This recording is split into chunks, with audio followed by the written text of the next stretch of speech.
Good afternoon, and welcome to the November 20th, 2025 Board Business Meeting. I will begin by asking members to introduce themselves to establish a quorum. Laura Stewart for District 4. Good morning, Rita Montoya, Board of Education Member at Large. Good afternoon, Brenda Wolf, District 5. Good morning or good afternoon. Buenos dias, buenas tardes. Grace Rivera Oven, District 1. Good afternoon, Carla Silvestri, School Board Member at Large. Good afternoon, Natalie Zimmerman, representing District 2. Good afternoon, Anuv Malou, Student Member of the Board. Good afternoon, Julie Yang, District 3.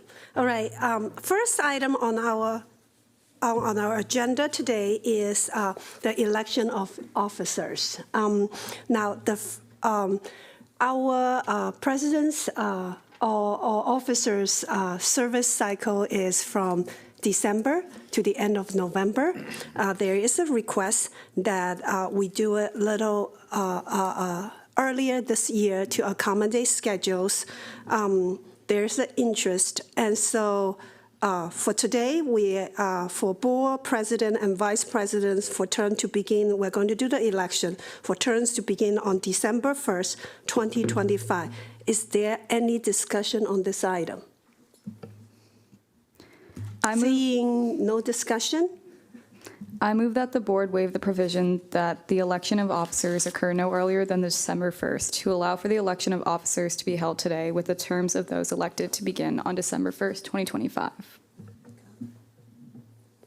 So there is a motion to say... Second. Okay. So there is a motion and a second to proceed. We have to be a unanimous vote for this one in order for it to proceed. So there's a motion and a second. All in favor, please raise your hand. And that's unanimous. Thank you, everyone. And now I will, for election, I'm going to now turn the gavel over to Dr. Taylor as the Secretary and Treasurer of the Board to run the election.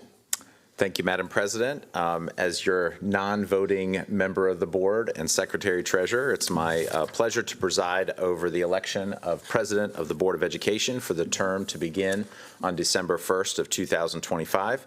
Pursuant to the board's rules, names of all board members are in nomination. 5 votes are required to elect a president. At this time, I ask the board staff to distribute ballots. When the ballots are collected, I will read each one into the record. Just as a reminder, please remember to ascribe your name or sign your ballot once you are done voting. And you can pass them to me when you're done.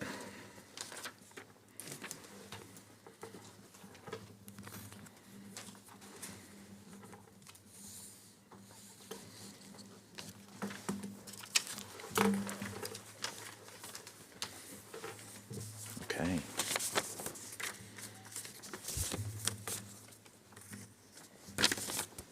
Thank you.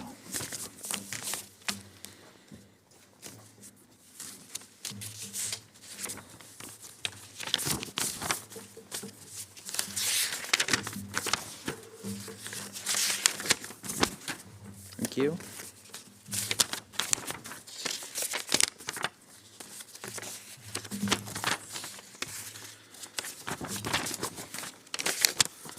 I have collected 8 ballots, so that worked out pretty nicely for today's election. I'm going to read each ballot into the record. The student member of the board, Anuva Malou, cast 1 vote for Grace Rivera Oven. Natalie Zimmerman cast 1 vote for Grace Rivera Oven.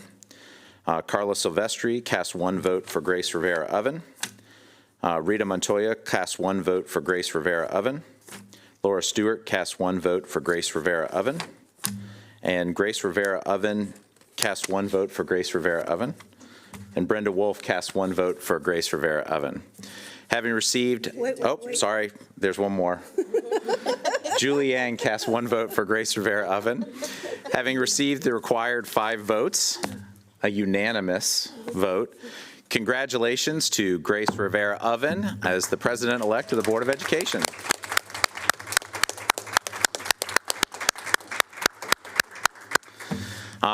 Next, I will preside over the election of Vice President of the Board of Education. The names of all board members other than the President-elect, Grace Rivera Oven, are in nomination, so please cancel that out on your ballot. 5 votes are required to elect a Vice President. At this time, I'll ask board staff to distribute the ballots for Vice President. When the ballots are collected, I will read each one into the record. And as a reminder, please remember to sign or ascribe your name to the ballot.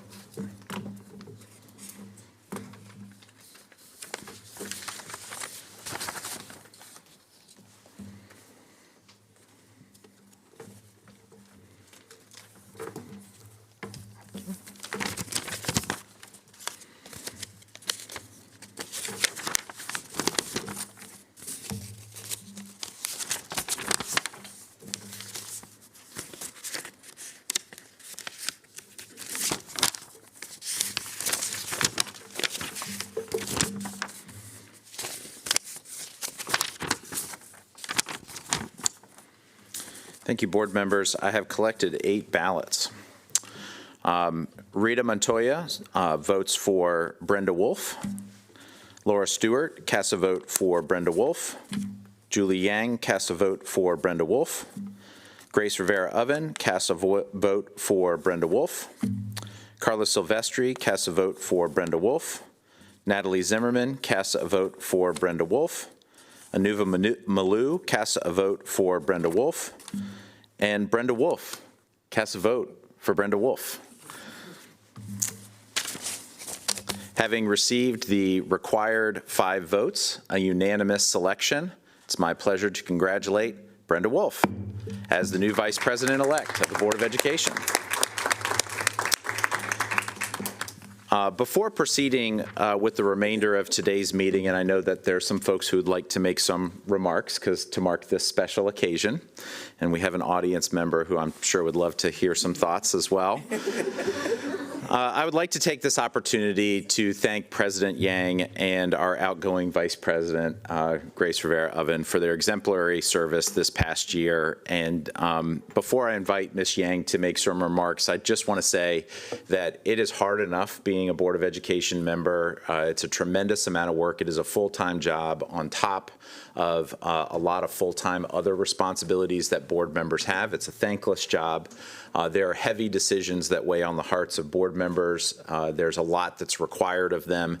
And to step into an officer role is a tremendous amount of personal responsibility as well as professional responsibility. And I just want to thank you both for the work that you have extended this past year and the extra effort that you've put in to make MCPS a great school system. And so with that, I do want to pass along a small token of appreciation on behalf of the Board of Education to outgoing President Yang for your service this past year. Ms. Rivera, you might have to wait a year for this. But thank you so much, and would like to offer Ms. Yang an opportunity to make a few remarks before we conclude this portion of the meeting. Thank you, thank you. I always get a little bit emotional, but today it's a happy emotion that I have. I want to begin by thank my fellow board members for entrusting me with this privilege of serving as president of the Board of Education. It has truly been the greatest honor of my professional life. And working alongside you, I'm reminded again and again that leadership is not a solo act. It is a team effort. Now, we are a community that believe deeply in public education. I have felt that belief every school I visited this year, in every conversation with a parent or a student. That belief has carried us through an extraordinary year. Despite a difficult physical climate and a turbulent political environment, we never wavered. We stayed focused on what matters most: our students, excellence, equity, and the long-term future of MCPS. And together, we deliver real results. This year, we advance our system in ways that matter for real children and real families. I think Number one, a clear and ambitious long-term vision. We adopted a new strategic plan, Future Ready, a bold vision for every student's success, a plan that sets a unified North Star for achievement, readiness, strong staffing, and safe environments. And two, we have a historic investment in our students. We passed a $3.6 billion operating budget grounded in equity, safety, and teaching excellence. We prioritize resources where families actually feel them, in classrooms, in student supports, and in competitive wages for our educators and staff. We strengthen special education. And we have a renewed commitment to belonging and student safety. This was deeply personal to me. I wanted every child, regardless of background, immigration status, identity, or lived experience, to walk into their school and feel like they belong. So as a board, we reaffirm publicly and unequivocally that our schools will always remain safe places where every child is welcome, valued, affirmed, respected, and loved. We set high expectation for operational excellence. This board has demonstrated that we are not afraid to confront serious issues and make corrections. And we set a higher bar for follow-through, because families deserve a system that not only plans well, but executes well. And this is the year that we met with hundreds of community members at budget and CIP hearings. We launched the Advisory Committee on Communication and Community Engagement, and we modernized the board handbook and simplified the public comment process to ensure families feel heard, not shut out. Now, and one of the moments I will carry with me was testifying in Annapolis twice to support the bill allowing individuals to take the GED exam in Spanish. I thought of our Cuella students and how this change could alter the course of their lives.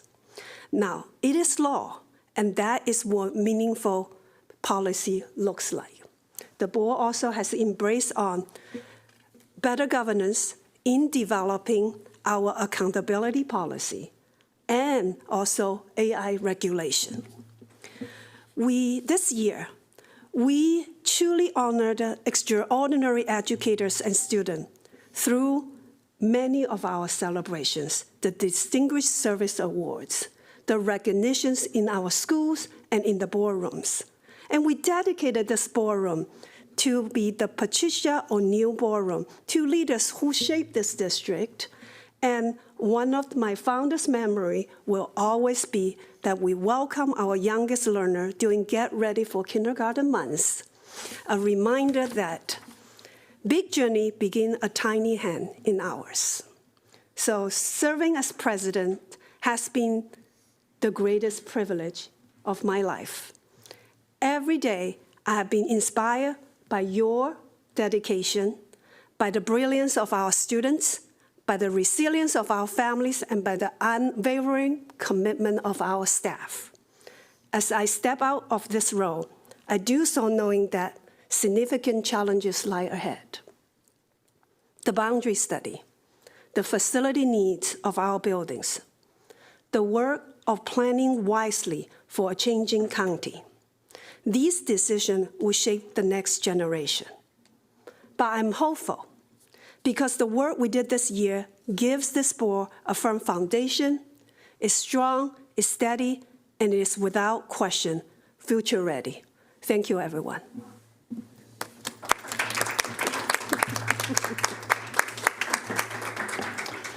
This time, I'd like to recognize the president-elect of the Board of Education. Thank you so much. Julie, Ms. Yang, I just want to say I don't have prepared written remarks because most of you know, even if I do, I usually don't use them. So the staff, I think, has gotten the message. But I do want to say that I am incredibly thankful to Ms. Malou, Ms. Zimmerman, Ms. Silvestre, and Ms. Yang, Ms. Wolf, Ms. Montoya, and Ms. Stewart. And with the support from Dr. Taylor, of course. And to the wonderful staff that we have here present, our Chief of Staff, thank you so much, LC, for all your work, and everyone in this room. Being a Board of Education member, when you talk to people, I actually filed today for reelection, and people are saying, why are you doing this again? But they say it like, again, you know, with heavy hearts. And I think it's hard for us to explain why we do this. But for me, it's not. For me, it's about the future of this county. It's about the fact that I came as a child, as an immigrant, and I had a wonderful country welcome me, and this is my new home and my new country. And I have had my kids here, and my children were also benefited from our wonderful schools. And like Ms. Yang, we both were, immigrants, and also Ms. Silvestre, and this is where we want to give back. And I think giving back is part of just being a Montgomery Countian. I grew up in the city of Gaithersburg with the 6 pillars. I had wonderful mentors throughout my life. And today, to be able to give back, I just want to say it's such a privilege. It is a privilege to walk into schools, to talk to these beautiful children, to be able to encourage young people that sí se puede, that yes, you can. You can acquire your dreams, you can work hard, and you are able to achieve what you want to achieve. I think we're in a very difficult times, and I look at this board, and I look at the mirror of what Montgomery County is supposed to look like. I think we represent the voices, we represent the children, and the staff, and there's a lot of work to do. So with that, I just want to say thank you so much for entrusting me in this role. I hope I make you proud. Communication is key for me, and sometimes I can be a little bit blunt, but there's no harm in my bluntness. It is just because I feel that we have so much to achieve, and we don't have a lot of time to achieve it, because we are behind on certain things. So as we, start this new phase of the board, I want to say thank you, Mrs. Yang, for guiding us through some rough times, for guiding us through some rough waters. We were on the news quite a bit, and I'm sure that's going to continue. But the wonderful thing is that we are a body that I think what maybe, separate us from others is that we try to do and be united, because I think every one of us, when we wake up every morning, we say, how can I make our system better for the children of this county, for the staff, for those who walk through our schools every day, for those kids who come with a lot of pain, uncertainty, hungry, cold? How can we make their lives better? So this job is not about me, it's not about us, but it's about them. And that's what I want us to always focus on. It is about the children and what is best for them and for our community. So with that, I have a little gift for Ms. Yang. I know this is not traditional, so I'm going to start a new tradition because I love gifts. Sorry, Carla. Because Ms. Yang and I started together this journey. We were, so there is a bond when you start together on a board. And there was a lot of explosions along the way early on our joining this board. So with that, I just want to say, muchas gracias, Sheshe.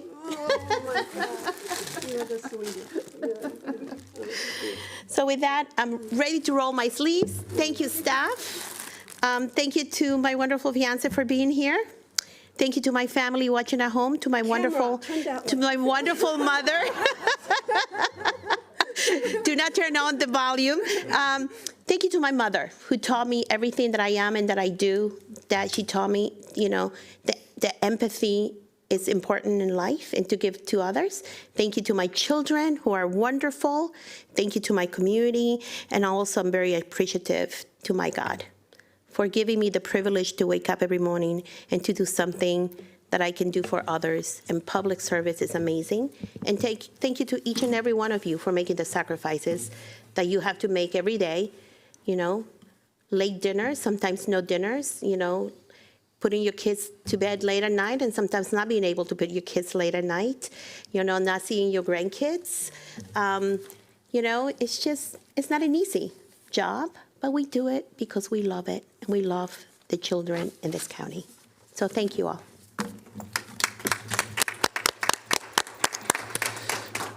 So with that, just a couple of reminders. Since we suspended the board rules for this particular meeting, the election of officers, although it took place today, takes effect on December 1st. So the rest of the meeting will be conducted by the sitting president, Ms. Yang, and at that point, I would like to pass the gavel back to you for the remainder of today's meeting. Thank you. We will now continue our business, and I thank you, Ms. Rivera. We will all help you. It's going to be a year that we all work together. I need a little theme music. Yes, right.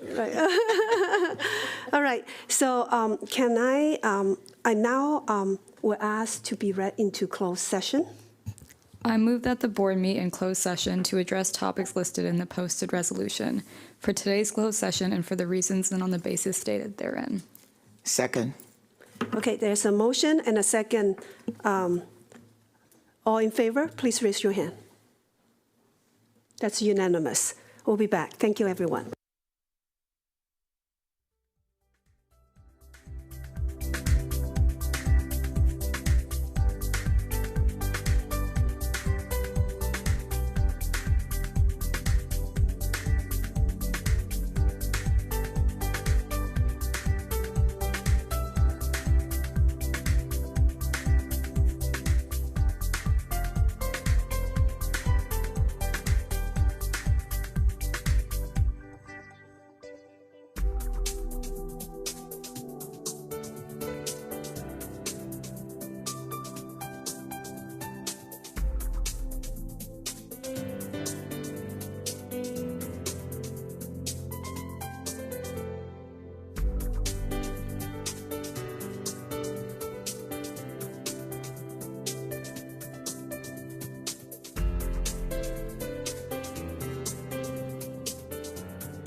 the board meetings this year, we wanted to do a lot more celebrations. In the past, the Board of Education has passed a number of resolutions, and we've celebrated them briefly in the moment by reading the resolutions.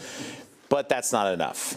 We want to lift up a lot of the hard work that makes our community great and celebrate the many hands that make Montgomery County a great place to live, work, and learn. And so last month at the October 30th board meeting, we passed 2 resolutions. One to celebrate National Psychology Week. And so we get to do some psychology celebrations there. And as part of that, we have not only school psychologists, but we also have some furry friends who are joining us today, which always adds a new dimension of excitement into the boardroom. And then we're also celebrating American Education Week. And to boot, we are also being able to welcome a number of our students into the board chamber today to celebrate state championships for the first time in a really long time. And even though the fall season isn't completely done, it is done for a few of our teams, and so we wanted to lift them up and celebrate them. So without further ado, I'm going to pass this off to one of our board members, Natalie Zimmerman, who's going to introduce and talk about American Education Week. Ms. Zimmerman.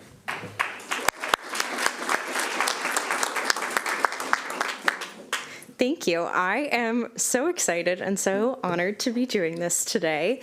And I first want to welcome the following people to come join me. And you'll find there is little marked spaces. Come stand.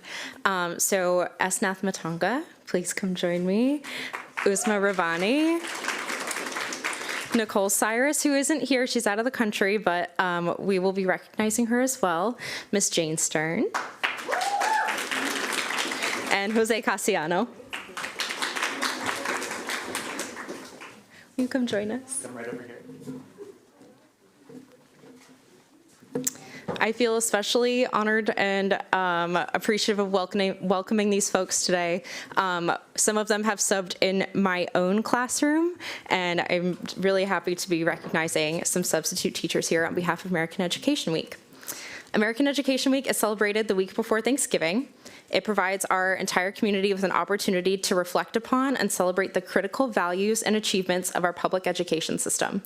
This week is dedicated to recognizing the collective efforts of every individual, teachers, administrators, support staff, parents, community members, who contribute to the growth and development of every child in our district. By publicly dedicating this week, we underscore our firm commitment to educational excellence and celebrate the critical work being performed daily in our classrooms to ensure a brighter future for all of our students. A key focus of this week is Substitute Educators Day, which is acknowledged tomorrow, November 21st. This day, championed by the National Education Association, is specifically set aside, thank you, David Stein, specifically set aside to honor the essential role that substitute teachers and other substitute educators play in maintaining instructional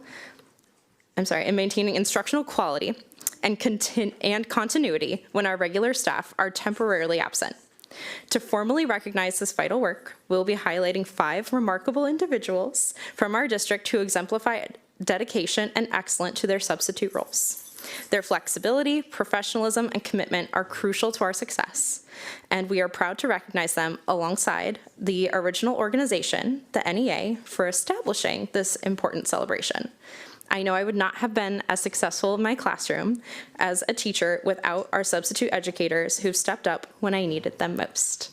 And some of them are right here with me. So thank you so much. We're so happy to recognize you, and we'd like to take a picture with all of you.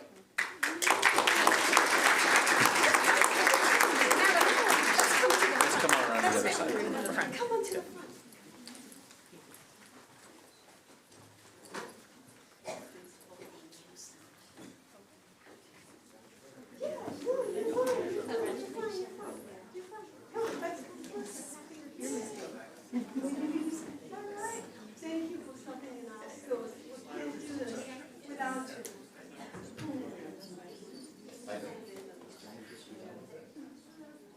For these people sitting here does not carry a MCPS linear, sign up to be a substitute, okay?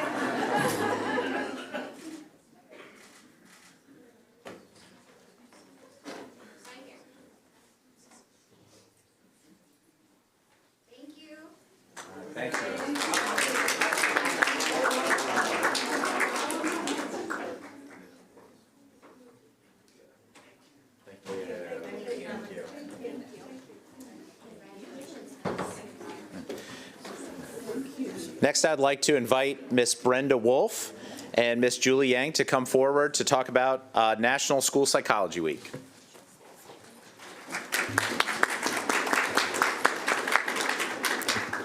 So good afternoon, everyone.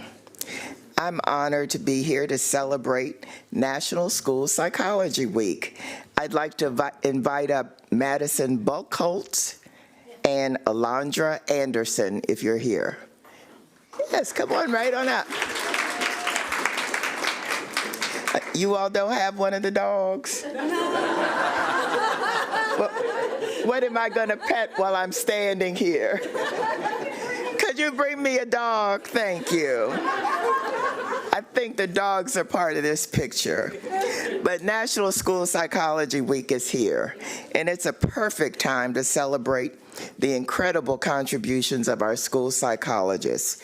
These outstanding professionals are essential to our educational team, always working hard to support our students in achieving academic success, cultivating positive behaviors, and maintaining their mental well-being.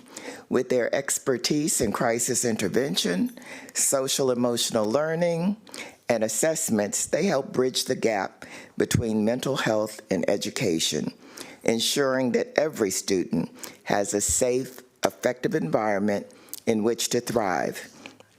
But more than those skills, I know psychologists support students in finding joy in school and in learning. Now, again, I'm going to say I would like to find joy. I would like to see one of my dogs up here with me.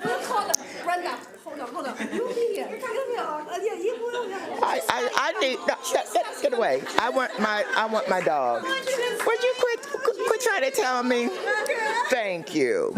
They help build confident learners and happier scholars, and they bring me joy. They help make our schools better, healthier, and more welcoming. I know that our school psychologists were recently recognized at the Mental Health Awareness Week celebration on November the 8th at Gaithersburg High School. However, we wanted to take this opportunity as a full board together with Dr. Taylor to show our heartfelt appreciation for the vital role psychologists play in fostering resilience, joy, academic success across our district. Thank you.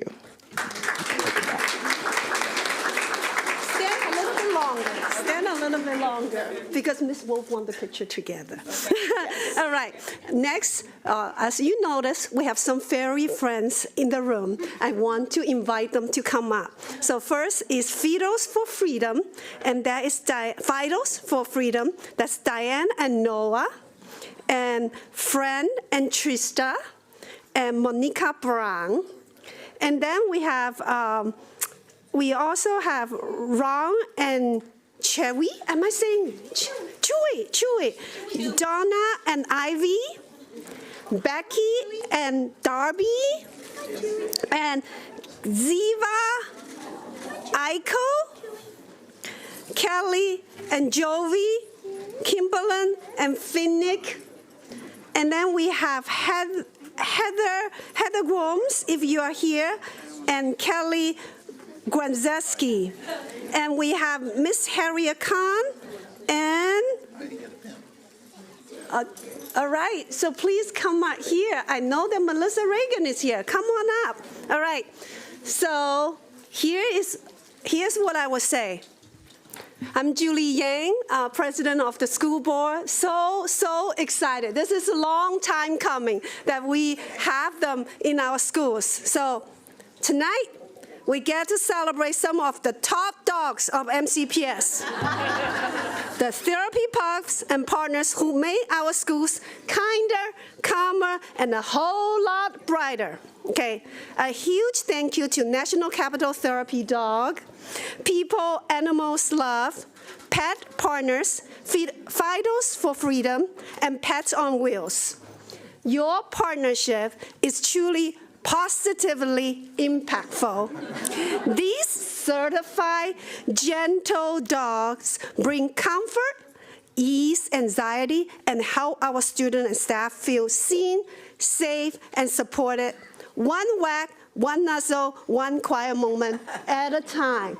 And I was at North Bethesda Middle School today during lunchtime, and I saw them in action. Yeah. Your work doesn't just lift spirits, it helps us build a school environment where mental health is nurtured, well-being is front and center. We are forever grateful for your dedication and the joy your pups bring into our hallways. Thank you for being such a positive force in MCPS, for brightening even the toughest day with every tail wag. Now, I think it's Miss Wolf's favorite part, taking the picture together. Is that right? Okay, let's do this. Should we come to the front? We're going to come in the front. Come to the front and do this part, because we want to remember this moment that we're celebrating together.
All right, that's a lot more excitement than we're used to having typically. This is for you. Yeah, but I don't know whether I have everything. Wait, what happened to Yeah, the rest? you do. Took away. No. You got this right here.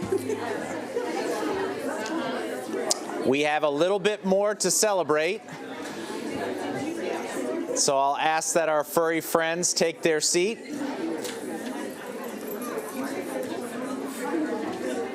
Thank you. All right, for the last portion of our celebration, I would invite you all to celebrate with us some of the fantastic student athletes this fall season that have achieved something that very few students get the opportunity, which is to compete on a statewide stage and come home with a championship. So without further ado, it's my pleasure to introduce our board president, Julie Yang, who will recognize our state champions this fall. Thank you, thank you, thank you. What a day, champions and dogs. Okay, this is, it's wonderful. So before I proceed, I actually want to invite all of them to come up. First is the Damascus Cheer Squad. Can you applaud? Principal Brad Ronner, Athletic Director Cliff, Coach Lindsay. Please come up. Okay. The next, I would like to call the BCC Girls Cross Country Team with Principal Kevin Yates, Athletic Director Mike Quazell, Coach Jim. Thank you. Next, we will bring up the Clarksburg Girls Flag Football Team. Whoa. And that's Principal Anita Athletic Director Ed and Coach Kyle. And last and not least, the Churchill golf team. Let's bring in Principal John, Athletic Director Jesse, and Coach Robert. Fantastic. Okay. Where's my Churchill? Oh, okay. So, so truly amazing. We get to celebrate these young people who show us every day what discipline, teamwork, and heart looks like. Now, as a mom, I have a 24 and 21-year-old. Some of my happiest moments or memories are standing on the sidelines, running around the fields with my kids, cheering with other parents, sharing snacks, and watch they make friends from that has nothing to do with last names or neighborhood lines, but everything to do with shared goals and shared joy. Athletic activity gave my children confidence. It truly improved the quality of life in my family. And I know so many of you feel the same. Sports don't just build strong athletes, they build stronger people. They teach resilience, leadership, time management, right? And how to lift each other up after a loss and celebrate each other after a win. They strengthen mental health by creating belonging, connection, and purpose.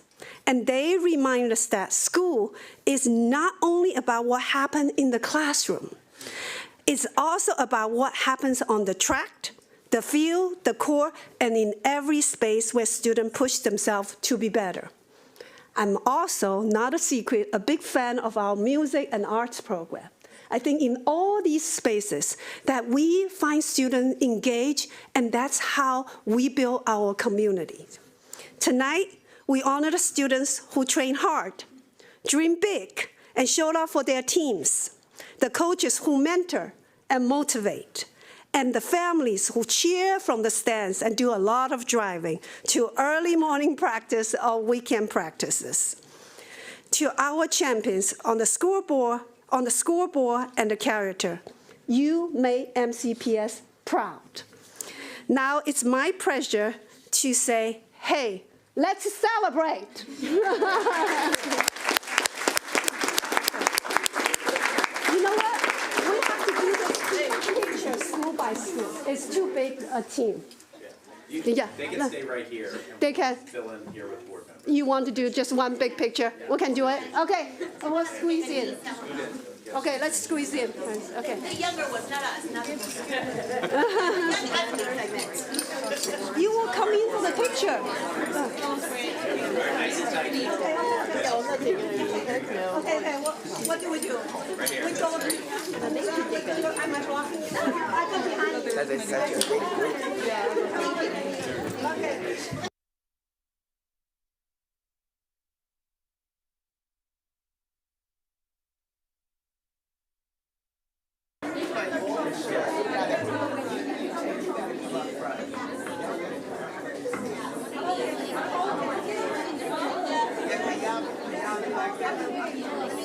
If I do like this, y'all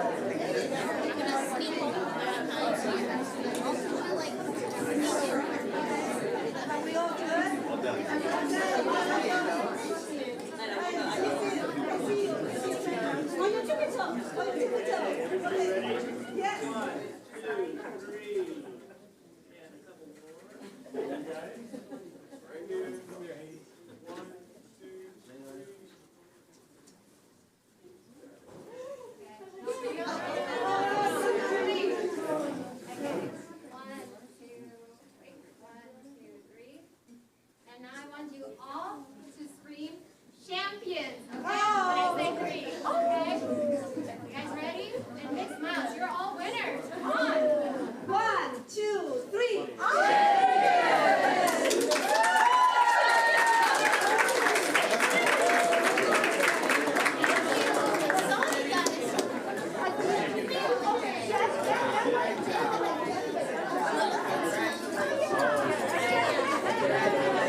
Good afternoon. Good afternoon. Welcome to the November 20, 2025 Board Business Meeting. Welcome to our board members, MCPS staff, and members of our community here and who are joining us, those who are joining us via live stream. I will now ask board members to introduce themselves to establish a quorum. Good afternoon, Anuva Malou, student member of the board. Good afternoon, Natalie Zimmerman, representing District 2. Buenas tardes. Good afternoon. I'm Carla Silvestri, School Board Member at Large. Good afternoon, buenas tardes, Grace Rivera Oven, representing District 1. Good afternoon, Brenda Wolf, District 5. Good afternoon, Rita Montoya, Board Member at Large. Good afternoon, Laura Stewart, District 4.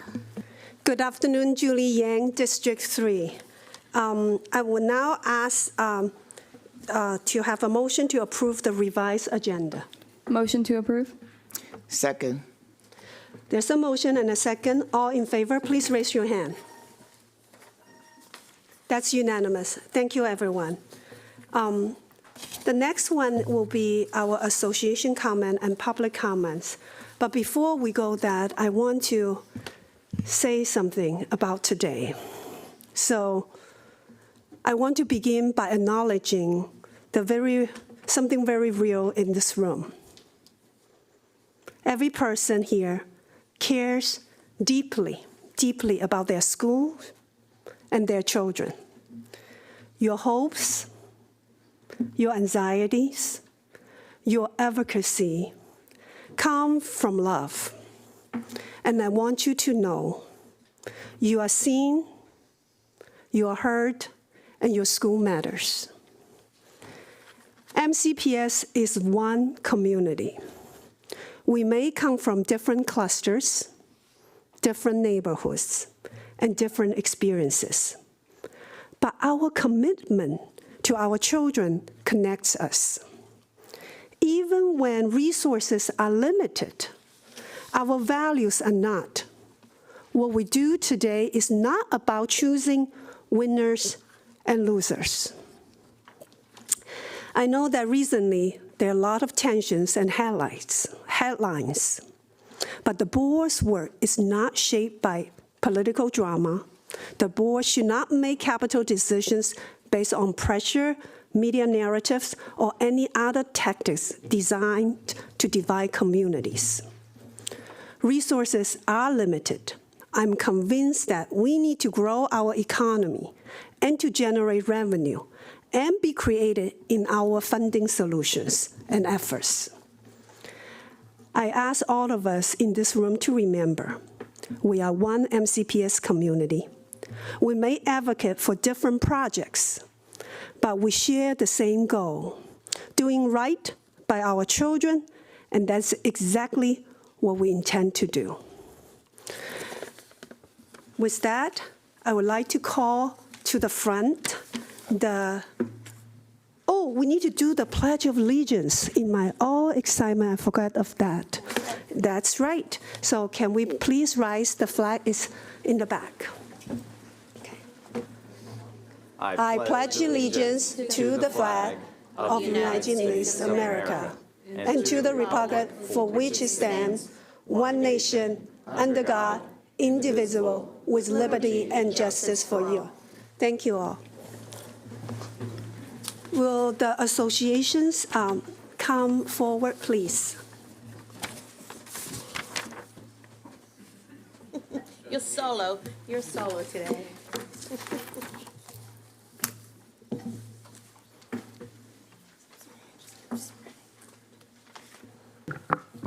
Good afternoon. I want to address MCA's concerns with one of our many impending changes, our secondary program analysis.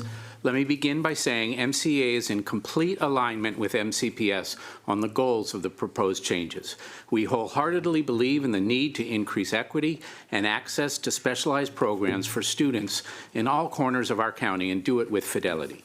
Where we diverge with the district is in the implementation of these impending change. By now, you have read our press release as well as the PTA's articulating our opposition to MCPS's plan. When educators, parents, and community members agree that MCPS is headed down a problematic path, you might have a problem. Starting 6 regions with many programs in each region is a Herculean task. And yes, we can do hard things, but those of us who have been in the district for a long time are seeing the same old script being played out, a poorly thought out plan implemented haphazardly. And the result? What I call pie-nose, programs in name only. And this is the real danger, having an illusion of equity without real equity. Well, Councilmember Fanny Gonzalez called at a recent council hearing, equality without equity. What's missing? Authentic input from educators and other stakeholders who have knowledge, experience, and expertise in specialized programs. Now, was there a steering committee with MCA participation? Sure there was. But there is a difference between feedback and authentic feedback, and therein lies our concern. We still lack answers to fundamental questions. How do we intend to staff all these programs? How will these changes affect the existing programs in our high schools, many of which are long-standing points of pride for their communities? What about the cost? How do we justify these in times of budget difficulty? And finally, and most importantly, how will you ensure that all of your programs are not pie-nose? There is still time and opportunity to do this right. Perhaps start with one new region, water that, and let it flourish before we expand. Our educators want to set our students up for success. MCPS should work with us in furthering a goal we all work towards every day, that is equity, access, and a world-class education for all of our students. Thank you. Thank you. The next item on the agenda is public comments. This year, we have increased that public comment slot to 20. While the board encouraged public input on policy, program, and practices and will consider the comment received, it is not the board's practice during its public meetings to respond to questions, provide comment, or take action on the issue raised. This is the public meeting, and the board expects the conduct of all speakers and members of the audience to be within the bounds of proper etiquette. Inappropriate personal remarks, rude retorts, or other such behavior is out of order and will not be tolerated. Those who demonstrate disruptive or disrespectful behavior during public comment may be asked to leave the room. In addition, public comment is not the proper avenue to address specific student or employee matters. Such matters should be directed through the complaint or appeal process. Each speaker has 2 minutes to deliver comments. When your name is called, press the flag button and speak clearly into the microphone. A yellow light and a single beep indicates you have 30 seconds remaining.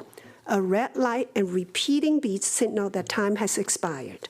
Once you have finished speaking, press the same button to turn off the microphone.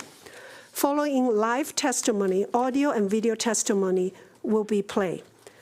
Copies of the testimonies are posted with the other materials for the meeting on board docs. I'm calling the first 6 speaker to come to the front. Rose Khan, Jillian Naiboski, Ryan Shin, Dylan Bakau, Zakora Okeke, and Elia Press.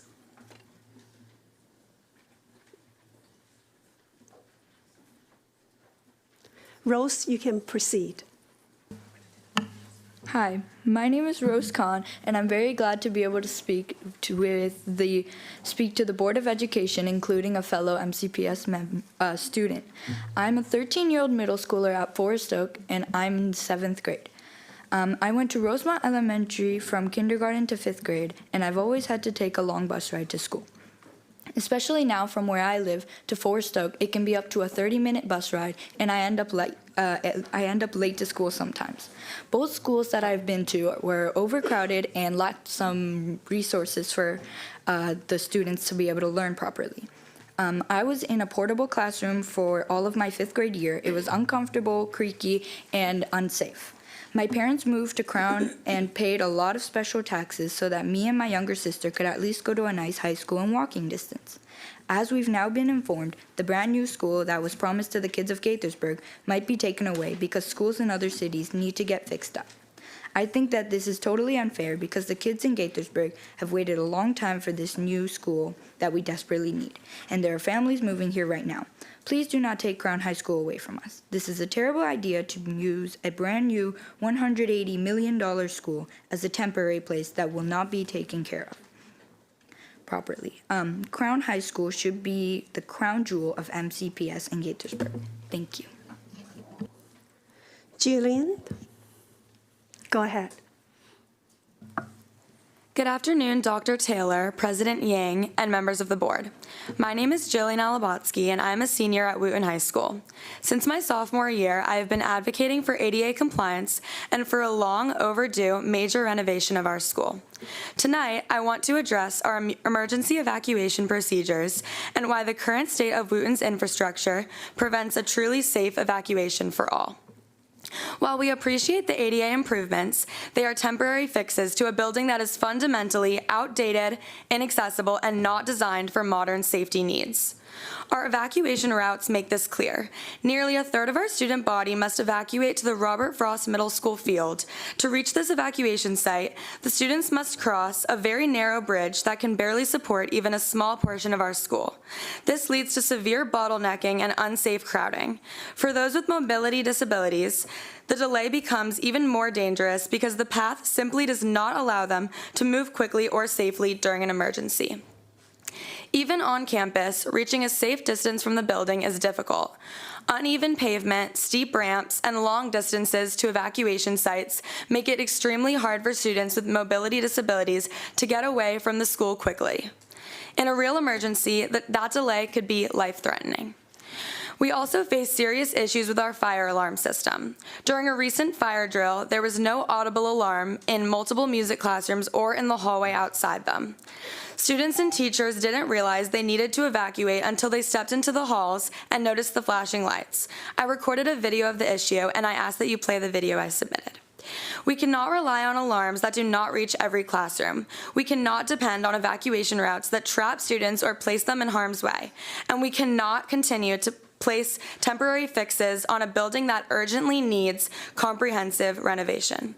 Every student deserves a school where they can learn safely and where they can evacuate safely, especially in today's world. Thank you for your time and consideration. Ryan.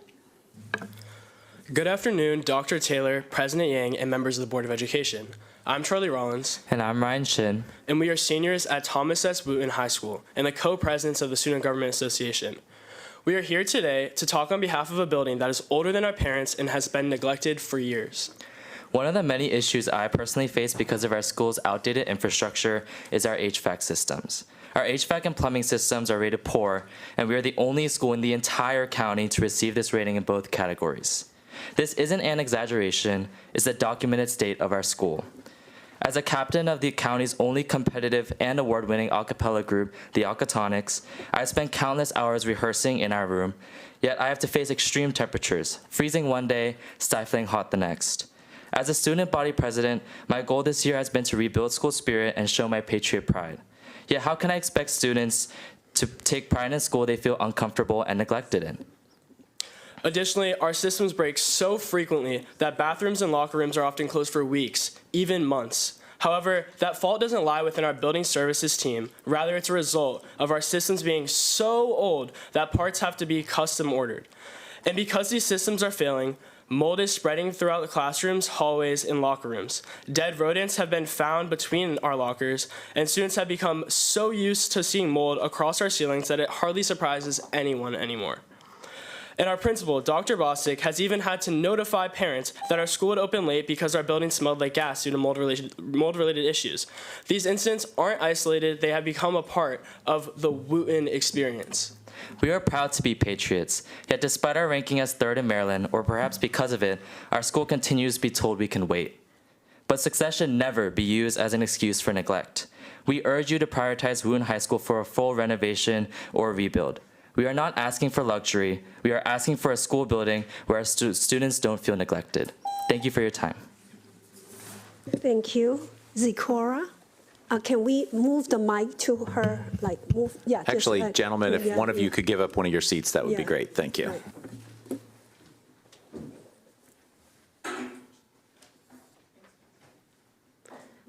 Push the button to turn on the mic. Good afternoon, members of the board. My name is Zikora. I'm a junior, and I've been an SGA for about 2 years at Wooten High School. Let me set a scene for you. You're a cancer survivor who's thankfully in remission, but still relies on the elevator to get to class. And even with the ADA renovations the school has received, getting around the school is tiring. Both elevators, which, mind you, have been known to get stuck, be unbearably slow, and make unsettling screeching noises, are on the other side of the building from you. Even though the pain in your left leg is throbbing and you're supposed to drag yourself to that rusty elevator, you just use the stairs anyway in your boot and your crutches, each step reminding you of the outdated, damaged, and soul-draining school you attend. Let me set another scene for you. You've been prepping for your APUSH exam all year. You listen to review videos on the bus to school, and you're currently sitting in the middle of the cold auditorium for your second AP exam of the week. The test is about to be administered when suddenly the lights go out. You look around to hear confused murmurs. For the first 30 minutes, it seems like a nice time to review with your classmates, but as time ticks on, reality settles in. You're not taking that exam today. I'm sure I shouldn't have to tell you this, but power out of school should work. Should children like me really be left to struggle because of the age and structure of our building? We surveyed ourselves to see what the student body had to say about our school, and we found that 85% of students are open to having makeshift classrooms at the Wooten site while a new school is being built, if it means we get a new one sooner. This is similar to what happened at Poolsville, and what we are hearing from students is that we want action as soon as possible and by any means necessary. So let me reintroduce myself. My name is still Zikora, and I'm still a junior and all that other stuff, but you shouldn't have had to meet me under these circumstances to hear once again that Wooten's building isn't serving students. It's quite literally crumbling all around us, and we plead you to build a new one. Thank you. Thank you. Dylan? Okay, go ahead, Dylan. Good afternoon. My name is Dylan Bacall. I'm a 4th grade student at Clear Spring Elementary School in Damascus, Maryland. My neighbor, Mr. Jeff, is building an addition to his house. It was supposed to take 6 months, but it has almost been 2 years, and they're still not done. During construction, there was a lot of noise, a lot of truck traffic, piles of construction materials, and even trash. They even crashed into one of Mr. Jeff's trees and broke one of our lawn decorations with their bad driving. The trucks park on the street, and I walk past them to and from the bus stop. It is hectic and not nice to look at. This is just one room being added to a house. I cannot imagine an entire school being built while students are trying to learn in the building next door. This is why Crown High School should be used as a holding school while Damascus High School is being rebuilt. I know that's not why Crown was built, but I think Dr. T's suggestion makes sense.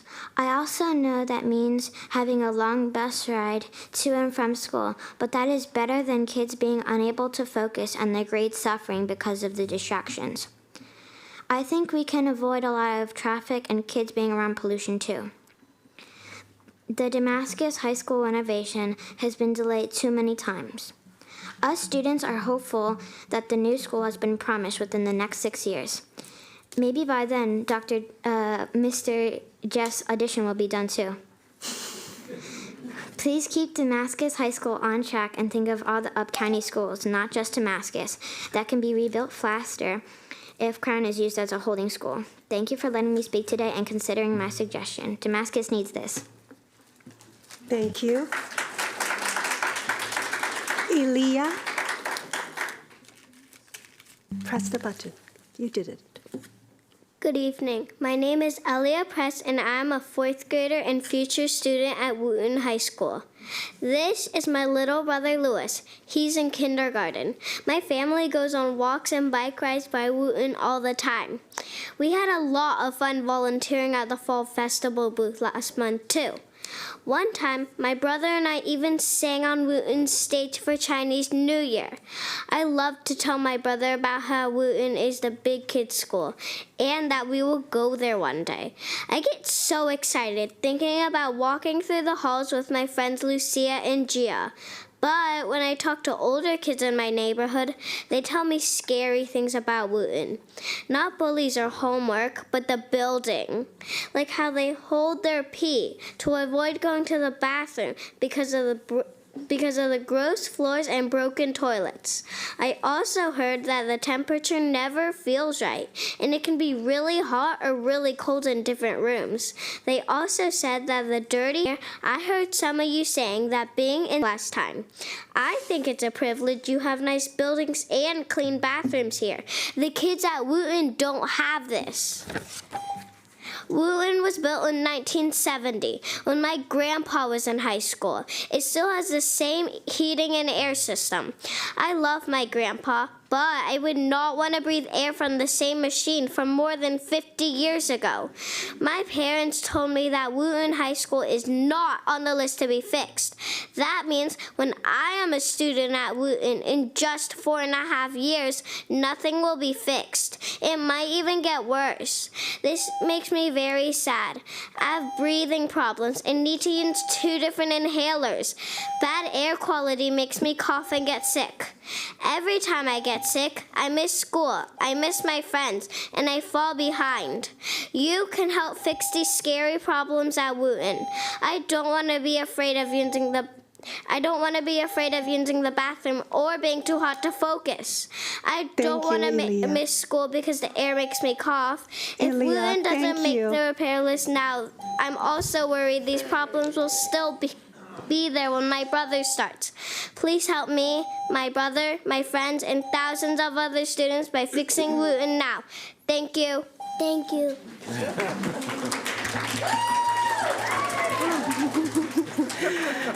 Thank you all. Please return to your seat, and I'll call the next 6 to come up. Chrisley Daphnis, Courtney DeCure, Jessica Hammock, Nora Walsh, Noreen Quadir, I'm not saying this right, Uday Matayan.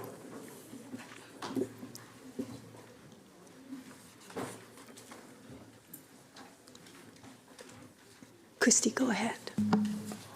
Good afternoon. The proposed regionalization plan does not achieve equity goals, lacks realistic implementation strategy, and creates disparate impact. The Down County Consortium includes schools with the highest percentages of economically vulnerable and students of color. All DCC high schools are majority minority, with farms rates well above 35%. At Einstein, needs are even more concentrated. Over 70% students of color, nearly 45% farms, with nearly 80% farms and some feeder schools. The proposal sharply reduces access. Today, over 2,500 students participate in school choice, and more than 75% receive their first choice.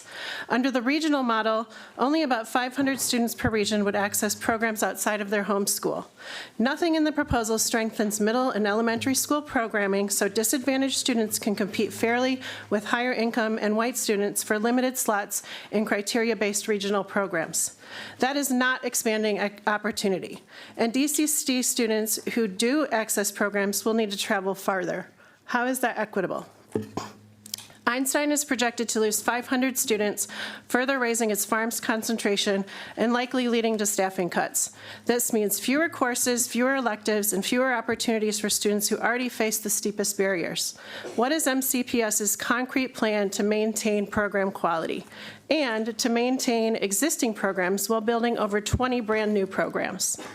Why is MCPS not considering a modified consortium model with choice, or alternatives like 2 or 3 regions that could strengthen magnets, reduce transportation strain, and allow real investment in feeder schools so low-income, multilingual Black and Brown students are actually prepared for criteria-based programs? Finally, MCPS cannot rely solely on outside organizations to speak for entire communities, especially when those groups are not required to use structured, transparent processes for gathering input. For example, NAACP did not have a formal discussion discussion or request consensus from its parent council members before issuing a statement. Authentic engagement requires hearing from parents directly and consistently and ensuring iteration and feedback loops. I urge the board to pause, to reassess, and to build an implementable strategy that truly advances equity. Thank you. Thank you. Courtney? Good afternoon. My name is Courtney DeQueer, and I'm a Gaithersburg resident and parent. I want to begin by reminding this board of something MCPS said many times and in many public spaces. MCPS told us Crown High School was needed. It is difficult to comprehend how a project of this scale can suddenly be deemed unnecessary for its intended purpose. So what has changed? Because the facts in Gaithersburg have not. Our enrollment is growing. The same schools used to justify the building of Crown High School are still overutilized and in disrepair. The city of Gaithersburg has confirmed in writing the continued growth of our community. So again, what has changed? Because the only thing that changed seems to be who benefits. We fully support the renovations at other schools, but receiving their upgrades and our brand new high school goes too far. No community should receive double benefits while Gaithersburg completely loses out. A holding school is being proposed because it avoids a boundary study, and some do not want to face this. If you move forward with this plan, the message will be unmistakable, and it will follow you long after this vote. When powerful communities push hard enough, MCPS takes from the ones with less. It is a tale as old as time, and now our community is positioned as the next example. The superintendent asks our community for solutions and not emotion. He asks us to trust the process, but trust cannot exist when commitments are reversed, when data selectively applied, and when a growing community is told to stand aside so another can avoid discomfort. I would also like to remind Superintendent Taylor and this board that when you're fighting for children, fairness in your community, emotion is not a flaw. It's a signal of commitment. And if anything good has come out of this painful situation, it is the resolve and commitment that I've seen in my neighbors as we fight for Gaithersburg future. We're not asking for special treatment. We are asking for equal treatment. You asked us for a solution. Here's a solution. Follow the community level data. Follow your own statements. Follow the values that you're entrusted to uphold. All children matter, including the children of Gaithersburg. Thank you. Jessica, please. Hello, my name is Jessica Hammock, and in representing the Crown neighborhood, I'll address the Montgomery County tax law that provides funds for new schools to alleviate overcrowding. In October 2025, our community was stunned by the abrupt proposal to use Crown as a holding school due to declining enrollment. MCPS's 2027 CIP, it is a lengthy document, well done, explicitly called out increasing enrollment in pockets of the county, which aligns with the Montgomery County Council reports and forecasts showing strong development in the Gaithersburg area and up county. Many of these residential developments provide thousands of households at a time, and there's many more in the pipeline. This data supports the board's original purpose of Crown High School, to alleviate overcrowding. Our development at Crown had a special tax levied against it called the School Impact Tax to specifically and by law address overcrowding at the local high schools. Our Crown Farm neighborhood paid north of $30 million to help fund the new Crown School due to overutilization in our cluster, just our development. If the taxes at Crown were paid and used to build a new high school to alleviate overcrowding, great, that's a lawful appropriation. To use those funds to build a holding school is not lawful, violates county law. The county law provides an option to request a refund of the county if the funds have not been appropriated for the school improvements allowed by the law. The county is required to maintain an auditable account of funds coming in and appropriations going out, and I'm sure an information request could confirm where our millions of dollars were spent, if at all. At no point in the process of planning, permitting, and building the Crown High School did MCPS decline enrollment as a concern until very recently. So if they had this data or concern, they failed to convey it to the public or incorporate it into the most recent revision of this law that levies yet another tax called the utilization premium payment, which again specifically addresses overutilization of schools. So there's two taxes now, you guys.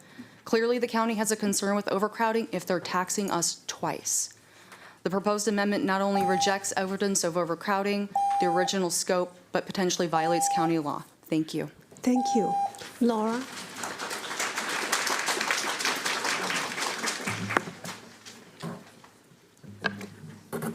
Good evening. My name is Nora Walsh, a longstanding Montgomery County resident, former two-term Northwest Cluster PTA president, and a current resident of Gaithersburg Crown community.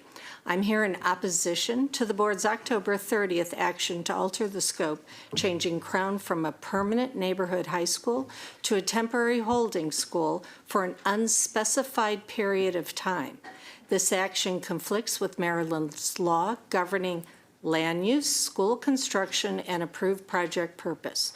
The 2006 annexation agreement dedicates 32 acres for the construction and operation of a permanent public high school. That contract runs with the land under Maryland land use law. It's not optional, not temporary, and binds all future owners, including MCPS. Your action is inconsistent with the 2019 conveyance to MCPS, the 2021 IAC approval, the 2024 County Council CIP, which fully funds Crown as a permanent community school. I testified before the Maryland Interagency Commission on School Construction, whose authority is to ensure state-funded projects remain consistent with their approved purpose. Any change in use, even temporarily, requires formal approval by the county executive, the county council, city of Gaithersburg, and the IAC. Temporary use prohibits the very students Crown was approved to serve. The proposal before you not only conflicts with the spirit and the intent, but the legal foundation of this project. It fully disregards communities' longstanding expectations and completely undermines the purpose for which the land was donated and approved. My request is simple.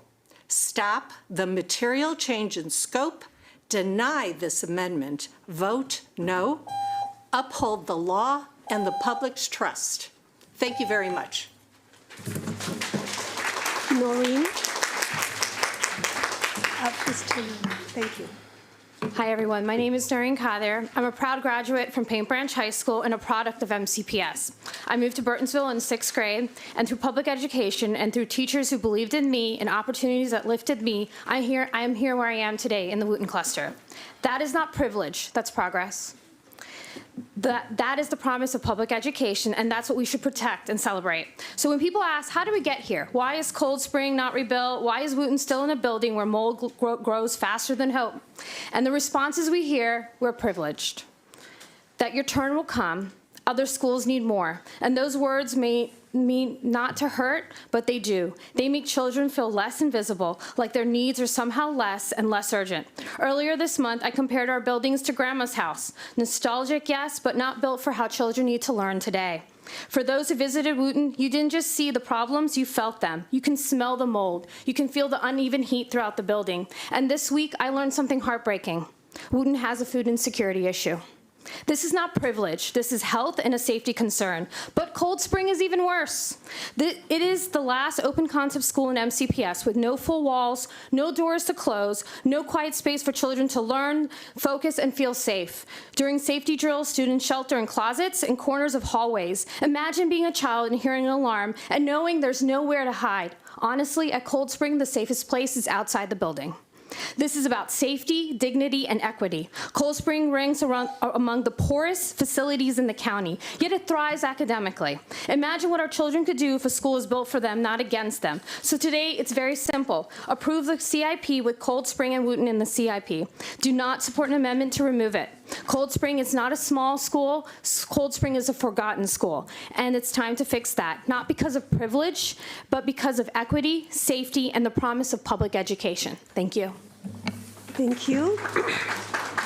Uday?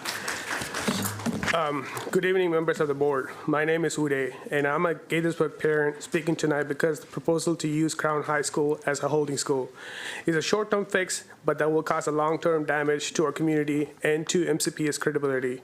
Crown High School was designed, funded, and built with a clear purpose to relieve severe overcrowding in Gaithersburg and the surrounding communities. Our students are learning in portables, packed hallways, and overstretched classrooms. Crown is ready to open and ready to serve those students. Delaying its intended use doesn't solve a single long-term problem. It simply pushes our overcrowding crisis further down the road. The shift is also fiscally responsible. We've invested over $180 million to build Crown and another $1.3 million on a boundary study to plan its opening. To abandon that plan now at the last minute wastes taxpayers' money and forces MCPS to spend even more on transportation, staffing, and facility adjustments for a temporary solution that doesn't create a new capacity. It is the definition of inefficiency.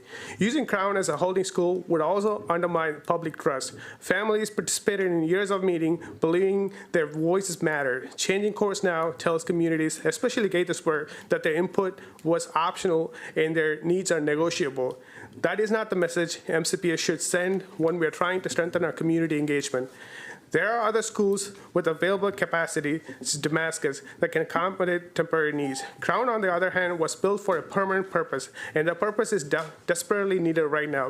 I urge the board, do not sacrifice a long-term solution for a short-term patch. Open Crown High School as intended and deliver the relief, equity, and stability our students have been promised for years. Thank you.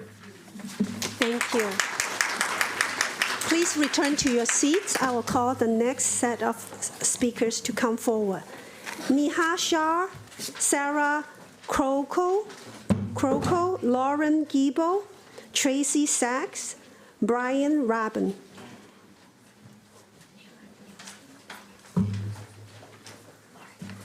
That's video.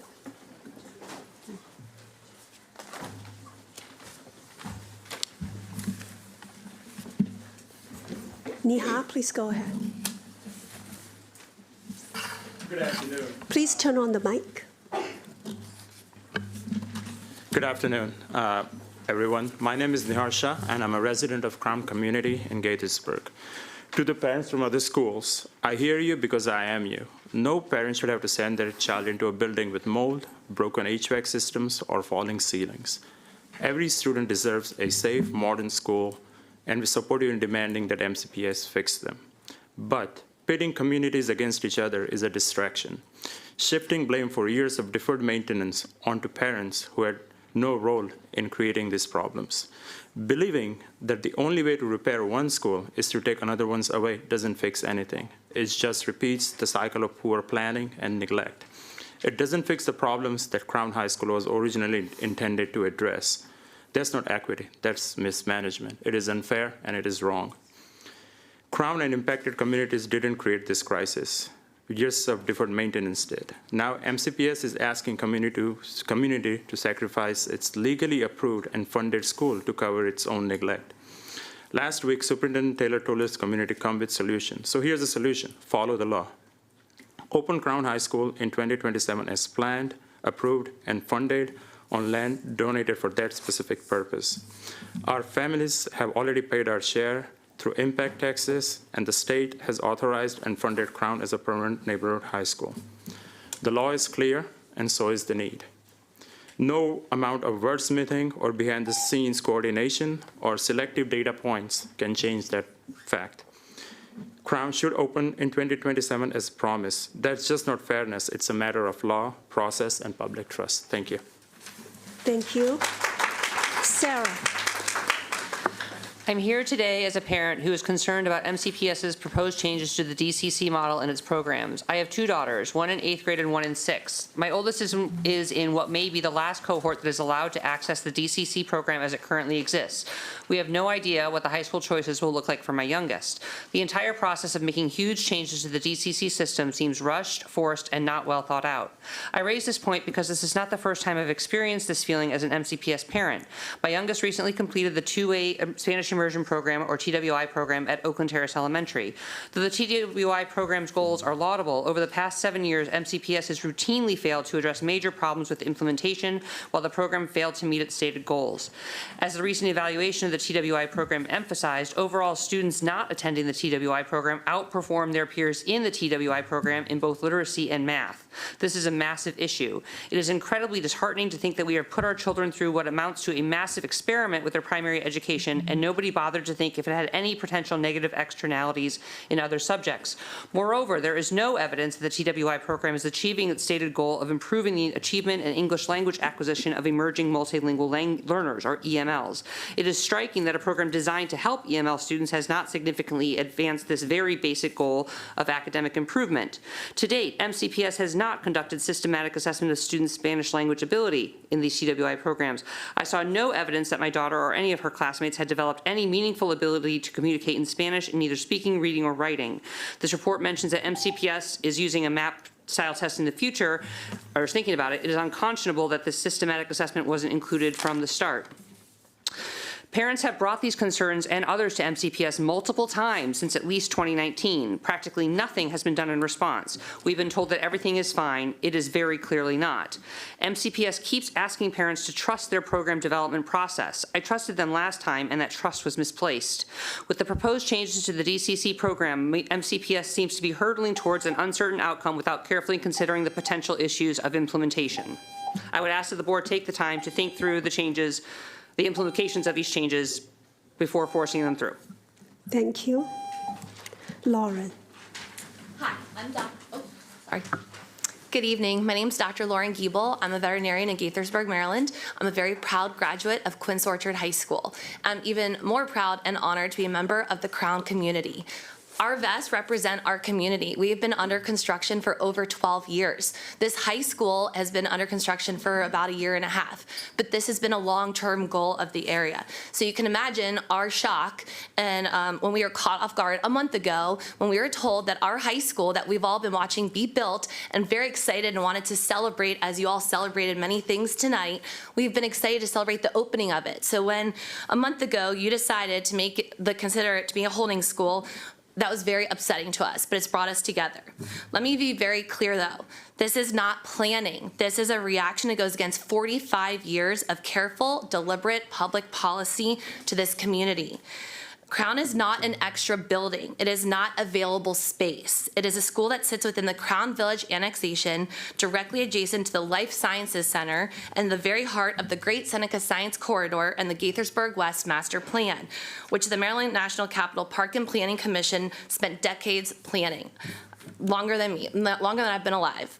Those plans were created through extensive hearings, testimony, fiscal analysis, and they were adopted by the Capital Planning Committee and the County Council, and they envisioned a high-quality neighborhood school that supports a thriving science, technology, and medical innovation zone. The master plan's entire purpose is stability, stable neighborhoods, stable infrastructure, and stable schools that strengthen the community and help the economy grow. Turning Crown to a revolving holding facility does the opposite. It destabilizes families, it undermines walkability and local enrollment, it weakens the foundation of a nationally significant science corridor, and most importantly, it breaks trust. Our community was promised this school, we bought homes here, we planned our lives here. We believed in Montgomery County when it said Crown High School would serve us. And now in 1 week, that promise is being thrown aside. This board should vote against this. It violates the spirit of the master plan, and that's all I have for you. Thank you.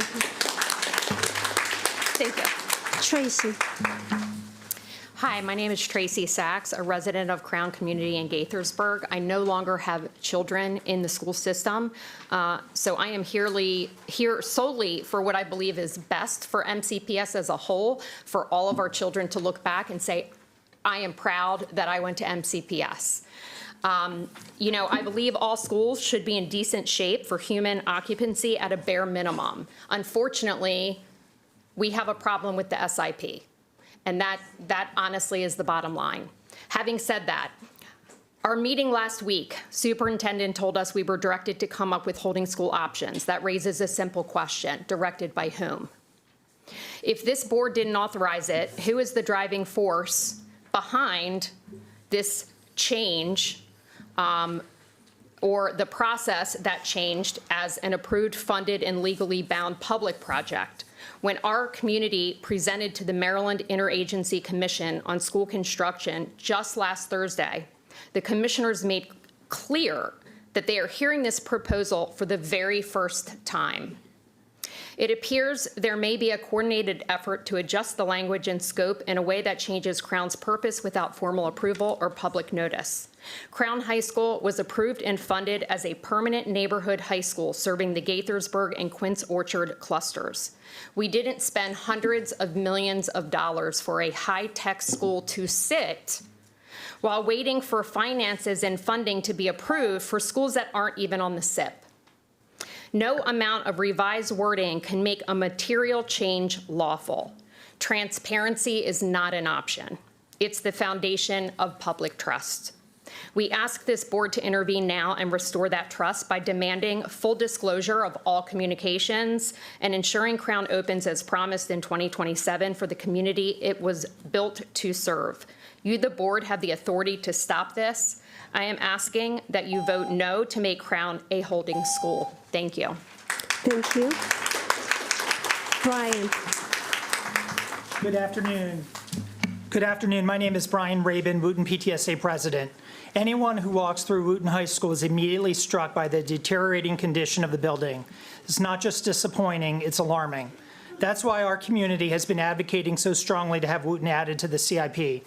We invited you to tour the school with us and see firsthand what our students and staff face every day. The reality is stark. The building is in poor condition. While we continue to urge inclusion in the CIP, we understand it may not happen this cycle.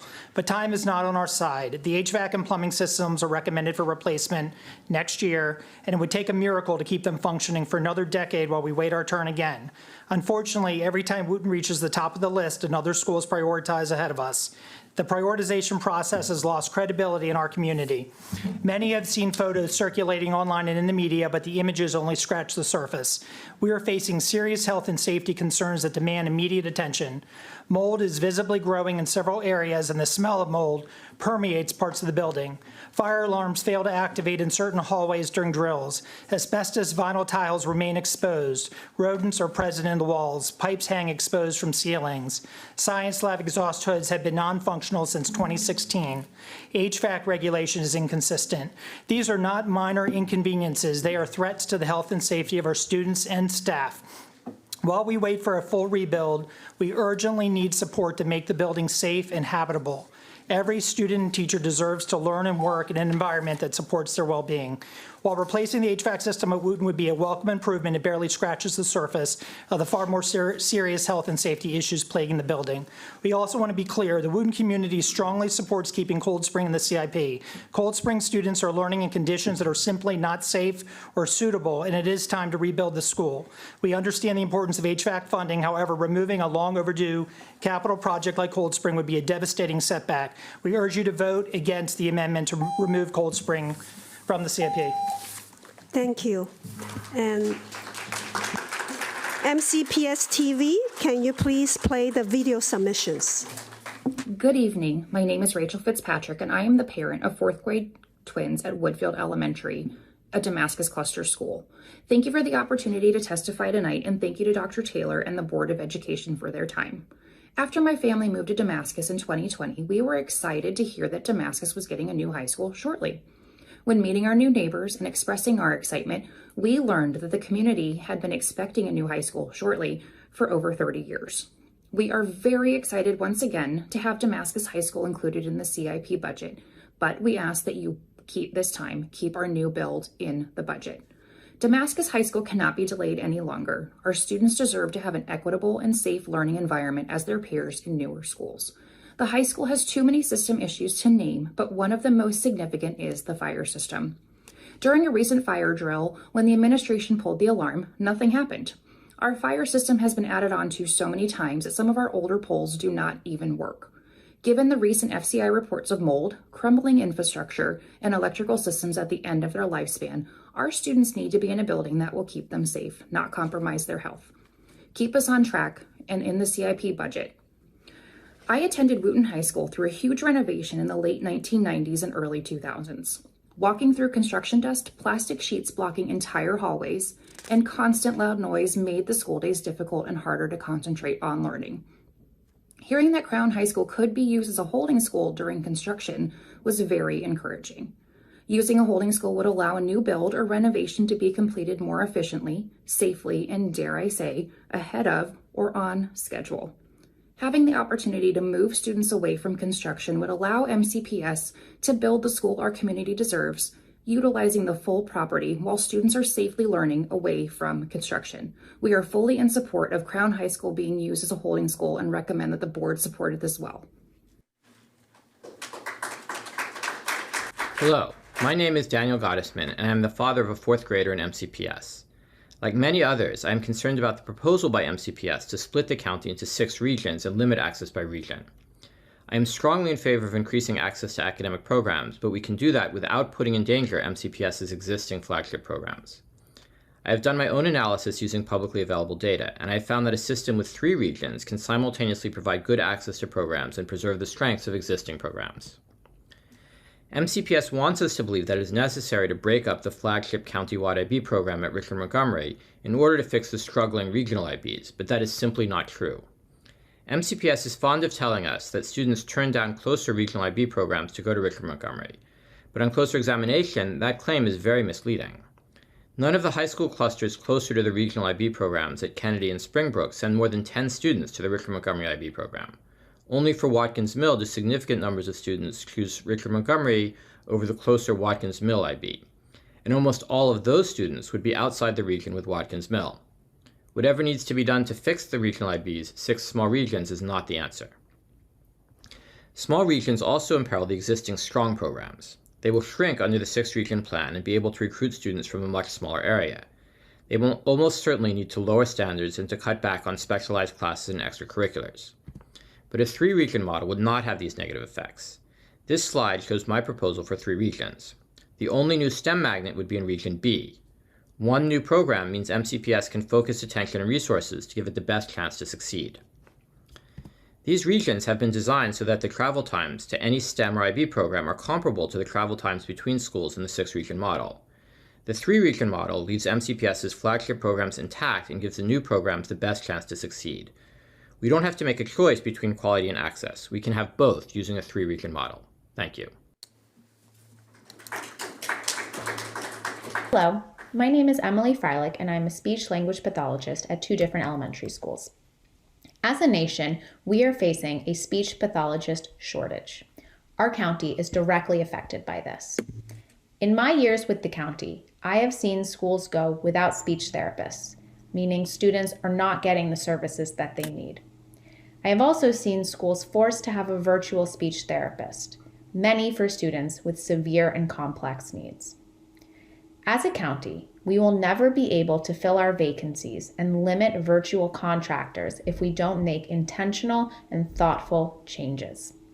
Changes that will help us retain our amazing speech therapists, recruit new graduates, and bring other speech therapists into our county. SLPs are getting burnt out due to our large caseloads and growing demands that we face daily. And these SLPs are leaving the county. As a county, we need to make a change so SLPs want to stay. National statistics report that 9,400 SLPs graduate each year, while the demand for SLPs exceeds 13,000 a year. Communication disorders affect 1 in 12 children nationwide, and these needs and numbers are growing. We need to make a change now. We need to finally hear and see what SLPs are facing in the schools. We need to lower SLP caseload numbers.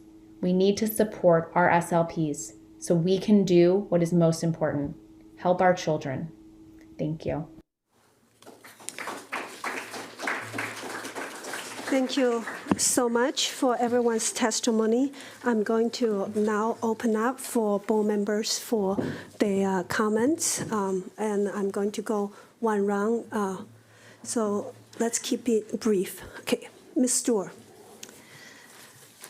First of all, it actually makes me really proud that we have a full room of people here advocating today. Democracy is not dead, and this is proof. I really related to the Wooten testimony today, and the reason why I related to that so much was because I just had a nuts to bolts tour of Wooten from 5 I think it was from 5:30 to 7, and then unfortunately I had to leave before the town hall to go to my own community. But it made a huge impression on me, and what I saw was a rapid deterioration of that building over the last 5 years. It just shows how when a building hits a certain tipping point, deterioration happens very fast.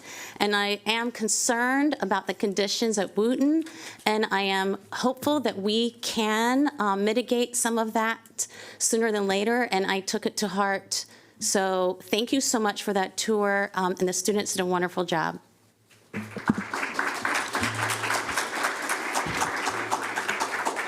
Ms. Silvestri?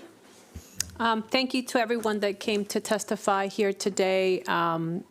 We know that there is a lot of need in terms of our school construction dollars and renovations and repairs. Again, just as a reminder, this budget is approved, and then it goes to the county executive, and then the county council appropriates the funding.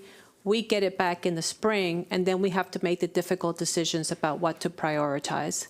So just a reminder of the process. I did want to for clarity purposes, Crown High School, we are not deciding the future of Crown High School today.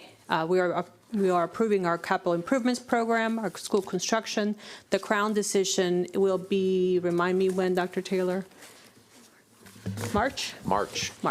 Okay. End of March. But I know you want to advocate every step of the way, so thank you for being here. I just wanted to point that out. Thank you. Ms. Maloon? I just want to commend all the students for coming out tonight. It takes a lot to speak out for what you believe in, and I especially want to thank our fourth graders who came out. Your advocacy at such a young age is incredibly important.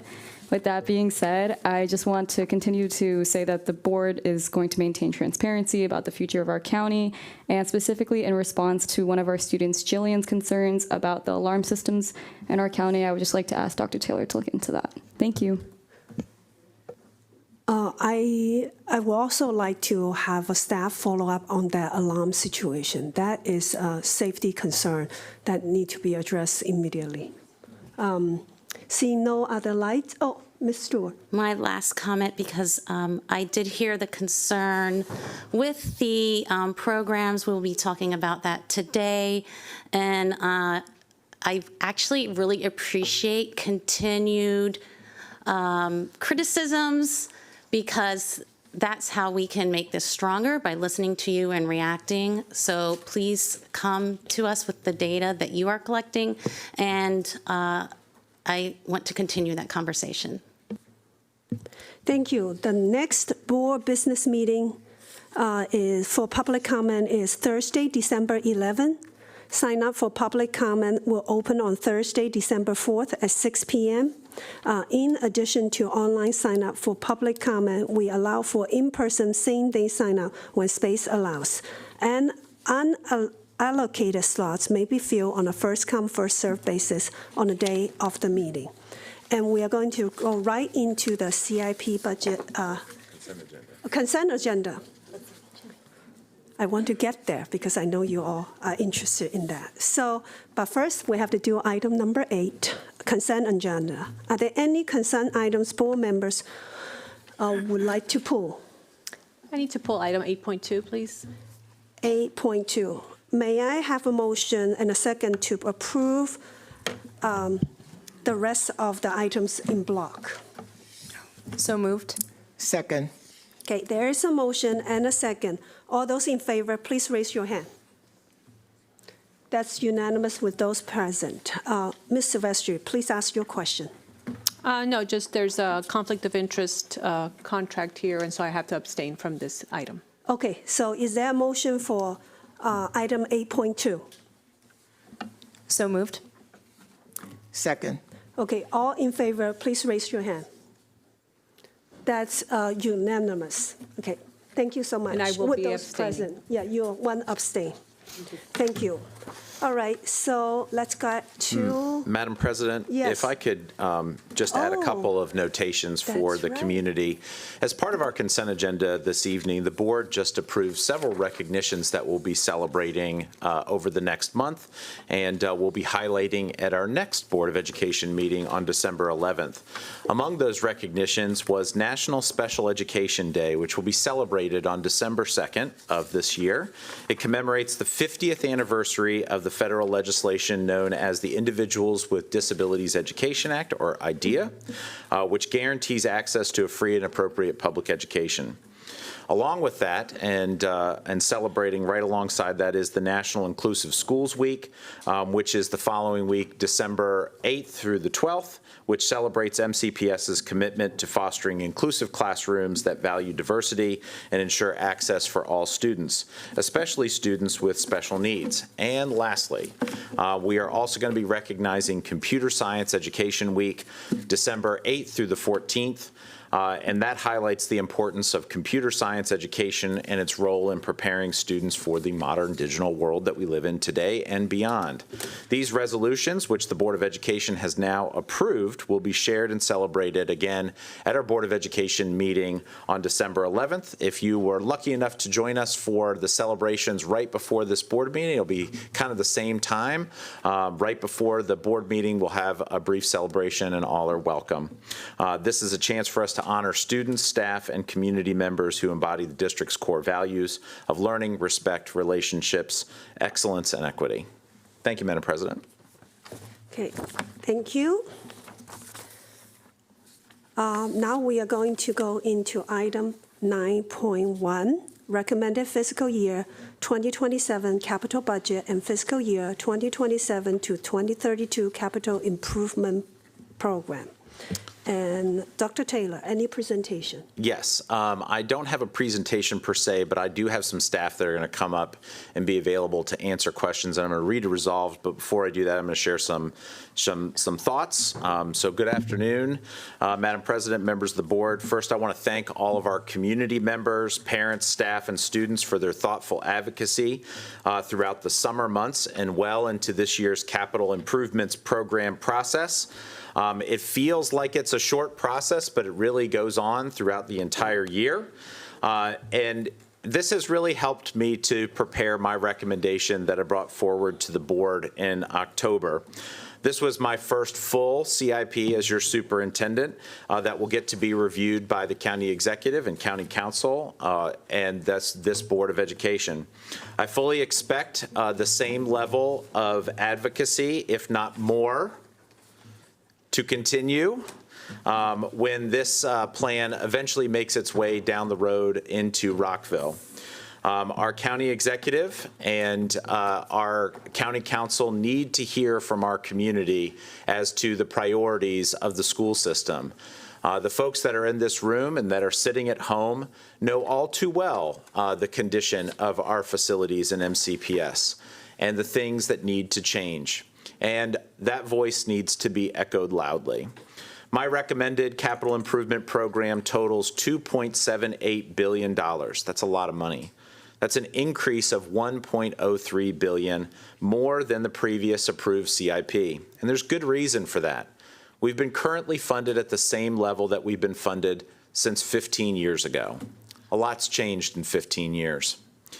Since I joined Team MCPS 16 short months ago, I have repeatedly heard the exact same themes from a lot of folks in our community. First, about the transparency of how we would identify and prioritize CIP projects. To this end, I want to thank our facilities management team who've worked with a third-party consultant to assess our schools in a facility condition index and applied multiple data points to making well-informed, transparent, and data-driven decisions. And I get that we can pick at the individual pieces and reports, and we can always make improvements, but this is a great start for us, and definitely points us in the right direction for making well-informed, data-based decisions for the future. I've heard from just about every stakeholder in this community that's made the time to talk to me about Montgomery County and our aging school infrastructure, especially HVAC. And I got to tell you, it was a rude awakening walking through schools my very first week on the job and visiting schools during the first few weeks of school. It was hot, and it continues to be hot, except that it's about to get cold and continue to feel cold because our HVAC system and its infrastructure are really weak. To this end, I'm recommending some significant stair-step increases over the next 6 years, and it's going to take us a really long time to get back up to equilibrium because we didn't show up in this place overnight. It's going to take us a long time to get back to where we need to go. And it's a huge sum of money, and I think you're going to hear that dialogue represented by the board today as well. I've also heard from staff about the working conditions in our schools and the various buildings throughout the county. Our students work very hard in our schools, and their experience is often temporary. They're in a school for a few years, and then they move on to another school, but the staff stays behind. And so expressing their concerns about indoor air quality sometimes for decades, leaky roofs and other aging building issues is not a temporary situation for them. It's an ongoing experience and something that we pay close attention to. And it is really a challenge with the resources that have been afforded to us. To this end, I have made increases in this proposal to multiple countywide projects, such as roof replacements, fire safety upgrades, and emergency replacement of major building components, as well as other infrastructure buildings. I've heard from our operations leaders that our warehouse literally is falling apart. We even got to take a tour of our warehouse, and we invited our media to join us. And it was literally falling apart. Made from reclaimed materials after World War II, it is not a structure that anyone in our community would be proud of. To this end, we've added a secured lease for a state-of-the-art warehouse that is not only will consolidate all of our operations under one roof for the first time in about 60 years, but will also allow other operational efficiencies that we've never had at our disposal. And it's right here in Montgomery County, and a great investment in the Gaithersburg community. I've heard from our employee associations and our county leadership that we have to put new bus depots, the Carver Educational Services Center, and other important central services facilities in our inventory and take them off the back burner because they've been landing there for decades. And the reality is that this community has made the right choice every time to invest in classrooms when they have had resources. But there's more to this school system than what happens in the classroom, and that there's infrastructure that makes the classroom environment happen, and we can't forget about that too. There's a lot that goes on in MCPS. We're a very large organization, and it takes a large effort to move a large organization, and we can't forget about the people that are working very hard behind the scenes to make great things happen for other people's children. I've heard from coaches, physical education teachers, elementary school principals, and various community members that there are inequities not only in our stadiums and gymnasiums, but also in our playgrounds, and some of our earliest learners really need to benefit from some constructive social development and play outside. We can do better. I have been clear throughout this CIP season that these problems did not happen overnight, and that they will not be solved overnight, and that it will take us not just one CIP cycle, but several CIP cycles to right this ship. As I have stated, we are at a critical inflection point as a community. We are. Not only with our facilities infrastructure, but also how we take care of these important community assets and support our children and our workforce. For the last several decades, the majority of our capital budget has been spent on capacity-driven projects, such as and neglected things like additions and replacements and fixing some of the schools that have fallen by the wayside. For the first time in nearly 40 years, Montgomery County Public Schools, the region, and our county are experiencing year-over-year enrollment decline as a whole. That doesn't mean that every part of our community is in decline. As a matter of fact, there are several parts that are growing. But as a whole, the net change is a little scary. And it's something that we haven't experienced in a really, really long time.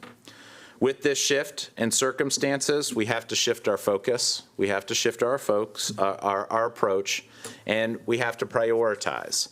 Not because we want to drive a wedge between communities, but because we have to work together to solve some of these problems. We are pivoting our construction approach from primary replacements and additions to renovations and renewals. This shift should make the construction projects quicker, more cost-effective, and have a larger impact on our school system as a whole. One bottleneck that we've experienced and has surfaced today, even in public comment, is that in the past we haven't had secondary holding schools in the county as well as an elementary holding school in the Silver Spring area. A significant and very emotional part of this year's recommendation is to relocate Sligo Creek Elementary School to a new site and to start the closure process for the Silver Spring International Middle School. This is a big deal, and it is probably the signal of more changes to come in future years about how we look at our inventory of schools. These two schools currently are co-located in the former Montgomery Blair High School building, and quite honestly, never should have been chopped up the way that it was, causing wayfinding and other accessibility issues. While these schools have daily operational challenges that make it difficult to have a permanent school, they do offer great potential as holding schools for other schools in the Silver Spring area. I will be coming to you in the upcoming months with a recommended scope for a countywide elementary boundary study. With enrollment projections trending negatively, I am sure that the recommendation of Silver Spring International Middle School closure will be the first of many hard decisions that we will be confronted with in the near future. Staff in the Division of Facilities Management is here to answer any questions before we read the resolution to approve the fiscal year 27 capital budget and the fiscal years 27 through 32 capital improvement plan. And with that, I'm going to turn it over to Mr. Adnan Mamoon, our Chief of District Operations, unless, of course, Madam President, you would prefer I read the resolves and entertain a motion first. I think if they have things There's nothing to present. It's just answers to questions. Okay, so then you should read the resolve before we present questions. Very good. And this is, again, my proposal to the Board of Education for their consideration in the capital improvements program. Resolved that the Board of Education approve a fiscal year 2027 capital budget appropriation requesting $195.6 million and a fiscal years 27 through 32 capital improvements program requesting a total of $2.78 billion as indicated in Attachment A, and may it further be resolved that the Board of Education approve the fiscal year 2027 state capital improvements program request in the amount of $48.7 million as indicated in Attachment B, and may it further be resolved that the Board of Education approve the individual capital items included in the superintendent's recommended fiscal year 27 capital budget and the fiscal years 27 through 32 capital improvements plan, and may it further be resolved that a copy of this resolution be transmitted to the county executive and the county council. Thank you, Dr. Taylor. Is there a motion and a second? Motion. Second. Okay, are there any discussions? There's a motion and a second. Is there any discussion? Ms. Silvestri. Thank you, Ms. Yang. I wanted to start out by saying that I appreciate this CIP budget. I think that, Dr. Taylor, you've done a great job of outlining all of the needs of the schools. We have heard over the years, I've been on the board for 7 years, issues with HVAC, with everyday quality of life repairs that our schools need, ADA, bathrooms, so forth and so forth. So every year we hear this, and I feel like this budget really lays out all of the needs that we need. And again, it's a 6-year budget, but it gets renewed every 2 years. So it seems like it's an evolving process, and some of you have testified that you've been here year after year after year. So I did want to make an amendment to the CIP resolution. and that is to really address some of the testimony that we have heard from the Sims community and Sligo Creek.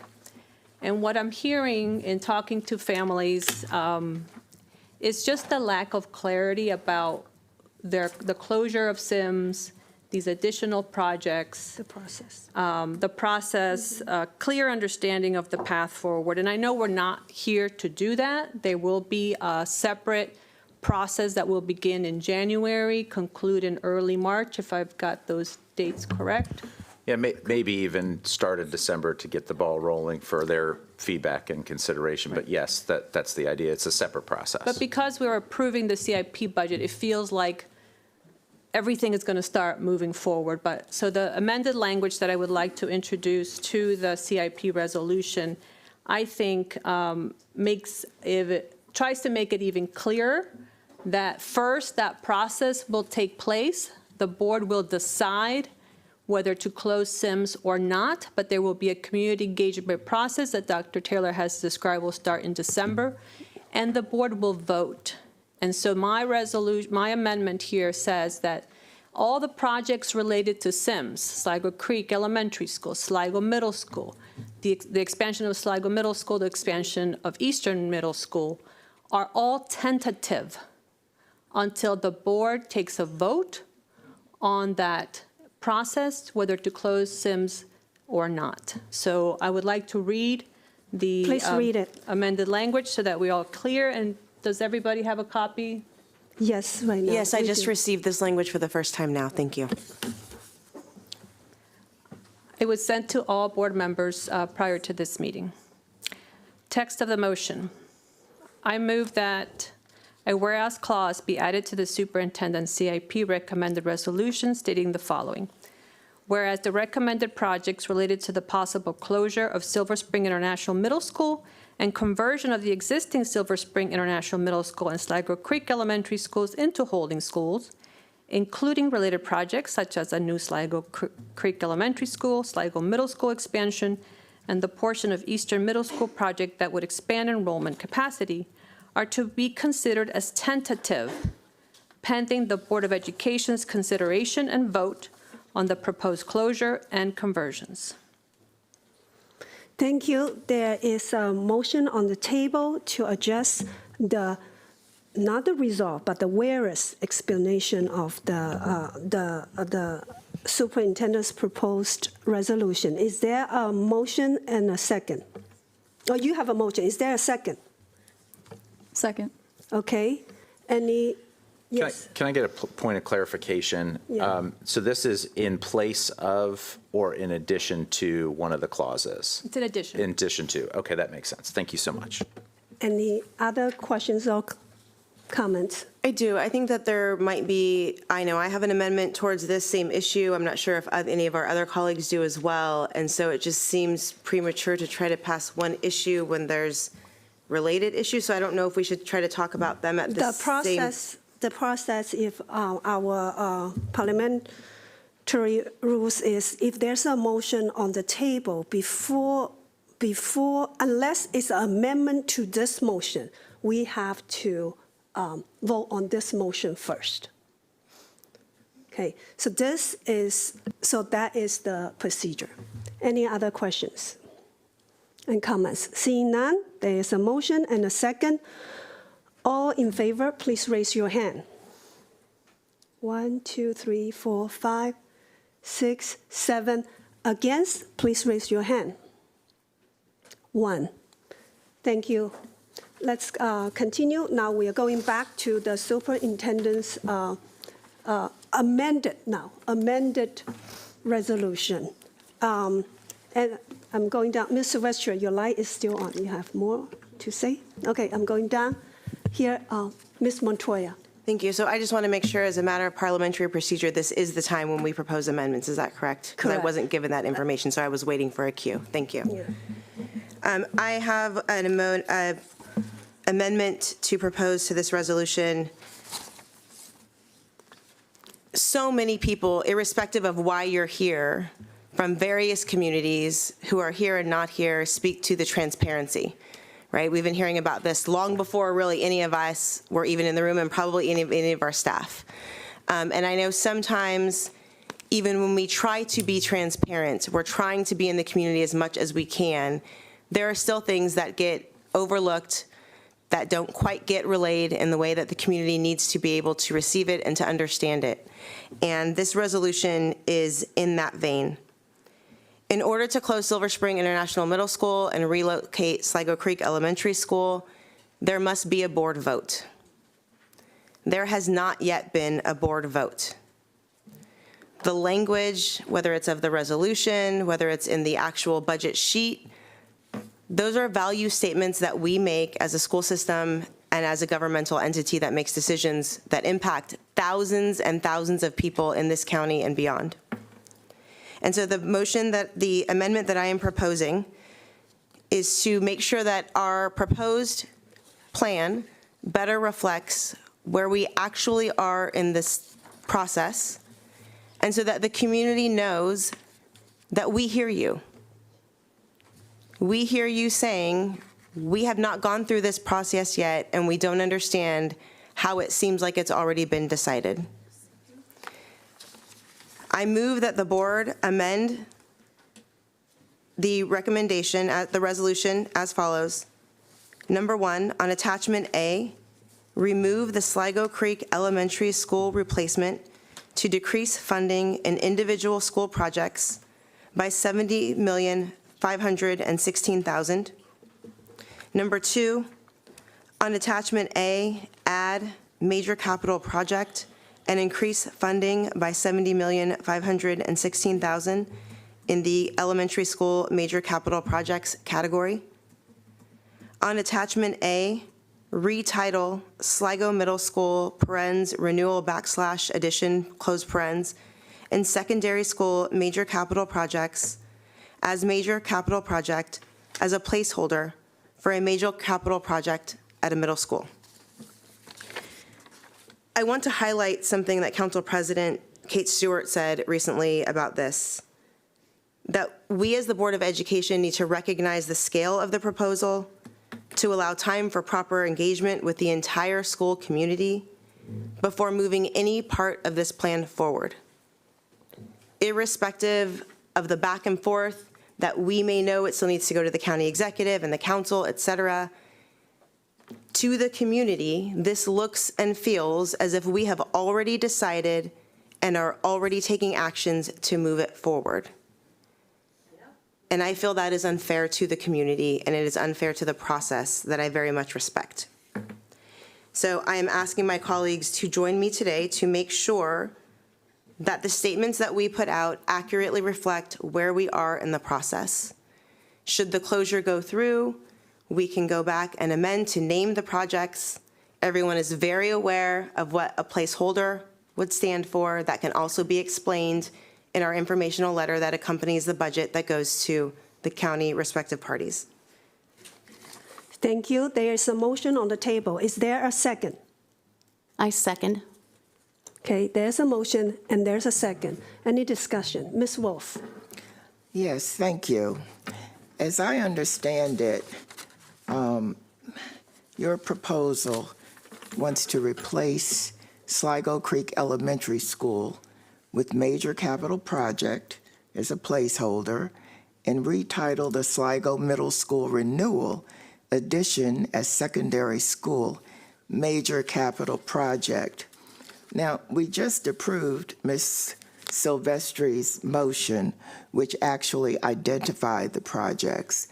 I believe that using the words major capital projects, you can't say you want transparency and then hide behind those words. The CIP is transparent. It delineates the conversation we will be having from December to March. I think it's important that we be honest with our public and list the proposals that we're actually considering so that they have an opportunity to come in and share with us their various concerns, as they have been doing. As you noted, Ms. Silvestri says, this today does not decide the fate of Sims or Sligo Creek. This just begins the conversation. Until we receive actual funding information from the county, we will not be making any final decisions. So I just wanted to say, as a BOE, the Board of Education, we are charged with prioritizing and serving the interest of the school system as a whole. In our role as board members, our focus should remain on being responsive to the overall needs of the school system. This systemic focus means that there will be times when some communities are unhappy with the direction we're moving, but we have to keep our eye on the system needs. Thank you. Thank you. Thank you. Wait till I call on you. I'm going down this line. Please hold. Okay, no, Ms. Montoya. Ms. Zimmerman? I just wanted to align myself with Ms. Wolf's comments. Thank you. Coming back, Ms. Stewart? She can go. You can go. Go ahead. Thank you. Thank you. I'd like to address the comment prior to moving on to another But wait till comment. I call you. Please follow this. Do I have permission to speak, Ms. Yang? Yes, you do. Thank you. Please go ahead. To Ms. Wolf's comments, I do understand, right? And in this instance, what we've done, and I'm not really actually great at these sayings, but I think we put the cart before the horse, right? We're starting to say we're having actions here before we've actually made a decision. And so while generally speaking, I absolutely would agree with you that we don't want to use kind of generic terms, right? School, elementary school, or secondary school. Absolutely. In a general context, I agree. In this instance, though, everyone knows exactly what that means, right? We know what we're talking about. Again, each time we send over a budget to the county executive or the council, I see my colleagues shaking their heads, and I'm happy to hear comments. We accompany it with a letter, right? Kind of explaining, this is where we're going, this is what we're looking at.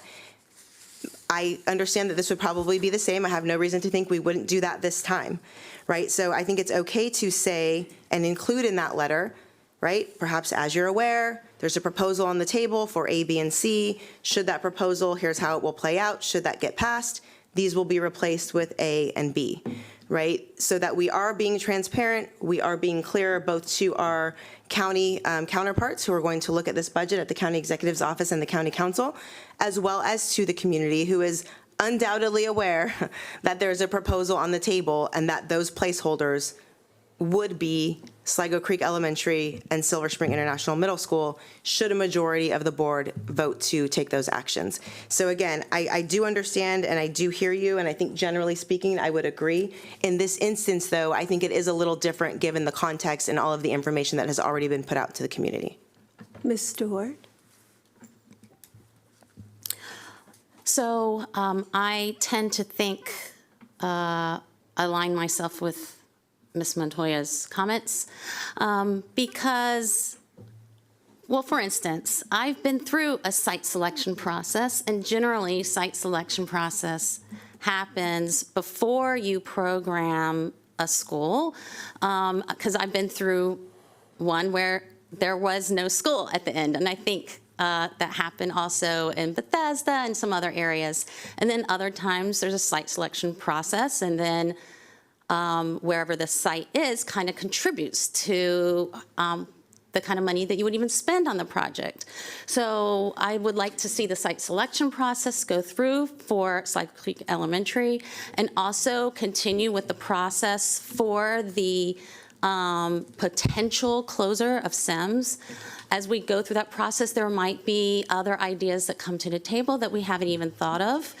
We have really creative community members, and so because of that, I want to be absolutely clear with the community that this is not a done deal, and I think this helps that understanding. And I believe County Council, if they receive this budget with this placeholder, they would understand the context of this. It would be very clear to them.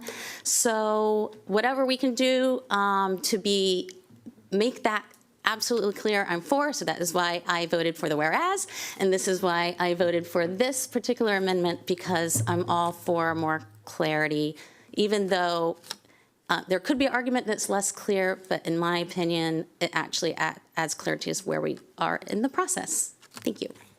I'm checking to see. Okay. Dr. Taylor? I do want to clarify that per the board's policies, you cannot go through with the site selection process for an unnamed project.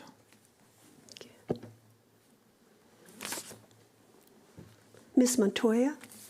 Thank you. I just wanted to address the point that Ms. Wolf made about the passing of Ms. Silvestri's motion to amend the whereas. And I do recognize that, and then obviously if for some reason my amendment were to go through, that would then need to be amended. I'm a little surprised to see that, knowing I was going to bring this proposed amendment, that you would bring yours first, because obviously if mine doesn't, right, if mine went through, then we might want to change some things or not, right?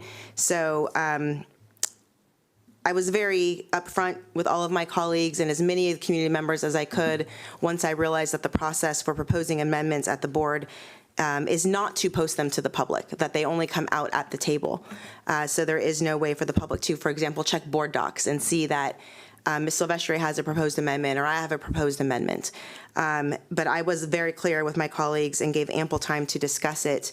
And so I just, if we're going to be transparent, if we're going to say that we have processes, if we're going to say that we're here as a board to make decisions on behalf of the school district, then that has to be all of us. I'd like to have a point of clarification. Ms. Dorr, yeah. Yes, go ahead. Thank you. Okay, so how do we name a project, yet not assign a definite spot? Because again, I've gone through like a DCC, potential DCC elementary school project. It was not in the budget, yet we went through the site selection. So can I get clarification from anybody on that?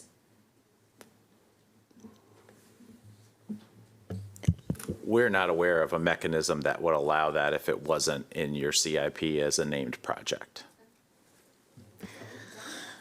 Okay, in that case, I will have to withdraw my second because we need to go through the site selection process. I'm very surprised by this because this has not been my personal experience, and maybe the policy wasn't followed in the past, so.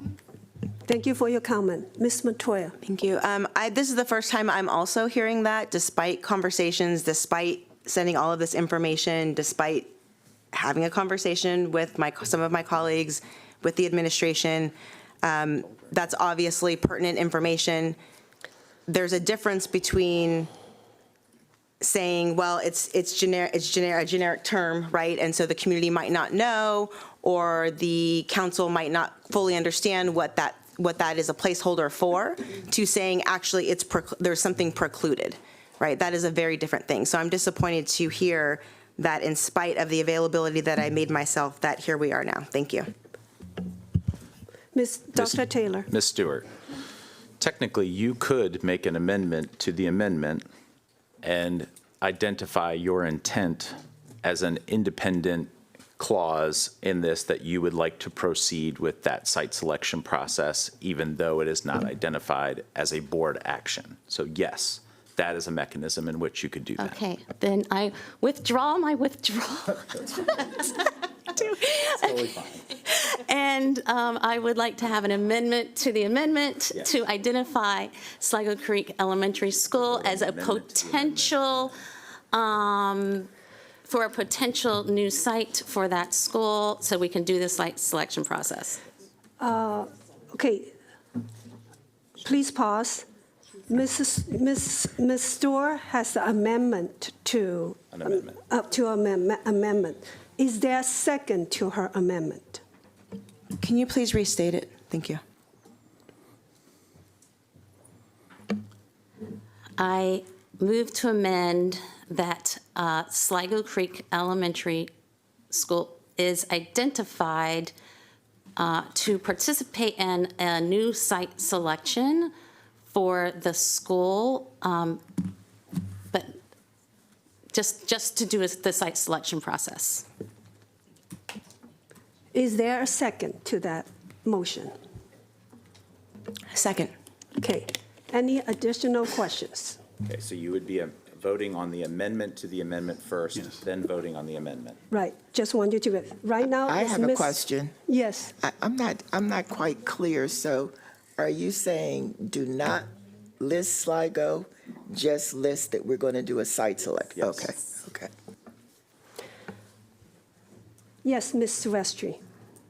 And independent of these amendments, this is going to happen anyway, because it is a named project in the CIP. If Right, If so it doesn't the get current passed- resolution already will enable us to do it. This is just because of Ms. Montoya's amendment, that she, not wanting to name the project. Right. She specifically want to name. I want to check with our staff. Dr. It may be helpful to get clarity if Ms. Montoya's motion is a substitute amendment to the amended motion For Ms. Silvestri's for motion. Ms. Silvestri's motion, or if it is an additional amendment.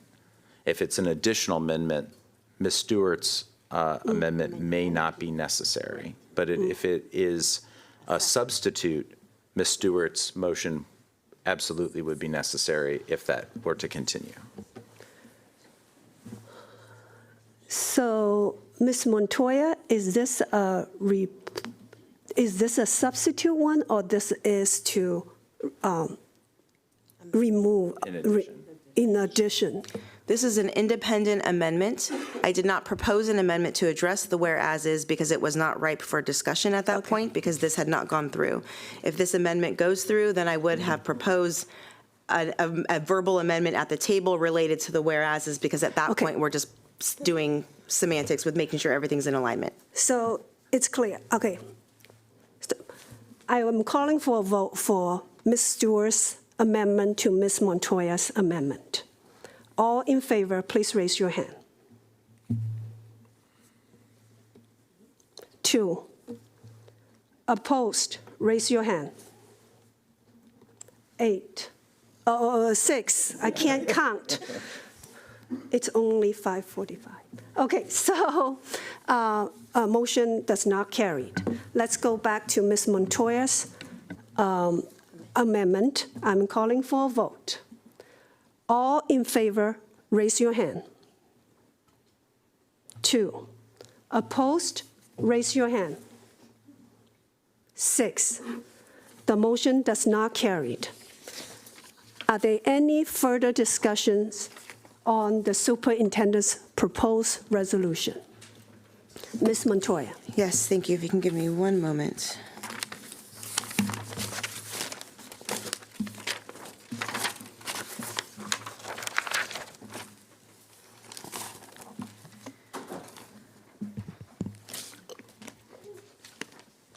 The amendment I'm going to propose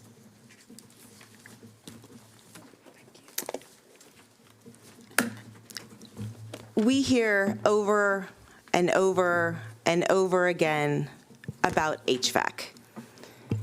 You can't hear anything about MCPS or the board without hearing about HVAC. Even to all the schools who are here saying, I need a new school, right? Part of it is because your HVAC is messed up, and I get that.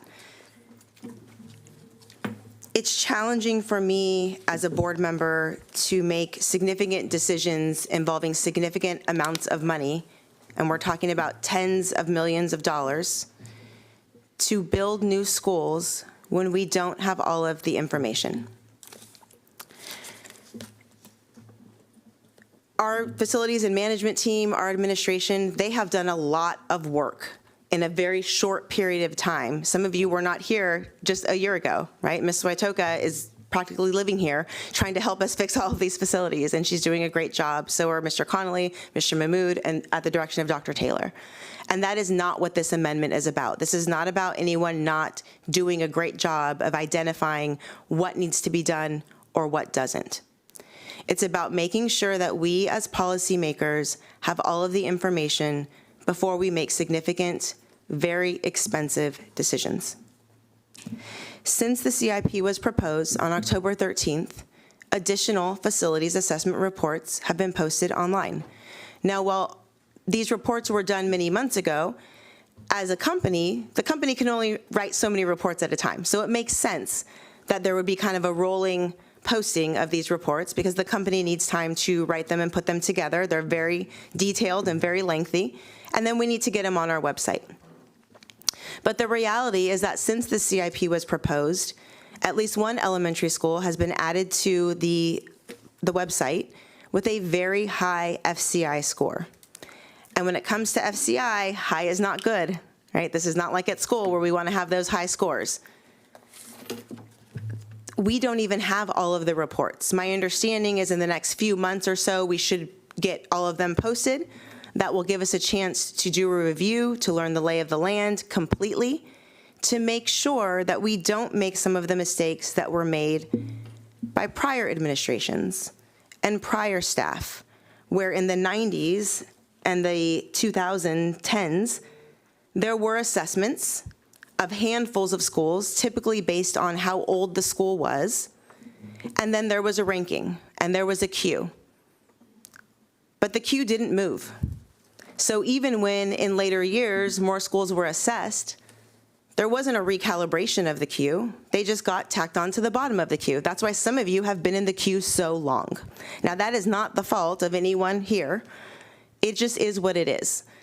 But now we have a moment, we have an opportunity to take a pause, to collect all of the information, to make sure that the community's money, your money that you pay taxes for, is being spent in the best ways that we know because we have all of the information. So what I'm asking here today is for us to consider all of that, what we know and what we don't know. And unfortunately, there are some things that we still don't know. I'm asking for a historic investment in what we do know, which is failing HVAC. We have an opportunity to positively impact thousands of children and staff members by using $127 million to put or replace HVAC systems in many of our schools. Now, to be fair, I'm calling it historic, but if you know HVAC, $127 million is only going to buy us so many, right? Our high school HVAC systems can be tens of millions of dollars in multiple phases. Some of our middle schools as well, because some of them are very large. Our elementary schools get a little better, but even some of those can be in the $7 million, $8 million, $9 million. So yes, I'm saying historic, but it's only historic because we've never really done it as a system. Again, not because anyone doesn't care about, not because anyone here doesn't want to see that happen, but because there are lots of different things that we have to spend our money on. And with that, I would move that the board today amend the resolution as follows. On attachment A, remove Cold Spring Elementary and Highland View Elementary school replacement projects to decrease funding recommended in the major capital projects elementary countywide projects by $127,365,000. On attachment A, increase funding recommended in the HVAC replacement countywide project in fiscal years 2027 and 2028 by $127,365,000. On attachment B, revise the list of systemic maintenance projects in fiscal year 2027 State Capital Improvements Program request consistent with the referenced project removal and funding allocation.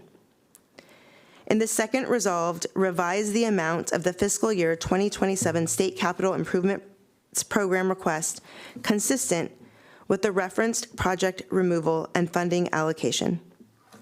With an elementary school boundary study on the horizon, with decreasing enrollment, with the things that we don't know, I'm simply asking for a brief pause on building new schools so that we can have all of the information and make well-informed decisions about how we spend the community's money. Thank you. Thank you. There's a motion on the table. Is there a second? Seeing none, the motion fell. I will continue our discussion of superintendent's proposed CIP budget. Oh, Ms. Stewart. I have an amendment. Please go ahead. Okay. I move that the board amend the proposed resolution to decrease funding recommended in the outdoor play space and athletic infrastructure countywide project for new turf installation projects in fiscal years 27, 28, 29, and 30 by $29,900,000 and increase funding recommended in the HVAC replacement countywide project by $29,900,000 to support elementary school HVAC replacement projects. And the reason I am putting up this amendment is because, to Ms. Montoya's point, we need to invest more in HVAC. This particular amendment would have the same amount of money coming out of one place and going in the other in each year, whereas Ms. Montoya's amendment had them moving lots of money from later years in the budget to just the first 2 years, which affects the year-by-year budgeting, which is why I couldn't second that amendment. But I will explain that the reason I want to prioritize HVAC in this way is that I've seen multiple studies that updating HVAC system has a proven return on investment on student achievement and health. According to a Brookings study, updating athletic facilities just doesn't have the same effect. In the last few months, I have seen the effects of compromised air quality, and it really does affect teaching and learning every day. I've also seen studies that plastic fields can have a negative impact on the environment. As fields age, clumps of shredded plastic go into our waterways. There's chemicals that leach. And there's places like Poolsville that has their own water system, and they had to mitigate for high levels of PFAS, and we want to make sure that that doesn't continue to happen. I have actually seen a lot of community input asking that we move forward with installing these fields. And I really understand that we need to do better with our athletic fields. What I am asking is that we do not continue to what I see as kind of giving up on a state-of-the-art grass field and instead moving forward with just replacing all of our fields with plastic. So while we're in this moment, in this CIP, and needing all the HVAC improvements and seeing the return on investment, I want to move forward with that now. Pause on updating our fields, which need to be done. I would like to see an RFI for a high-performing grass field that includes maintenance, so we can have that full conversation as to what is possible, and then have a conversation this year about the positives and negatives of a high-impact grass field versus a plastic field. And we can have that conversation just like Pittsburgh is right now having that conversation. They have very similar climate to us. So that is my proposal. And hopefully some of my colleagues agree that we can pause on this, get HVAC accelerated, and have an RFI for this year. There is a motion on the table. Is there a second? Second. There's a motion and a second. Any discussion? Yeah. Ms. Wolf. Go ahead. Oh. She seconded. You can. But she had her light on. I didn't know if she wanted to speak. You know, I want to thank the community for sharing their thoughts and perspectives on this issue. And I have heard from hundreds of you, it seems like, in the last 2 weeks. And I do appreciate what you're saying, Ms. Stewart. But during my time on the board, I've heard from so many communities advocating for turf because of the very substantial differences in the usability of the turf fields versus grass. I've been here when the majority of turf fields were in communities well-equipped to advocate for themselves. We've worked hard to make the acquisition of a turf field equitable. When I see Springbrook and Magruder on the list to get turf, I see that as the result of the board's work to bring about equity, and I don't want to stop that work. So I will not be supporting your amendment. Thank you. Ms. Zimmerman? Thank you. I am actually rising in support of Ms. Stewart's amendment. I just as we're in tough fiscal times, I have a difficult time supporting something that has a greater cost than some other things. And while all choices that we make are going to be investments, this is just an investment that I personally am not willing to make at this time. Ms. Silvestri? Thank you. Yeah, like all my colleagues have gotten a lot of correspondence about this issue. And again, I've been on the board for 7 years, so we've heard a lot of pros and cons on this topic. The reason why I will not be supporting the resolution is just this is not the time.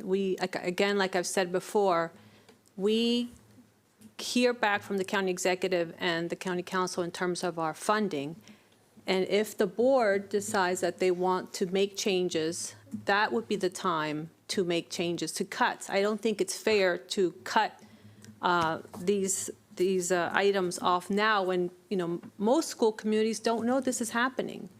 Some of you know this is happening, but if the board decides that this is in fact a priority, well, then let's think about that. Let's talk some more. I'm the chair of the Fiscal Management Committee, so I've shared with you, Ms. Stewart, that we can take it to the committee and, get more information if needed. But I just don't think it's fair to make this decision today when most schools, most affected students and staff and school communities are not even aware that this is a thing. So, Ms. Grace Rivera-Owens. Thank you. Just very quickly, I'm not a fan of taking anything off before we're told how much money we have. I feel this is very premature. I also feel that, well, Laura, you know how I feel about turf fields and so on. But my personal feelings put aside, I need to see what's in the best interest of the district, of the students. And honestly, we need to have a deeper conversation, whether it's in your committee, Ms. Sylvester, or so on. Truly, looking at the equity, turf fields were not started in this county with an equity lens. As many things were not started in this county with an equity lens, right? But here we are, and there's a lot of communities that are waiting on it. I still need to have information about economics with turf fields versus grass, right? So turf fields apparently have become much more environmentally friendly compared to what it was, and people can disagree. But you know that having that discussion with these communities that have been waiting is important. It is important. The maintenance of turf fields are a lot less than the maintenance of grass. Well, we are in very hard economic times. And I agree. I'm one of those people who thinks what we need more than anything is to ensure that our children are warm in the winter and they're comfortable in the summer. I'm about one of those people that I believe what's inside the school, whether you need a new biology, equipment, whether you need those things to me are more of a priority. I'm not saying that sports is not a priority, but then I look at my folks in Damascus. They don't have grass, but they have, a great football team. Quince Orchard, they don't have a turf field. They are, I think, the best football team. So I'm just. You are conflicted. Okay, you are conflicted. That's the I love them all. Okay, I love them all. I love them all. All right. And I'm a Trojan. But I'm just saying, so I think we need a deeper conversation, Ms. Stewart, about this. Yes, exactly. With better, information. But so at this time, I think it's a little bit premature. So I am not going to be supporting, but I just wanted to say why. Because I think it's important that we have a very candid conversation with those communities. And there's going to be other conversations, hard conversations that we're going to have. Because I think what's in the classroom is important, how our kids, the environment, where they learn, our staff, all those things are important. So that's why I don't like to do things premature. I feel like I'm in the Monopoly game. I have play money right now, but I don't have real money. So Thank you. Thank you. I'm going to Ms. Motoa, Ms. Stewart, and I will come back to you, Ms. Malone. Did you want to respond to anything before I go ahead? Sure. Hold on. I call on you, Ms. Montoya. That's okay. I'm running the meeting. Do you have something to share with the board? Yes, I just wanted to give Ms. Stewart an opportunity so the community can follow along a little better. But I'll raise my issues. She will come right after you. I'll raise what I'm going to say then. I apologize, Ms. Stewart.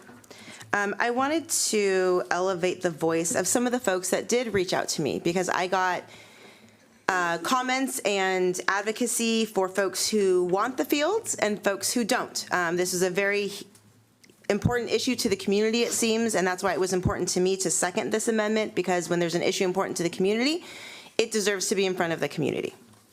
I would like to highlight the comments of Miss Alana Glassman from Magruder High School. She is a field hockey player and has played since her freshman year.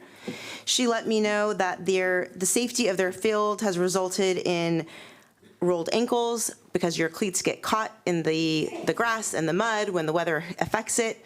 There I see some Magruder field hockey back there, in addition to things like the field hockey stick. A really important point that I thought she brought up that I actually had not considered was that it will be harder for her to play at the college level because she has not played on the same types of fields as they're playing at the college level. And so when we talk about preparing our athletes, all of the time and investment and monies from various spaces that we put into our students because we want them to succeed and be good at their craft, just like we do for other things, could all really be undermined by not having the ability to practice on the same types of fields that you're going to play in college. And I just thought that was a really important point to bring up. I also want to acknowledge on the other end folks' concerns about even if the quality of the materials has gotten better, right, with technology and things like that, that there still could be an impact on the environment, or perhaps in some spaces there's an argument that it might affect the water. So I just want to acknowledge that there are really good points on both sides. One question I have, and maybe it's not a question we can answer, I don't know, but you can tell me. When we're looking at the proposed regional model, which we'll talk about later, is there kind of like maybe some regions which don't really have any turf fields and then some regions which have a lot? And now I did, just to put this in context, I did my own little research because I was like, how did we get these fields, right? How did this start?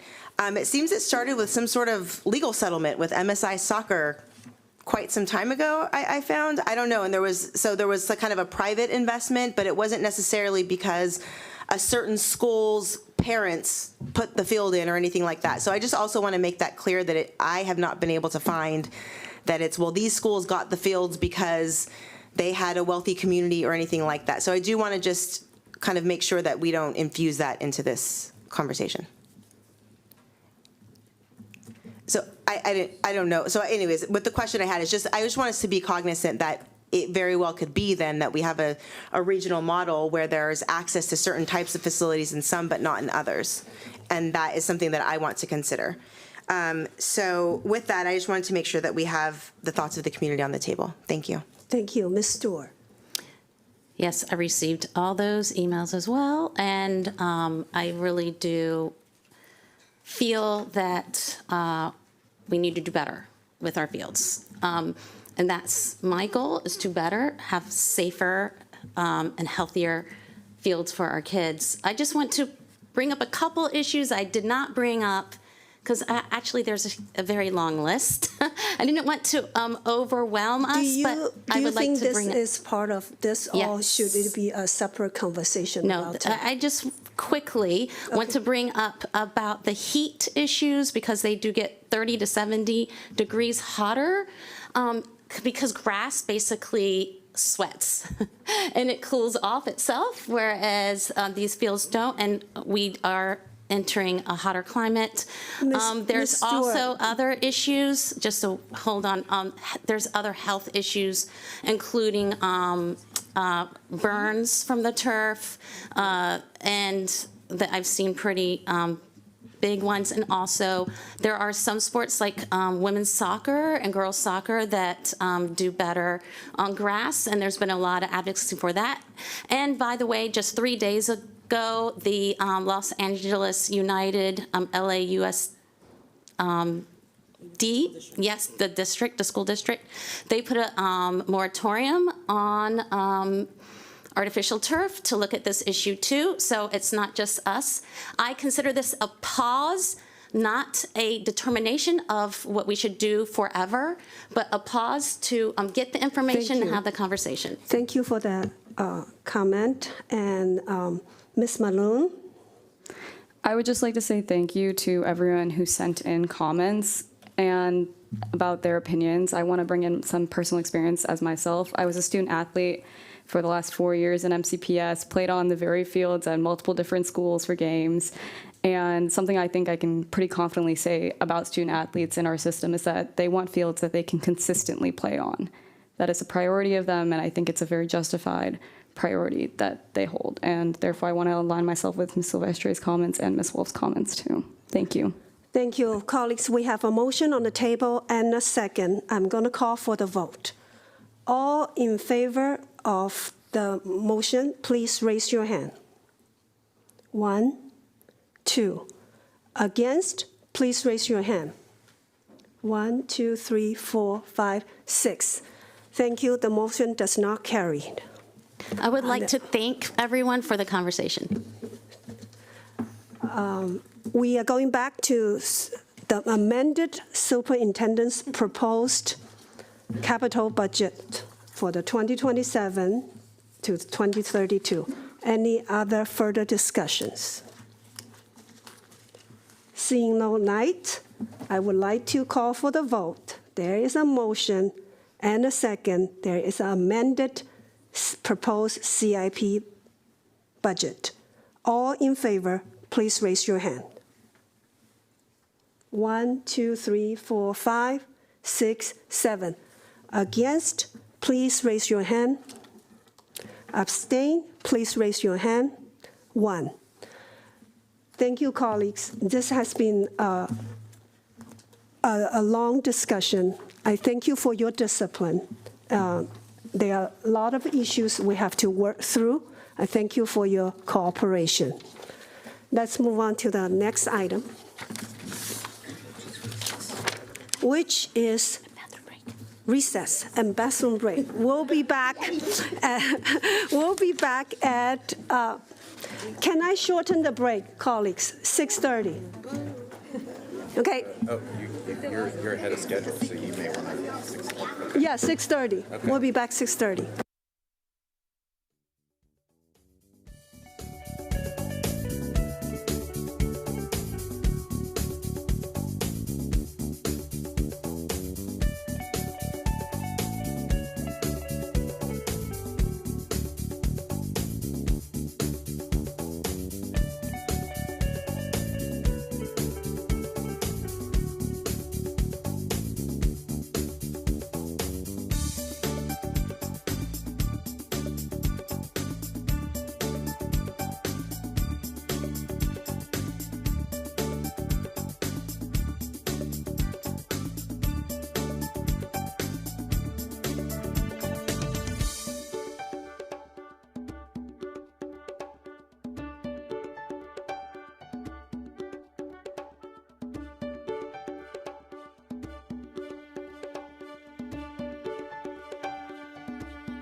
Welcome back, everybody. We are back in session. Next item is 11.1, Operating Budget Priorities Roundtable. And this is the time of the year, folks, that we share with our superintendent the board's specific budget priorities as he developed the FY27 operating budget. And as we begin engaging in the FY27 operating budget cycle, the board is committed to a budget that aligns with and prioritizes the 4 goals of the MCPS Future Ready Strategic Plan 2025 to 2030. Goal number 1, academic excellence. Goal number 2, future-ready graduates. Goal number 3, positive, safe, and effective environments. And goal number 4, high-quality, diverse workforce. We are very aware that due to the physical climate, we are limited when it comes to spending on many of the things we would like to invest in for our students and schools. As fiscal steward, it's more critical than ever that we are intentional, effective, and efficient in the responsible use of our community resources. We strive to set budget priorities informed by data and grounding in equity that build upon our system's strengths while addressing opportunities for growth so that all Montgomery County Public School System students reach their full potential and are future ready. So while I did state that there are financial limits that will directly impact the amount of resources available to support our students and schools, I believe it's essential that each of my board colleagues have the opportunities to share their FY27 operating budget priorities. And I will kick us off in sharing my priorities with the superintendents. So in the past few years, we have made investment in reading and math. And the board is very interested in looking at initiatives, successful initiative, and continue investment so that we can strengthen the good reading approaches and math supports across all schools. And while we are looking at how to support classrooms, and please also consider retention of our SEIU staff generally and the impact of no work, no pay days. That will be one of the things very interested in. Help to turn my microphone on. Okay. So the board understands the importance of creating welcoming schools where students feel like they belong, can succeed, and build connection with peers and school adults. The board recognizes that teachers are skilled practitioners responsible for meeting all of their students where they are and helping them unleash their potential. The board requests that MCPS prioritize reductions in classroom size, especially at the primary and intermediate elementary grades, to ensure learning environments where every student feels supported, appropriately challenged, and empowered to build a bright future. This is something we were looking into last year, so it'd be great if we could do that in this year's budget. Thank you. Thank you. I first want to align myself with the priority of reducing class size. I also want to, as Ms. Yang started to bring up about our educational support staff, we recognize the critical role that our paraeducators play in educating our students, especially in supporting students with disabilities and other needs. We recognize that paraeducators are an integral part of the school's faculty and deserve to be compensated for their planning and preparation. The board requests that efforts be made to make paras full-time employees with compensated planning time. Thank you. I want to align myself with everything we've talked about so far. Being chair of the Strategic Planning Committee, all of these things are a part of our goals. And I want to talk about goal 3, basically, safety and security. We recognize safety and security are of the utmost importance for our students, families, and communities. It is critical that students make it safely to and from school, and that they are in school And when they are in school, they are in safe and supportive environments. We recognize that school safety and security are multifaceted and encompass bus safety, pedestrian safety, safe facilities, such as alarms, drills, behavioral interventions, etc. The board requests that you prioritize investments in strategies and training that provide safe and supportive learning environments. Thank you. I would like to align myself with all of my colleagues' comments, and I want to focus on wellness and mental health. Student and staff wellness and mental health are critically important when creating and maintaining environments conducive to learning. The board prioritizes the effective training of all school staff in de-escalation strategies and believes that if additional trained behavioral interventionists and counselors were assigned to schools, it would foster positive learning environments. Thank you.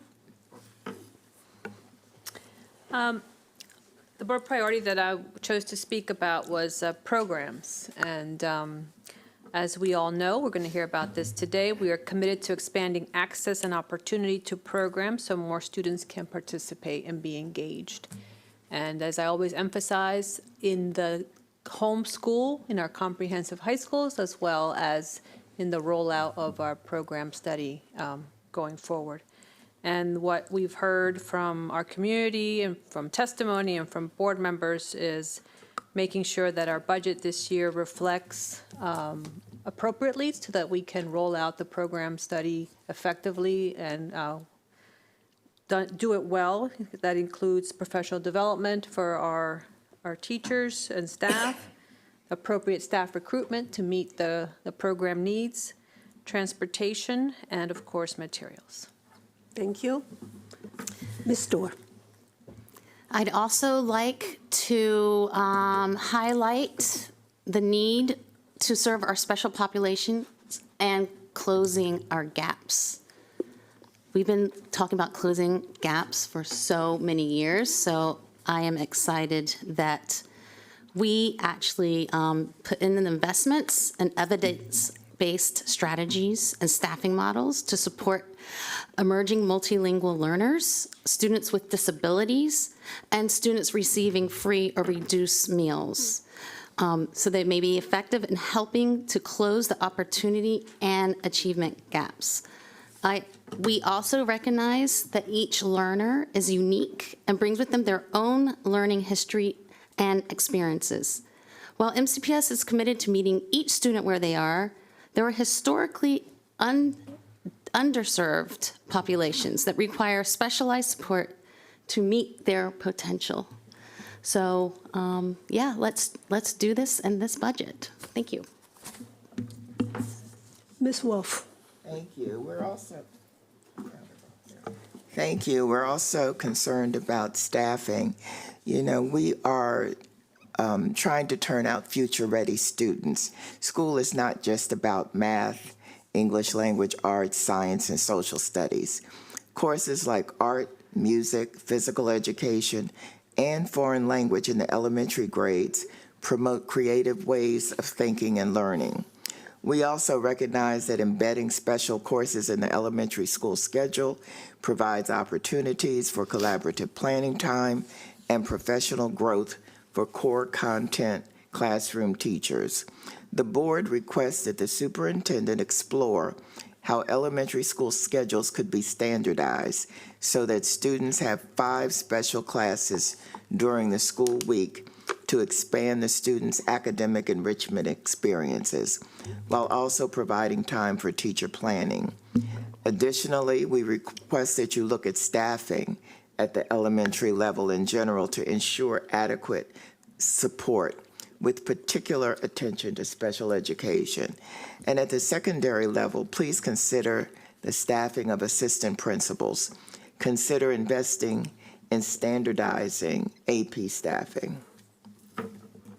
Thank you, Ms. Wolf. I thank colleagues for putting out really robust discussion about our budget priorities. I know it's not an easy task. But we do feel this is an opportunities every year is an opportunity. This is another opportunity for us to right-size and improve our practices. Thank you, Madam President. Thank you, board members. And I see such direct alignment with your strategic plan goals and objectives to your budget priorities. And I look forward to presenting a budget to you for consideration next month. Thank you. Let's look at item 11.2 is for the third time, we're talking about the school year calendar. And please give us, introduce yourself and give us an update. I'm just going to push things straight to Ms. Malchody so that she can take it away. Good evening. I am Kat Malchody. I'm the Executive Director for District Operations. We are here to talk about my favorite topic, dun, da, da, the school calendar. So today we're going to talk about the timeline. I really want to take 1 second to acknowledge my committees and the community feedback, talk a little bit about the drafts that are in front of you, share a little bit about policy management, and identify a recommendation. We are also aligned to your fabulous strategic plan. We take that very seriously, goals 1, 2, and 3. And we are here November 20th, board review and discussion, and hoping to make it to December 11th for adoption. Some of the big things that we wanted to talk about after our most recent meeting were aligning to neighboring districts, particularly for breaks, like winter break, spring break, thinking about the start and length of winter break, considering interrupted weeks and what it looks like to have a Monday on, a Tuesday off, and a Wednesday back on, and then thinking about the diversity of our communities. So with that, we have 3 drafts for you. It was really important when I left our most recent meeting that I went back to both of the committees and we took it very seriously to go piece by piece through the different calendars and talk about every single month and then look at it as a whole. And once we did that, we realized that there were probably like 6 or 7 calendars that we wanted to look at. So then I asked them if they would go back and look at them if I made them. And so they said yes, and so I did. And so the 3 that you see are the 3 that we sort of narrowed in on after those discussions, after those drafts, and really thinking about what really represented as many of the voices as we could, and staying within the parameters of calendar. So the 3 that you have in front of you are ABC. A is the one that starts the week before Labor Day, which, as a reminder, is a week later in the 26-27 school year, has the same spring break as the other 2. And then the main differences for B and C, they're almost identical, except C includes the 23rd of December, which has come up a lot in conversations. I also want to give a big shout out to Anuva for over 4,000 views in social media and over 1,000 responses from our students. She almost got as many as I did, and so that is amazing because thank you. And so those are really the 3 calendars that we felt as committees. And again, our committees are MCPS, everyone from community partnerships, many people who've been with me for the past 3 years, some people who came to me with strong advocacy and now are really strong calendar people because they just really like it. And so just a huge shout out to them because this was an extra labor of love, bless you, that I asked them to do this year. And so, we continue with our engagement, we continue with our planning, and we come to you really feeling like, bless you, we have some really good examples of what could be a very meaningful calendar for our 26-27 school year. And we had a great discussion of policy management. I always love going and just kind of hearing people's perspective on it, and that's really where we land today, so thank you. All right, I'm going to open up for any questions from my colleagues. We went over it in the Policy Management Committee, and after this is going to tell us this is going to be come back to the board for approval in December 11th. December 11th, okay, on December 11th. All right, thank you so much. Question over here. Oh, there are questions. All right, Mrs. Zimmerman. Thank you. I think you've done a lot of great work. I have just 2 points that I want to make. The first I'd heard is that educators are the least represented in the feedback that we've heard. Can you enlighten me a little bit on that? Is that true? Tell me a little bit more. So the surveys are open to everyone, and so Right. everyone can fill it out. What I have found is, and our committees are representative of all of the 3 associations, as well as some of my members who are not part of one of those sort of groups came with advocacy, and then I asked them to join the committee. Great. One of the things I find is that a lot of staff parents tend to weigh in. And so, but the survey was open to everyone, and so, and we asked both of the committees to put it out in different spaces. I do hear from staff in different ways too, I would say. And different levels of staff have different sort of areas of advocacy. Okay, great. I just hope that staff continue. Please do. You know, As a former teacher, please do that. Absolutely, because this sets a lot of the options up for how, you know, your school year will be structured. Speaking of which, I noticed that I think some of it is nature of when our holidays are celebrated, but others of it could maybe be something that we could consider, that a lot of Mondays are days off of school. And the complication for that is if a class only occurs on a Monday, or, you know, other kinds of block scheduling and things, that it can be difficult to miss a lot of a single day of the week. So it's just something that I'd like us to consider as we're looking at options. Absolutely, and that, it's something that definitely comes up, especially for elementary, because of the way their scheduling works, absolutely. Thank you. Ms. Silvestri. Yes, thank you. I wanted to ask, is there a recommendation of the 3 options? I know we're voting at the next meeting, but I know which my favorite is. But, Based on the feedback that I've reviewed with Ms. Malchody, I'll be recommending that the board look at option C as its preferred calendar. And at this point, I know we've still got some more collection of feedback to go. But right now, that seems to be the strongest feedback that we've received. And that's where I'm leaning at this time. And it's my intention, unless more compelling information comes through in the form of feedback, to recommend to the board the option C. thank you, and I like that option because it starts school earlier, which I think is better for teaching and learning, and doesn't have us here at the end of June still in class, and also because we have off on the 23rd, and I think that a lot of people miss it because they're on their way to winter break. So, thank you. Seeing no other lights, thank you. Thank you. Have a great afternoon. Right. So next, we will go to item 11.3. That is the must-see TV tonight. Also, the boundary study and program analysis update. Staff, please come forward. Yeah, while the Army is coming forward to take their places, we are pleased to bring forward an update to 2 major efforts guiding our vision of equity and excellence in MCPS, the boundary study and the academic program study analysis for our secondary schools. Our goal is to create a coordinated countywide system that is fair, efficient, and expands access to high-quality programs and ensures strong local opportunities for every student. We continue to talk about the boundary study and academic programs together because decisions about school assignments and decisions about learning opportunities must evolve together if we want a system that truly serves all students.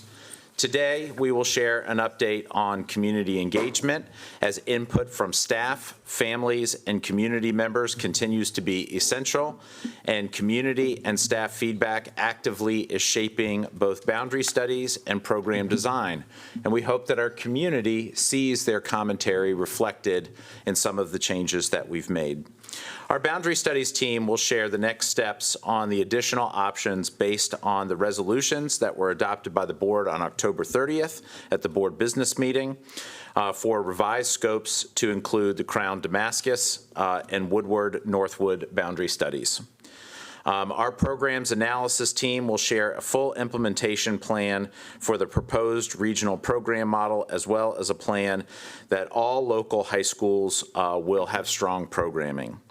Before I turn it over to Mr. Mamoon and Ms. Porter, our Chief Operations and Academic Officers, respectively, I also want to point out that we've included some things on board docs that are worth some community review.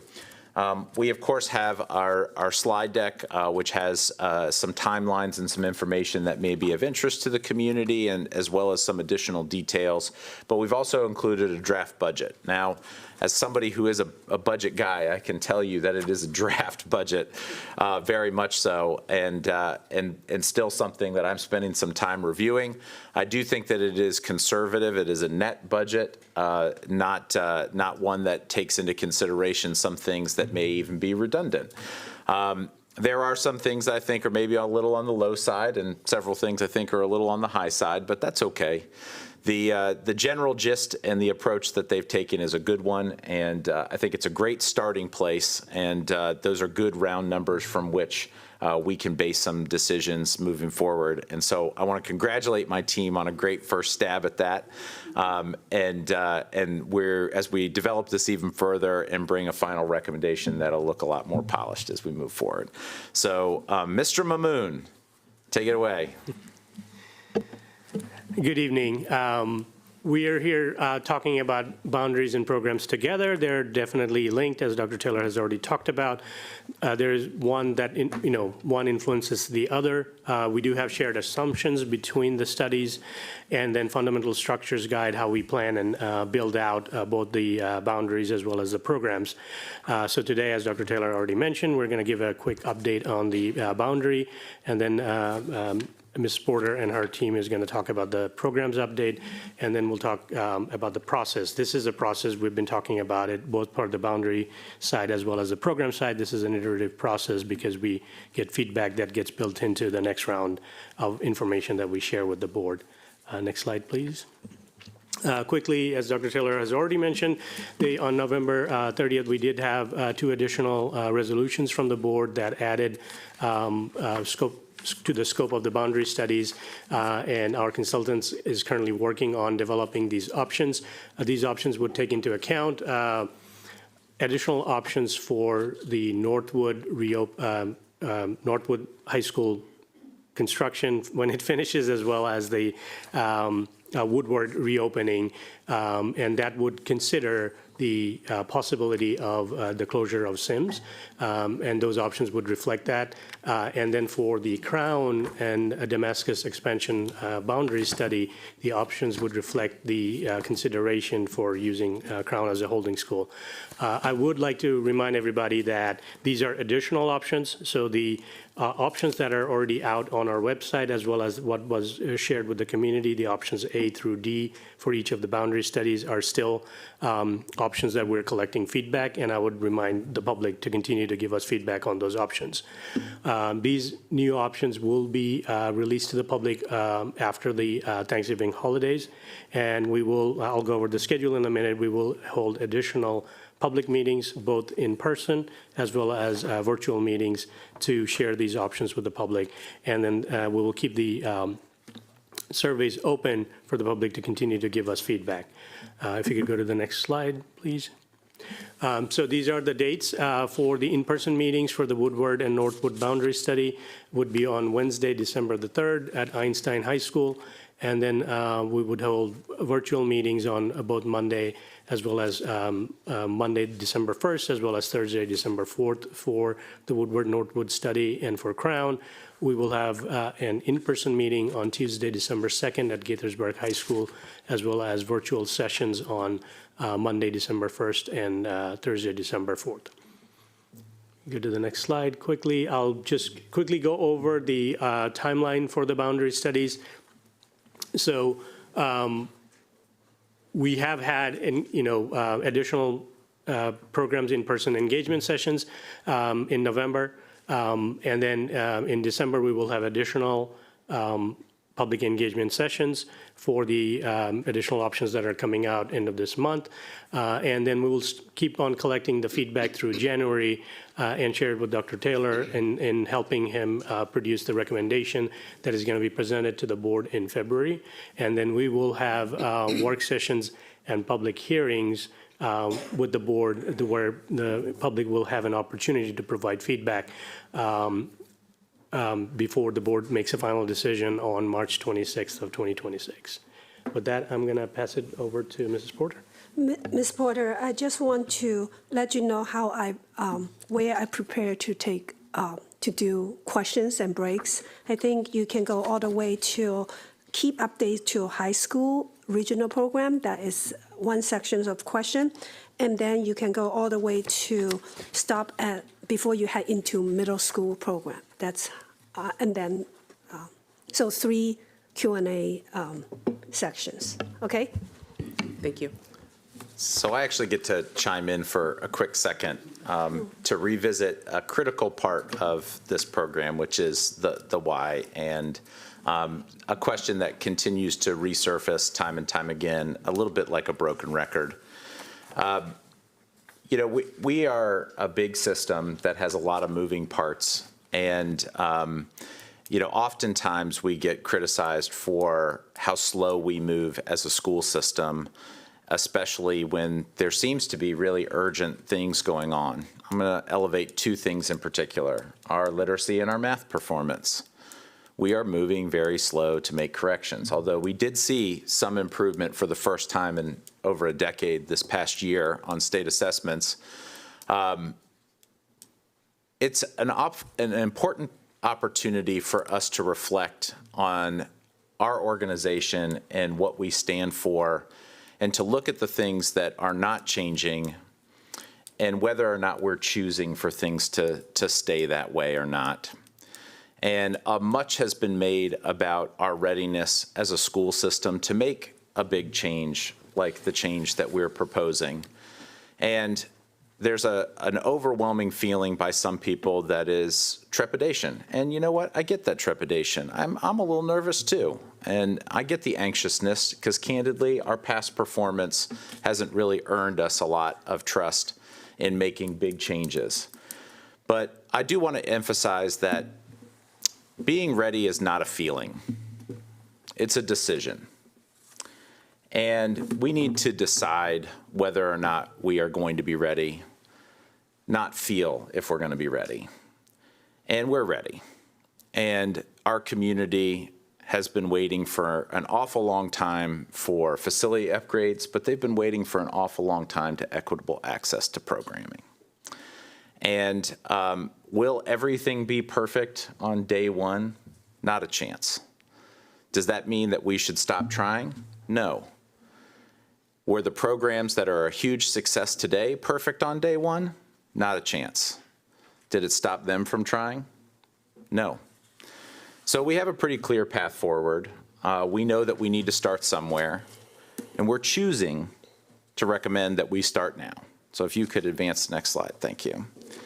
So this is really about 2 things in our eyes: about how we manage the capacity within our schools, and we have an interesting advantage with declining enrollment that we might be able to manage capacity better. If we get our shared assumptions right, we can link programs in our boundary study very well and create a foundational structure that can be long-lived for a generation of students until we think of something better, candidly. And we have to be nimble enough to think of things that are better in the future. And the second thing is about service. The kind of service that we can provide both operationally and academically can exist better for our very large county when we leverage some of those efficiencies and we take a hard look at some of our parts of our community that have been historically underserved and why they have been underserved. And take a look at that head on and address those issues head on. I turn this now back over to Ms. Porter to go through the details. Thank you very much. Good evening, President Yang, members of the board. Before we get started, I do just want to acknowledge all the folks that are sitting in that back corner by the door. They are from the Teaching and Learning Division and really helped provide a lot of input and feedback around what we are presenting today around the programs. So tonight's presentation provides a very high-level update on the comprehensive work that we have been doing. We're going to share what we've learned from our community in terms of engagement and feedback.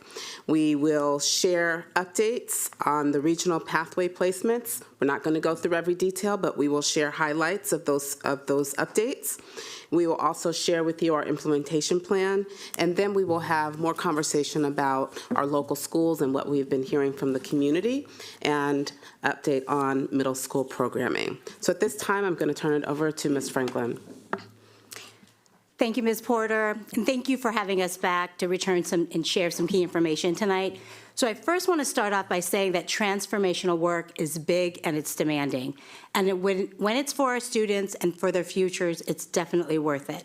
I share this because we appreciate the board for acknowledging the program analysis work that was presented to you our last time together on October 16th. On October 16th, we brought to you a number of key updates for the budget, the updated regional program placements, our timeline, and transportation estimates.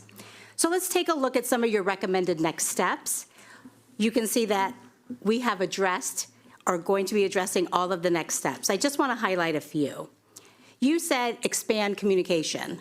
So communication has been expanded to beyond the principals with their support, our collaboration, and the program supervisors' collaboration. We're working with teachers and staff regarding programs and facilities. Educators have been part of the design work, and their feedback has been critically important. The next steps will absolutely continue to engage many more of them for standing up and scaling our programs. And the last item, you have received a multi-year budget, which is an attachment, and you will see a snapshot of our program plan in our presentation. One fine item we wanted to make sure to share is that there is another attachment, just a small 498 program page, set of frameworks that's set up for in a PDF, light reading for after the meeting, of course. Next slide, please. So we brought to you before, what are the problems? So here are the problems. I'll just mention a few. You've seen these before, and we'll talk a little bit about them when we go forward. But again, we do have over 2,000 students who remain on a wait list or on a wait pool. This says that there's a number of students who are looking for programming that might not be available at their local school. We do have big variance when it comes to providing bus transportation and resources to our programs, something that we need to tackle. There is a vast difference for students who have access to programs. Some have access to as many as 22, and some don't. And so that's a big difference that we need to also tackle. And a contributing factor to all of these challenges is that MCPS does not have a systems approach to deciding when to implement programs, how to implement programs. They happen to come at different times over the past 50 years, all well-intended, but now we have this really great opportunity to try and address these issues. So next slide, please. So let's look at the two solutions. The first solution is that we want to focus on strong local schools. You'll hear more about this today. And then the next solution, number two, is that we want to offer up the idea of a regional program in 6 regions, and that's to address barriers of transportation, seat capacity, and distance to programs. We offer a regional program model because it is cost prohibitive to try to offer all of these programs in all schools.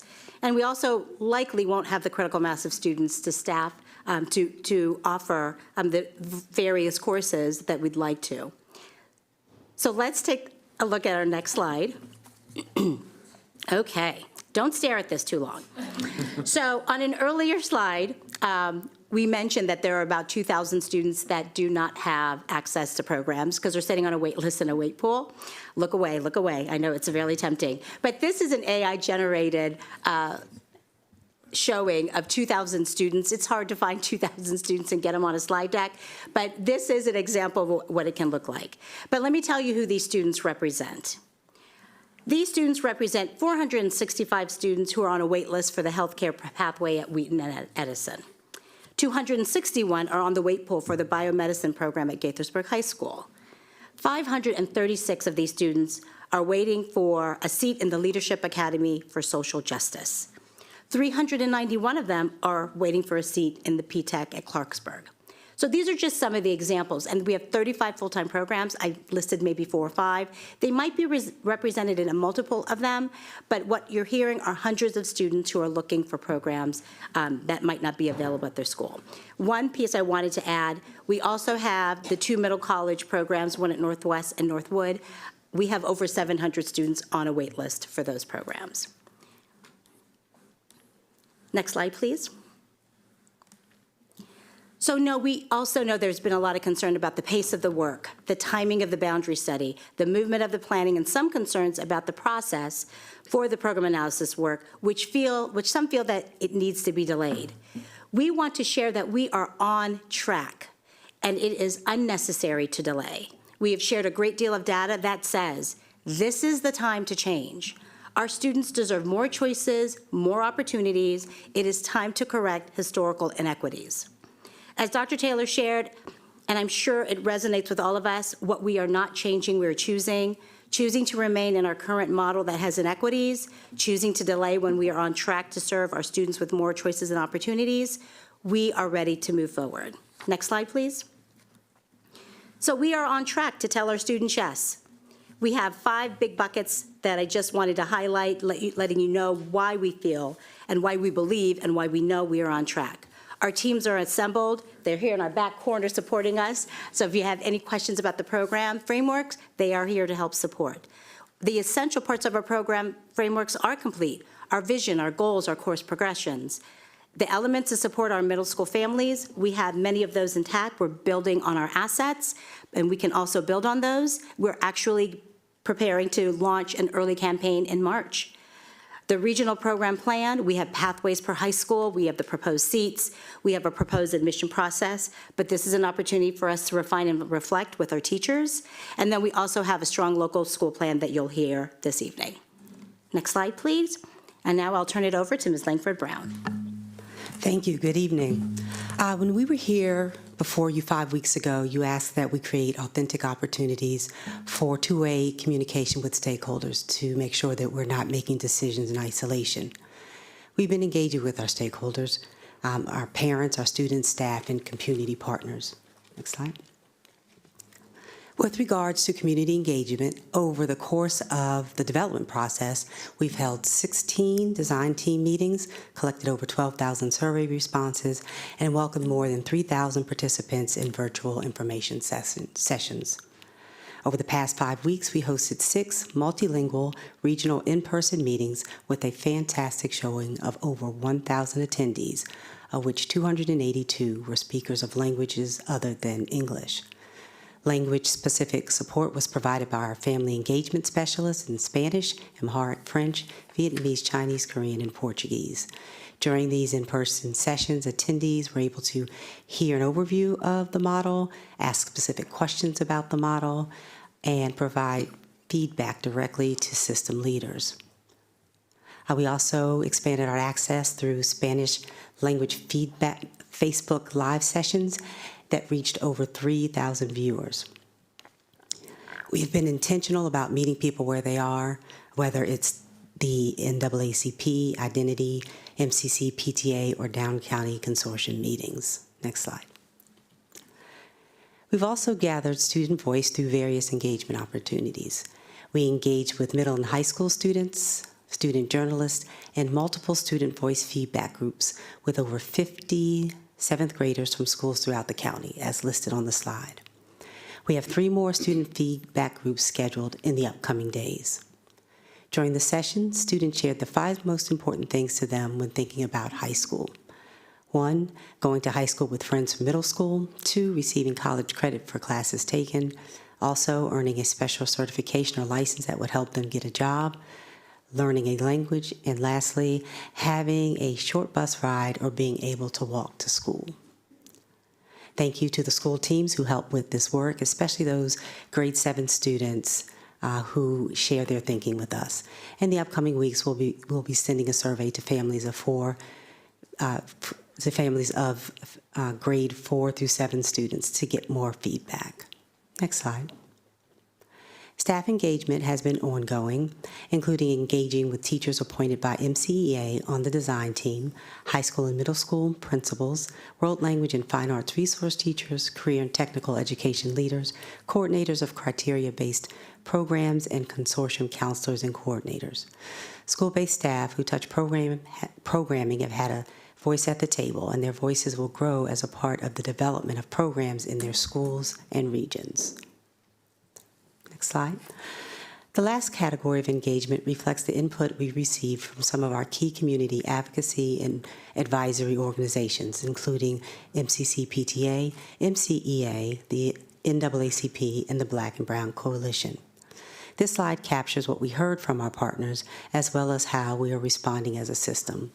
One thing we heard was the importance of teacher voice. The organizations want to be sure students are fully involved in shaping the work, and we agree. We brought teachers, coordinators, resource teachers, and counselors directly into the process as we develop the what. We will systematically increase our engagement with them on the how, including everything from refining pathway components, designing professional learning, and creating outreach plans. We also heard the need for ensuring genuine two-way communication and creating real opportunities for people to speak directly with us. We are reviewing what came out of the 6 in-person engagement meetings and building the next round of engagement opportunities. We heard 2 competing messages about timing. Some organizations said slow down and wait until the boundary studies are finished before moving forward with the regional program work. We acknowledge this concern. This process is moving quickly, and we're committed to helping families understand how the pieces connect. And the truth is, the program analysis and boundary studies are interdependent. Program seats affect capacity, and capacity directly affects boundary decisions. They have to move forward together. But we also heard the opposite message. Don't delay, this work is overdue. This statement is true as well. Some partners have said that expanding access, eliminating scarcity, and correcting historic inequities cannot wait. So while we are listening to the concerns, we also are honoring the urgency. We're prepared to move forward with the timeline. Mrs. McLean will provide an overview of the changes we have made in response to stakeholder feedback. Thank you. Let's pause for questions. Board members, anyone has questions? I'm going to start with Ms. Stewart. On page 10, I saw one of the items was a clear plan for middle school program analysis. Maybe I've missed that plan, but could you share? Thank you. All right, Ms. Zimmerman. Thank you. I first want to talk about the boundary study with the additional options that are going to come out with new models, new proposals. We will really need to increase that engagement portion for this part of the boundary study. We're going to have more options, more complexities, and unfortunately that causes greater confusion in the community. And I look forward to hearing about all of the robust and varied opportunities that the community is going to be given to truly engage and give us feedback on these upcoming options. Madam President, can I add one piece of information? We didn't mention this, and we probably should have, and we should have even put this on a slide. And this is something that we actually talked about earlier today in a team meeting, so it didn't really make the queue for the slides. One piece of feedback that we've heard consistently after we released a second round of maps is that whenever we put out the final version of things that have been generated by the process, that we include the previous options in the conversation with surveys that go out.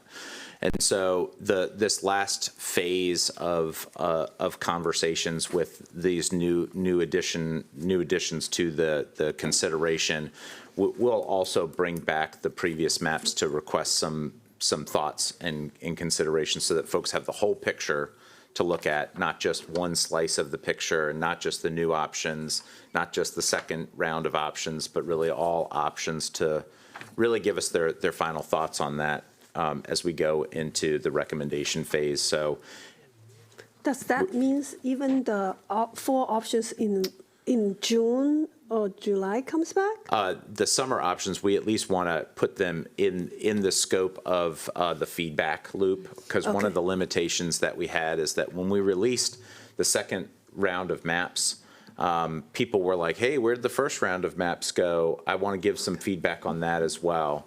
And so we want to make sure that folks have access to giving us feedback on all versions that come back to the board for a recommendation, not just one.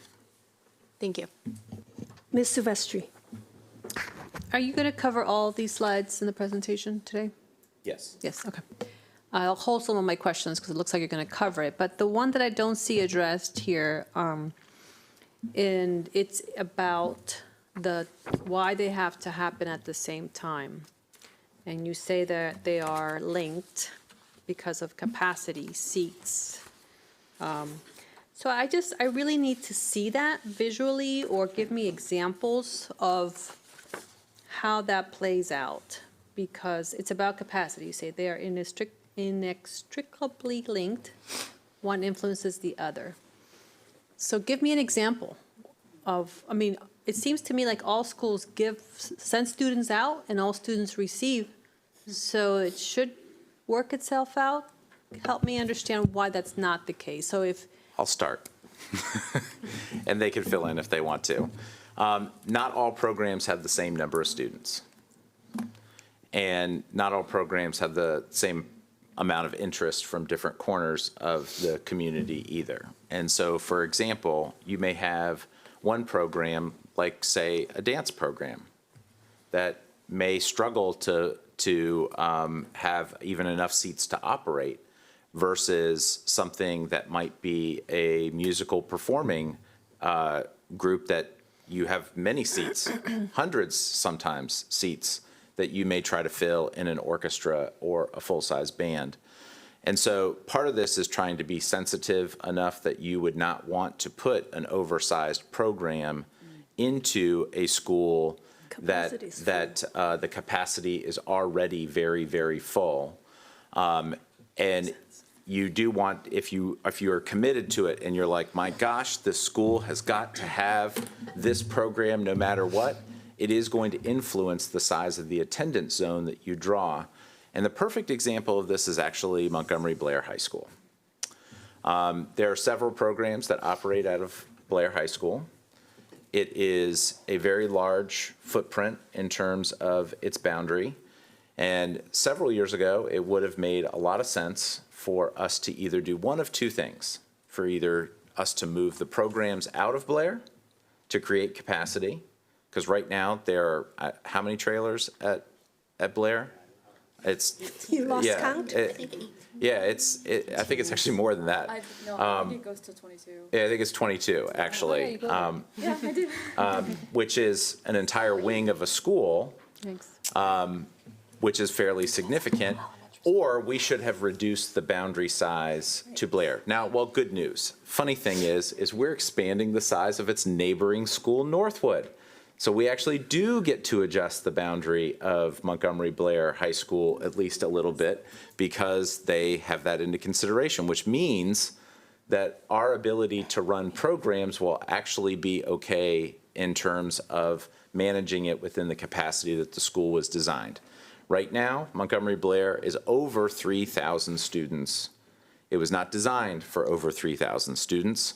We did that to ourselves. That was a man-made problem because we did not consider program capacity at the same time as considering our attendance boundaries. So using the Blair example, so we have a new boundary for Blair, let's say.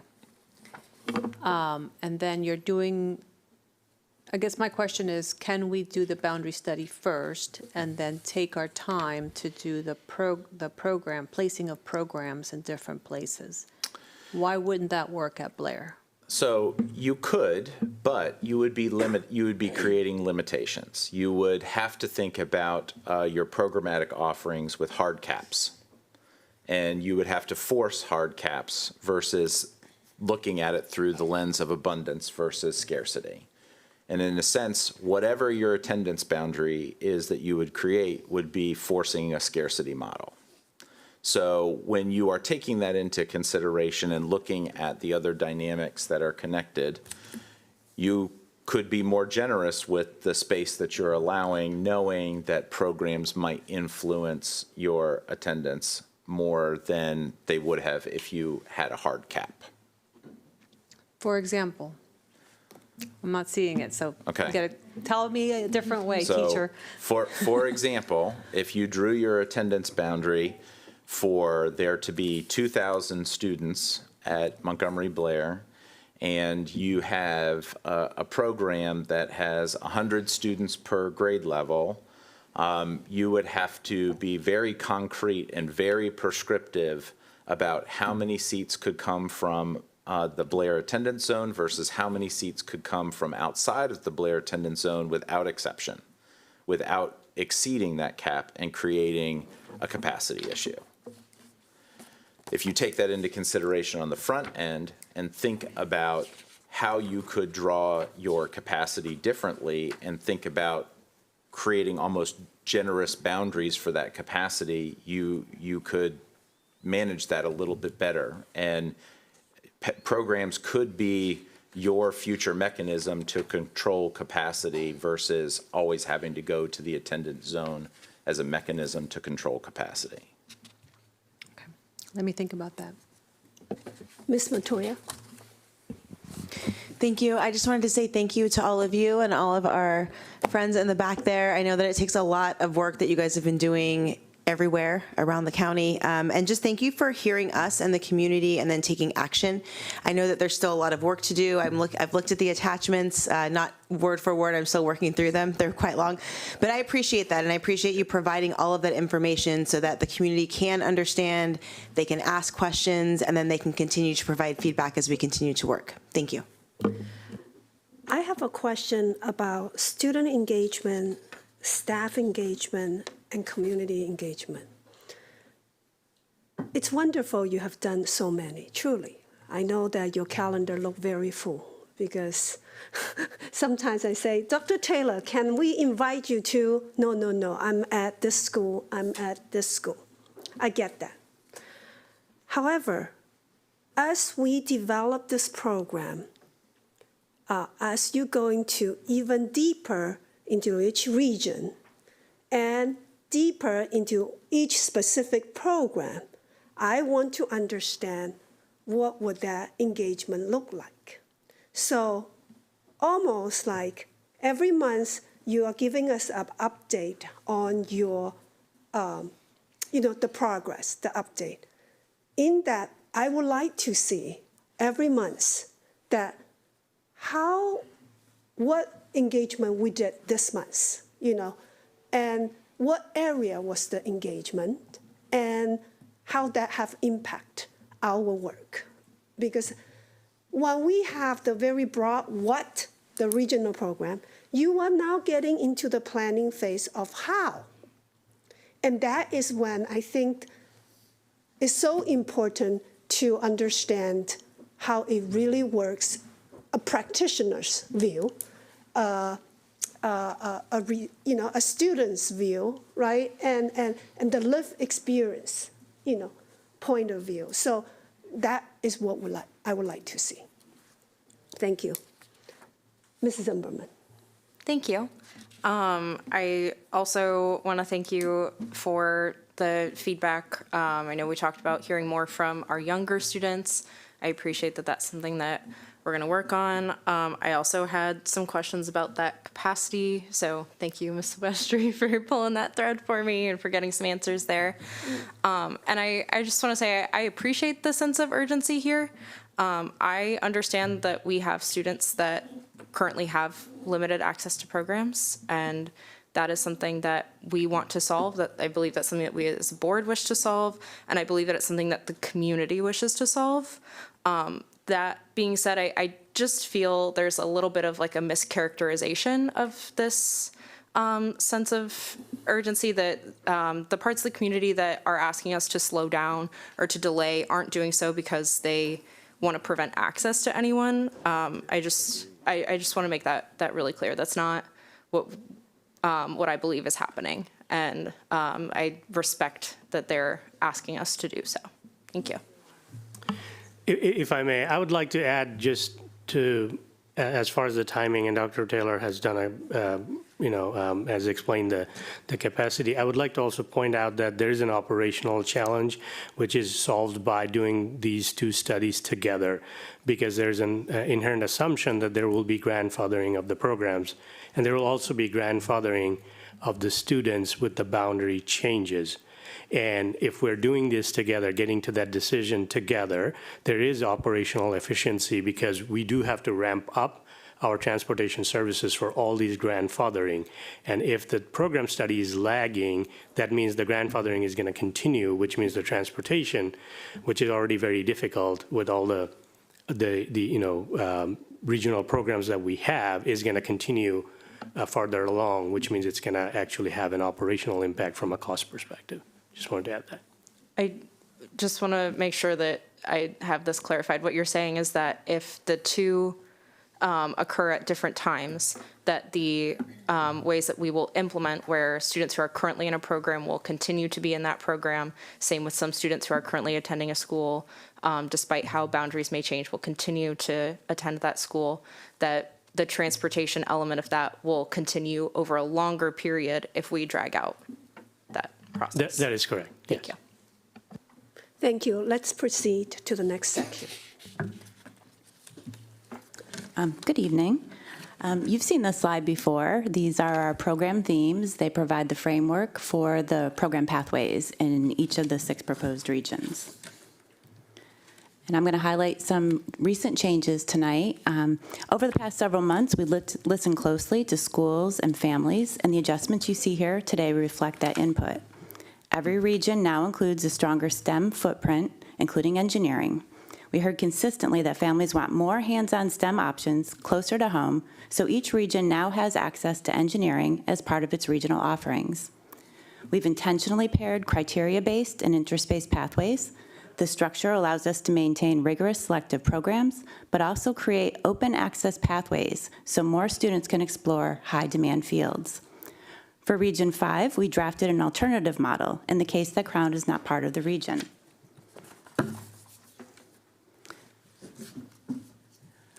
So there are 2 ways that students can access our high school pathways, interest-based and criteria-based. This approach ensures that every student has opportunities that match their interests, strengths, and future goals. Criteria-based means that students must meet certain standards or academic markers to be eligible for the pathway. Criteria are based on a variety of data points and will be explicitly identified for each pathway. All students who apply and meet the criteria will be eligible for the program, and acceptance decisions will be made by a review committee. Interest-based programs are open to all students wanting to pursue the pathway. All students who submit an interest form will be placed into a lottery for selection. As we shared in the last board meeting, when we shared our transportation estimates, we are operating with a minimum seat number per program to be conservative in the early part of this process as we learn. Interest-based seats will range from 15 to 30 per program at a minimum, and criteria-based seats will range from 30 to 60, also at a minimum. Both will have opportunities for students locally to access. So I won't go through all of the changes, but I'll highlight a few for you. The most significant update in Region 1 is for Northwood High School, where we have now identified the specific pathways within their program themes. These pathways build on Northwood's existing strengths and prepare students for the opportunities that will come with the opening of their new school building. One pathway, a new pathway, well, we originally named it agroecology, caused some confusion, and with the guidance of the school staff, we have renamed it environmental science and leadership.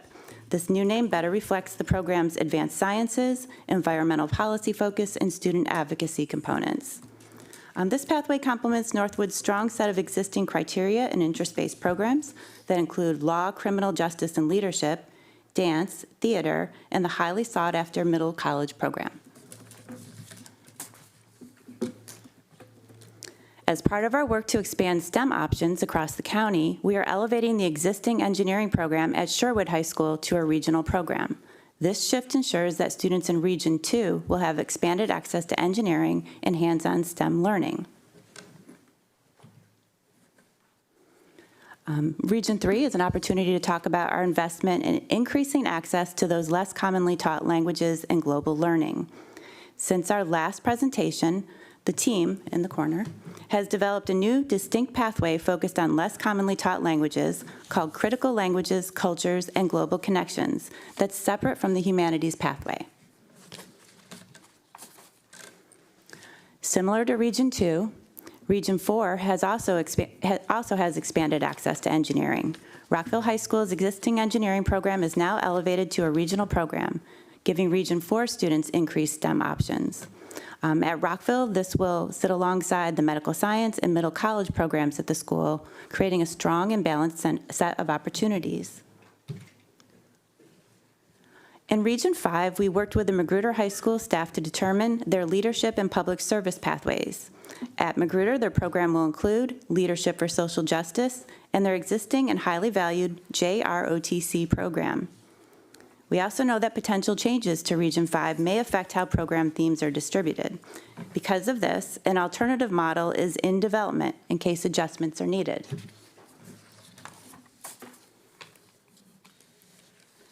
If regional changes are implemented, our early recommendation would be Quince Orchard High School hosts the medical science and healthcare themed pathways, and Magruder High School hosts the humanities themed pathway. Should we move in this direction, we will work closely with both schools to refine and finalize the pathway details. In Region 6, based on staff recommendations, we have added Northwest High School's biotechnology program as a regional pathway option. This is currently the only biotechnology program in the district, and elevating it ensures that more students can access this high-demand field and that Northwest can play a key role in developing this program in other regions. Please note, all the updated pathway frameworks, including the course sequences and evaluation metrics, have been posted on board docs with today's materials. I want to note that as we continue this work, we have these written pathways, but we'll be working closely with schools and with program teachers to really refine and make those pathways come alive for students. As we shared before, some programs are especially difficult to replicate. They require highly specialized equipment, facilities, or instructional expertise. These programs will continue to be offered as part-time career hub programs that students can access while remaining enrolled at their home schools.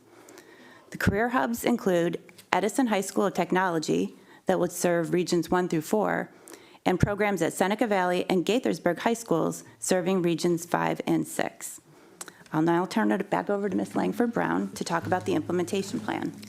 Thank you. Our team has identified key deliverables needed for a smooth launch for students, families, and staff.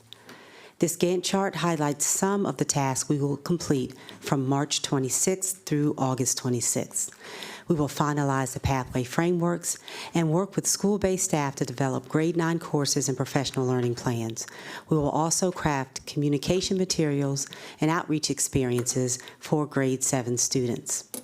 This slide shows only a small snippet of the full regional program implementation Gantt chart that spans from December 2026 through September 2027, when the class of 2031 begins their freshman year of high school. Ms. Ford? Would you like to continue? You know what? I think I think this actually is a place, because we're going to talk about local high school later. Let's stop right here. I'm going to open up for colleagues for questions. Ms. Malou, please go ahead. Hello, I didn't get to say it earlier, but I do want to say thank you so much for all the work that's been happening, and I'm very excited to see the timeline progress as we go further. I'm curious, if we go to Poolsville, which is in Region 6, it offers global ecology as an interest-based program, but I don't see that offered in any of the other regions. That's just off of me looking at it right now. Is there a reason for this, or? That's a really good question. So when we worked with the school regarding their global ecology program, they mentioned that There's a lot of interest that it's more science-based because the idea of ecology, environmental, that was the idea. But after talking with them, they said that the program is really public policy and it's more leadership. So we moved in that direction, and so now it's a pathway in leadership. And we also discussed the idea of creating more access to the program and moving up from a criteria-based to an interest-based.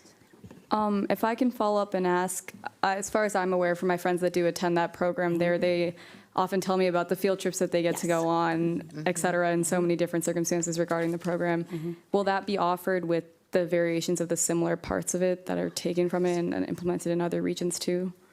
There will be a core set of experiences, but each of the pathways may still look a little different, given the resources and given the experiences that they have at those different schools. Can I talk about field trips for a second? Because you brought up something that's great. Currently, right now, for all of our countywide programs, we do not have a set-aside budget for them. And this is actually a real weakness of these programs, is that they rely heavily on outside support, or they rely heavily on school-based allocated funds and their materials and supply budget that comes to the school. So to me, if we are going to go to the effort to stand up this effort, we need to not only resource any kind of new program that we might launch, or an expansion program that we might launch, but rather also look at the existing programs and actually resource them properly. So one of the things that I'm glad that the team put into the budget was things like tuition fees, competition fees for extracurricular activities, field trip money, and because those are the things that really level the playing field. It's not just the academic experience in the classroom, but it's all the extras. And candidly, if we were to launch a school in a program that has been struggling with finances and didn't provide the extra resources, we would be setting them up for failure. So part of this is to make sure that we have an equitable access model for those things that we do believe are core experiences that make those programs unique and special, and make sure that we are financing them properly and that we set a marker for that. It's been something that has been missing for quite some time, and even long-standing programs that have had great success have not benefited from being properly resourced, and this is really our chance to do that. Thank you so much. I have more questions, but I'll wait till next. Yes, thank you. I will go as many rounds as we need, because this is the bulk of the discussion for today. Ms. Zimmerman, first round. Thank you. This is kind of related to capacity and also kind of related to criteria versus interest-based. Some of the programs that we already have, will their seat size, their general size, is it possible that that could decrease based on this model? Yes, it is possible that their seats will decrease. So we can take an example for the IB program at Richard Montgomery. So currently they take 100 out-of-area students and 25 local students, but that's from 25 high schools. Right. In a 5-region model, they will be going to 60 seats and then a class of local students. So let's reemphasize that. That's a minimum of 60 seats. It's a minimum. So they could actually have 125 seats, but we think that they're likely going to be in the 60-seat range. So then to follow up on that, it's possible that theoretically any of the programs, given that there's higher interest or the criteria is met to a certain point, that they could increase to a greater beyond the minimum. Of course, there's going to be limitations in other ways, but that they could continue to grow. Yes. Got it. Thank you. Ms. Silvestri. This is a comment on slide 25, or all your region slides.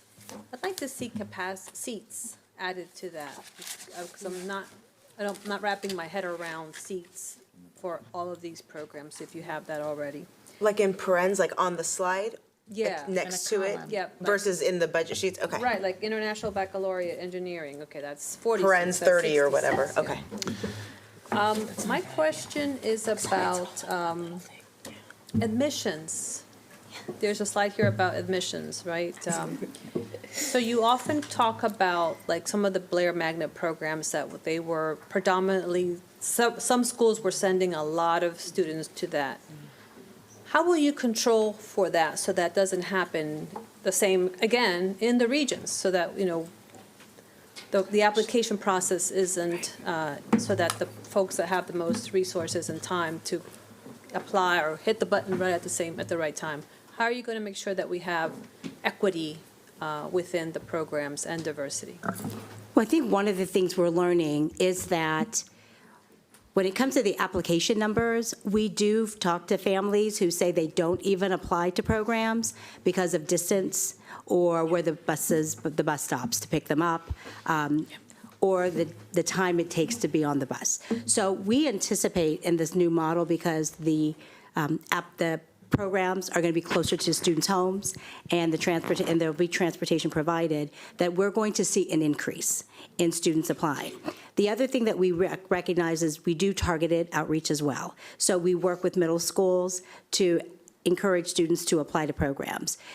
In terms of the admission, what we are going to look at is we're going to take what we've been doing with our current admission, and we're going to talk with teachers to talk about what are the characteristics of students who are successful. And then we're going to back map that. And then we're going to also benchmark with other systems to look at their models for admission. We've done that. We do that every year. And so we'll continue to look at that. And then one of the biggest efforts, we believe, is just students who are prepared and also believing that they can thrive in these programs. So we believe we need to start that actually in 5th grade. And letting them know that if you want high achieving or a course pathway of excellence in math or humanities or any one of these programs, we want to start earlier. So we actually believe that our outreach is going to start much earlier than 8th grade. So the hardest thing that folks are going to have to get their head wrapped around is, I think, something that we're struggling with here too, is I'm reticent to put a seat number next to the program because, again, we're talking about minimums, not maximums. It's a very different way of thinking about how our programs operate. So even the timeliness of you getting in an application, if you meet the criteria, you should be considered for admission, and there shouldn't be an arbitrary cutoff or a line, and that we need to be thinking in terms of cohorts and how we can fill a cohort. And if we can fill one cohort, can we fill a second cohort? And if we can fill a second cohort, can we fill a third cohort? And if we can fill a third cohort, can we fill a fourth cohort?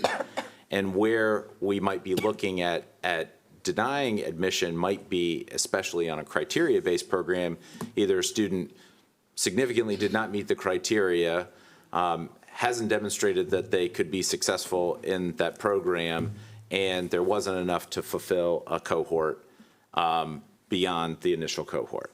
That's a very different way of thinking about this. That is a very fundamentally different non-MCPS way of thinking about programs. Because what we have been doing is, there's 90 seats, and will I be a part of the lucky 90? And luck is a word selected for a reason. And how are you controlling for equity in that model? So part of the benefit is that we have a diversity already represented in the students who are not receiving admission, and we have diversity in those who would apply for programs that are not applying for programs.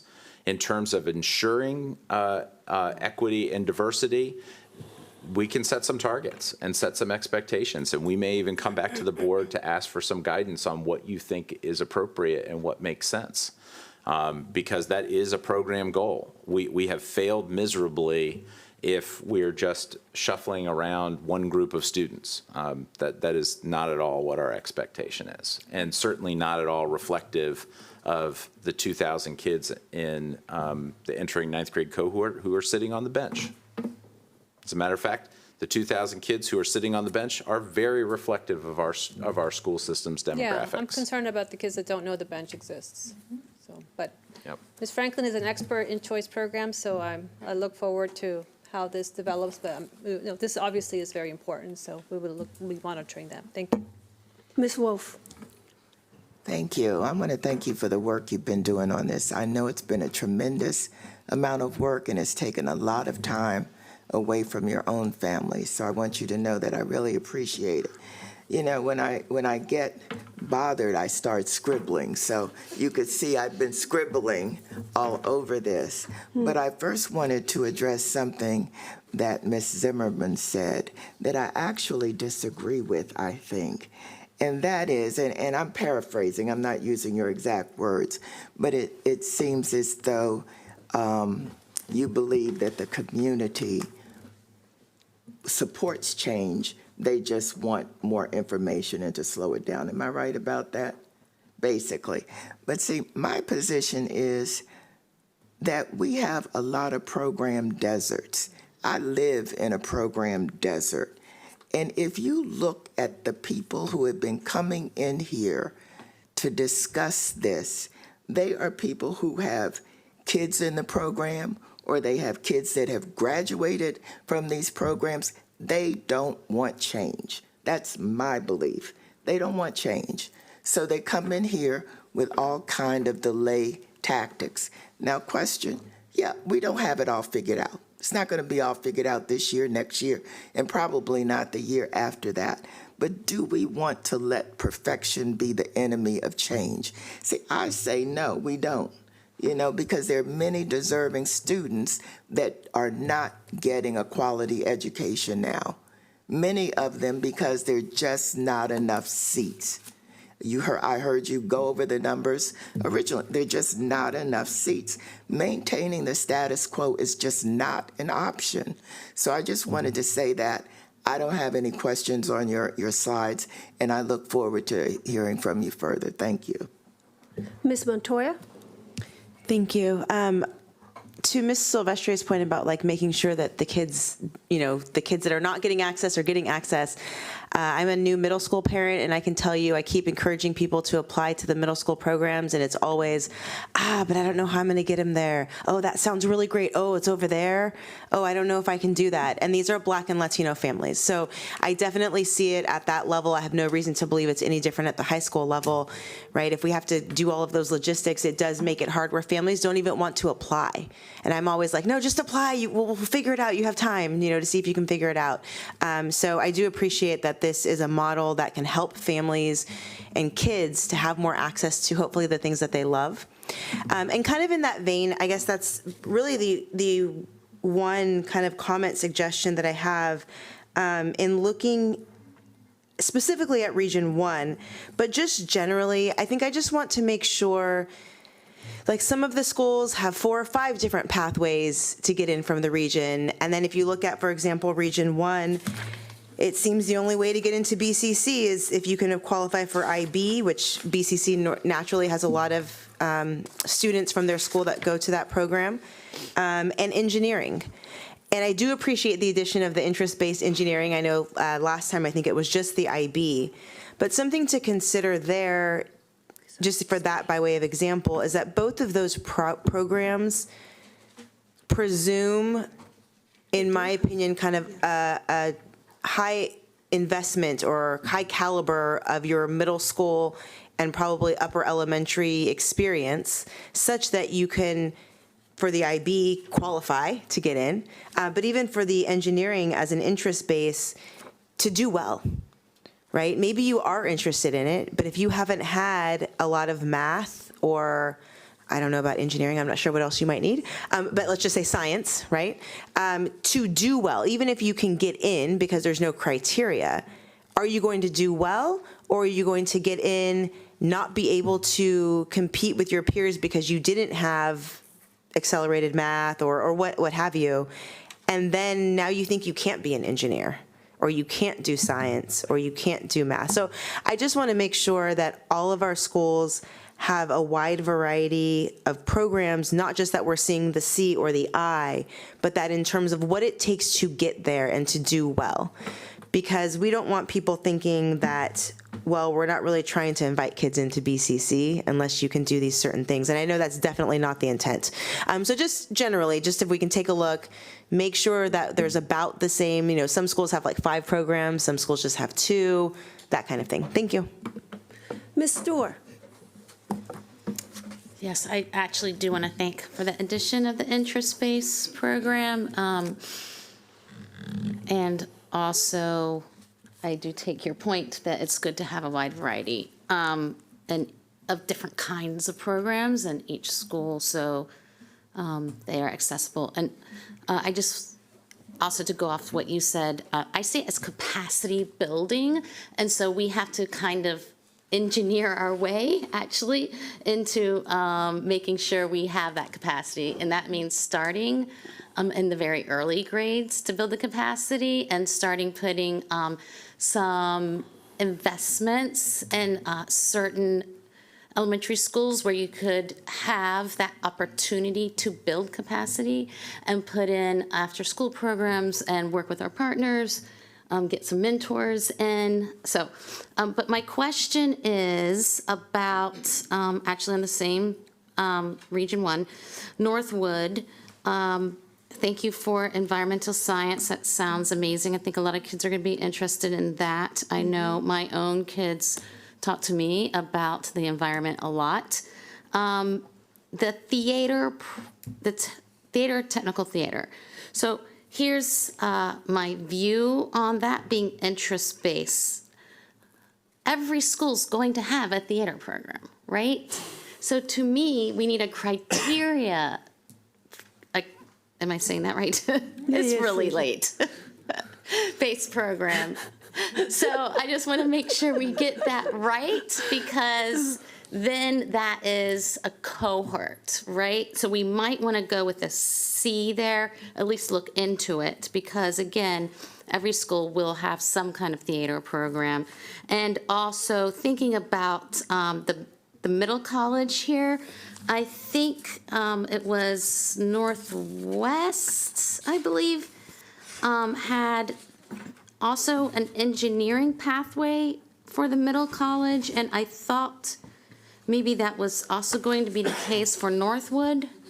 And so, because that actually gives another level of STEM for Northwood, which would be amazing.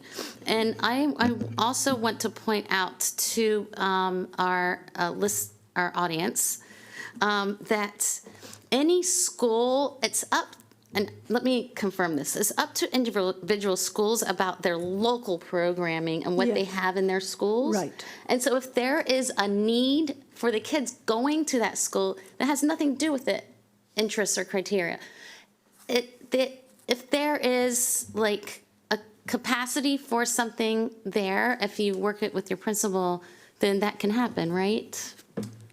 Yes, and actually the board has featured prominently in the role of developing local programs at schools through the course approval process. So the board has actually historically had a big hand in helping support local programming at school based on where there's been pockets of interest and the ability and the resources to do so. Because I've heard Northwood had a lot of success with their AI pilot course, and they also have esports. I was in California and learned that esports really does support learning in schools, and it is a whole career. So if a school is interested in that and can build, there's some synergies, could be some synergies there with AI and esports. So I just want to let people know that there will still be local programs. And thank you. All right, I'm looking at slide 33. Yes, well, we came from her, so I will go back to her. Thank you. My question is related to slide 33. I'm really looking at solid instructional foundation, because one of the things we always talk about, whether it's program or just our regular schools, we have a lot of variances in terms of how we conduct our instruction. So if I look at the items of curriculum development, grade 9 courses, codify scopes and sequence, unit overviews, and resources for existing courses. So can you help me understand what vetting process is there to ensure that scope and sequence and unit overviews and resources are being developed that meet the rigorous, what we say, rigor, accessibility, or the equity requirement, for our multilingual learners, for our students with disabilities, or students who are entering below grade level. So how when you do these things, what's the vetting process like? You say, okay, let's do the scoping, let's do whatever. I have this program now, I'm going to put it in 5 other high schools. I'll start. And there's 2 things that are a great starting place for this. And this is a practice that we have across the district because it's required nationally, is to do a syllabus review of our advanced placement courses. We actually have to submit syllabi to the College Board, and they do have to be reviewed for exactly what you're talking about to make sure that the scope and sequence covers the content as outlined so that they can call it an AP class. IB has a similar process but different. One thing that we can do is to start with course syllabi, scope, sequence, and curriculum materials to review, one, if we think that there should be any additional enhancements or even corrections that might need to take place, and level set to make sure that resources, materials, and supplies, textbooks, real, actual, live textbooks, and learning materials are also consistent and available in all locations. Beyond that, if you all want to add to any part of that process, there's definitely additional layers that go into the how you teach the course, not just what the course is, but if you all want to add to that. But I just know that that's a common practice that every school district has to go through, and we would similarly replicate that process as a good start. We'll get to that part of how, but just to your point of talking about material, so it's very well documented right now that we have inconsistent tests. Like for example, in our English courses, we have people using outdated photocopies instead of text. So that's already an existing issue. So then, in this process, how are we addressing this? It's actually a little part of the next part of our presentation as we talk about just building the strong schools. We are doing an audit currently of all of our courses that are being offered in our schools, looking at our materials that schools are using so that we can have more consistency. So we have a wide variety of resources being used currently, and we want to make sure that as we are rolling out our programs and building that strong local school, that we are maintaining a level of consistency. So we're actually going to put some monitoring and metrics in place so that we can make sure, as we move forward, that we have consistency across the district. So I got one more thing to add to that. And sorry to cut you off, but I just want to add to this because I think it's important. This is probably one of the benefits of starting something new versus trying to add something piecemeal. And actually one of the reasons that we got to the place that we are right now is because we've been adding things piecemeal and not really with a strategy. And I'll take our curriculum launch of CKLA. Definitely people have a beef with certain elements of the CKLA curriculum, and you know what they're entitled to.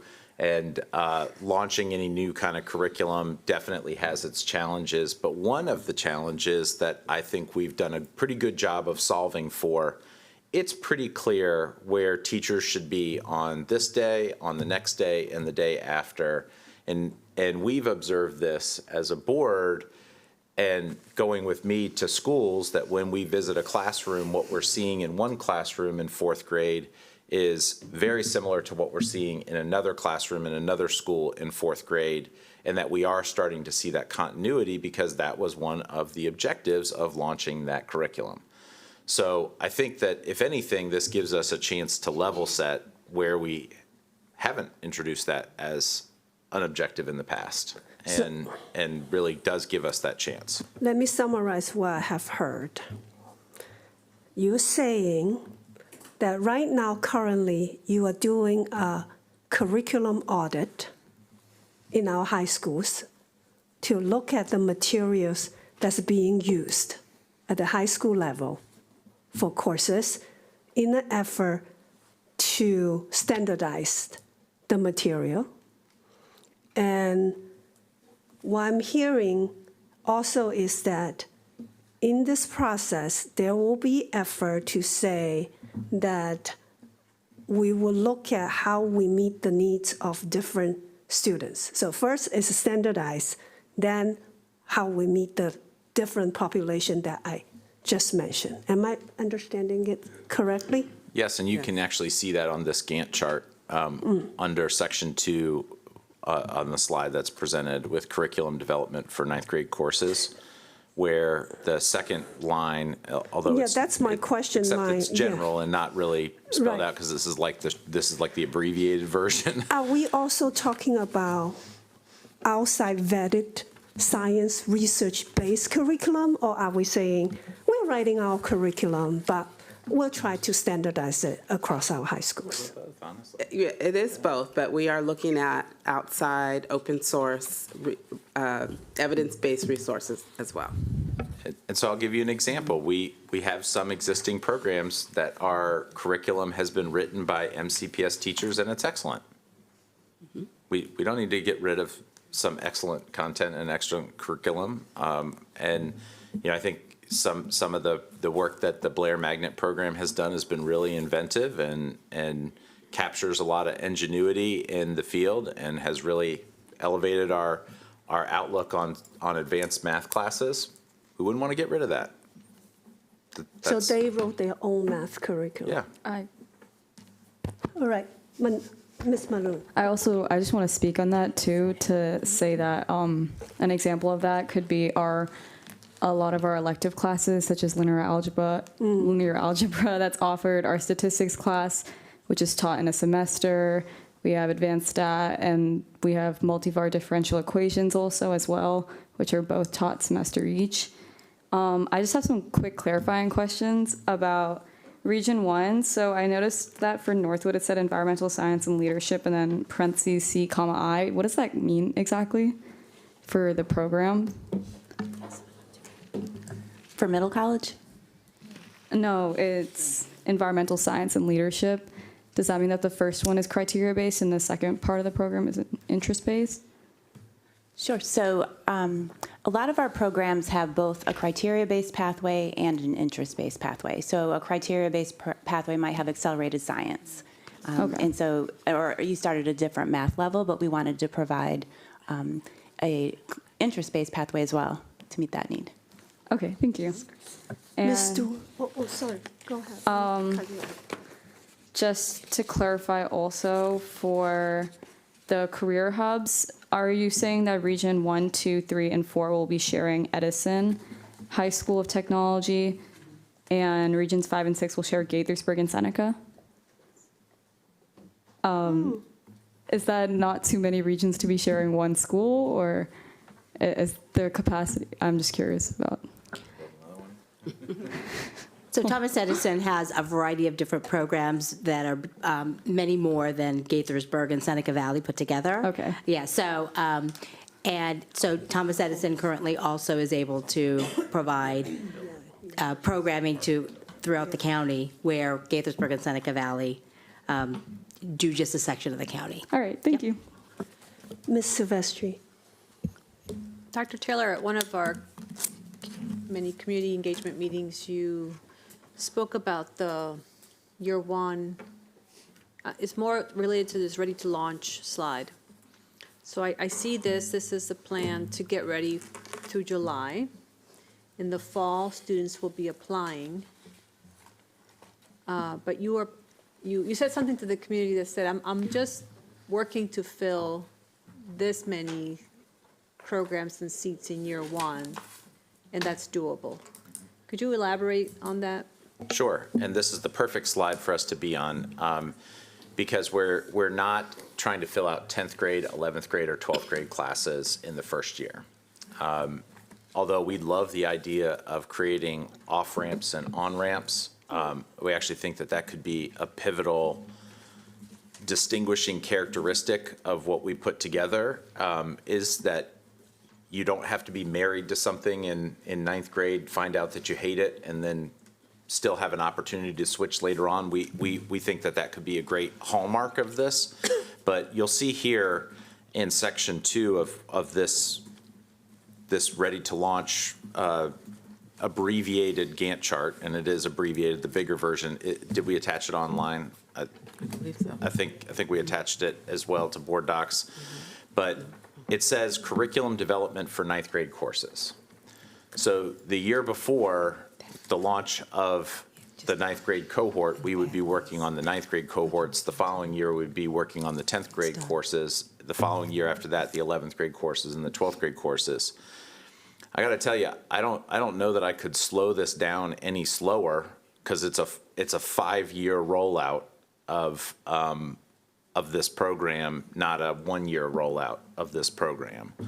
And so our preparation is really 5 years in the making to launch this, not 1 year in the making or 2 years in the making. So my preparation and this team's preparation for the 9th grade cohort is really where the focus is. I'm not totally obsessed over what happens in 10th or 11th grade, knowing that we have this existing already in other places, but rather how we make modifications in years 3, 4, 5, and 6. And this would be for new programs, because we have, many of these are already existing programs that we're replicating? Yeah, and we'd still want to take a look at even the ones that we're replicating, and to do just what Ms. Yang is talking about is, how do we ensure quality from point A to point B to point C, is that we should be looking at even the stuff that we've had going for several years to make sure that it's consistent and high quality. So, we've got effectively 5 core domains that we're really looking at, not, 80, but really 5, and just making sure that the materials are what we would consider high quality, that the instructors are selected with a lot of intentionality and a lot of focus, and that we have provided the right materials. It's 90% of it right there. And how many new programs will there be? Do you have that number off the top of your head? We haven't counted, but we're thinking if it's roughly 15 strands over 6 regions, that's how many. But in terms of brand new standing up, give us a little bit to count those out. It's really just a couple that are brand new that The arts. that The are arts brand and new that we languages. haven't conceived of before. Oh, okay, wait. Ms. Stewart? No speeches, just questions. Why didn't we use equity type model when we looked at field trips for all the different schools? Draft budget. Okay, thank you. And my next question is, I keep getting a lot of questions about transportation and what that's going to look like, and I know we have a transportation budget. Is that door-to-door service? Is it only from high schools? Is it from elementary schools? How is that priced out, and is that still draft as well? It will largely depend on what the board wants to do with other grandfathering efforts, because like we've been saying, programs and transportation and operations and boundaries, they are all connected. And so some of this is solving for the problem that Mr. Mamoon was trying to focus on, which is based on how the board wants to grandfather people into boundary changes will influence what your transportation availability is and what that model may look like. You may have one service delivery approach during your grandfathered period of time versus another service delivery model that you employ once your grandfathering period is over. Because think about it like this, you are going to have to run 2 transportation systems simultaneously, no matter what, whether you do regional programs or not, is irrelevant to the fact that you will literally be running 2 transportation systems on top of each other. And to the extent that you can create and look for efficiencies is really one of the reasons, and Genesis is behind this, is that we think that we could be a little bit more efficient with transportation by going to a regional approach. We should try to fill in the gaps with our public transportation, and then when we have that, and then we can fill in somewhere else, and we might look at my new favorite word, vans. What? Vans? Vans. Oh, vans. Oh, vans. Got it. Okay, my question will be, I just heard you said you are going to have a number of brand new programs. As I understand, brand new programs need curriculum. Curriculum is under the approval of the board. So are you bringing the curriculum to the board for those brand new curriculums? Let me give you an example. Instrumental music. Yes, brand new program.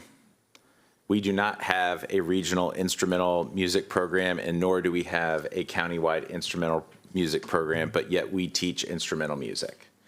So whether or not we are bringing a scope and sequence for the board to review, yeah, we will definitely want to put some things in front of you so that you can put your eyes on it.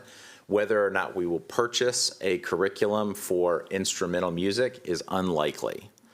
So it is unlikely that you're going to see such a radical departure from what we have already previously adopted and used as our instrumental music curriculum. But what you will see that will be very different is leveraging things like music theory, using advanced pieces to play, and a much higher level of musicianship than what you've seen before. And get ready for this.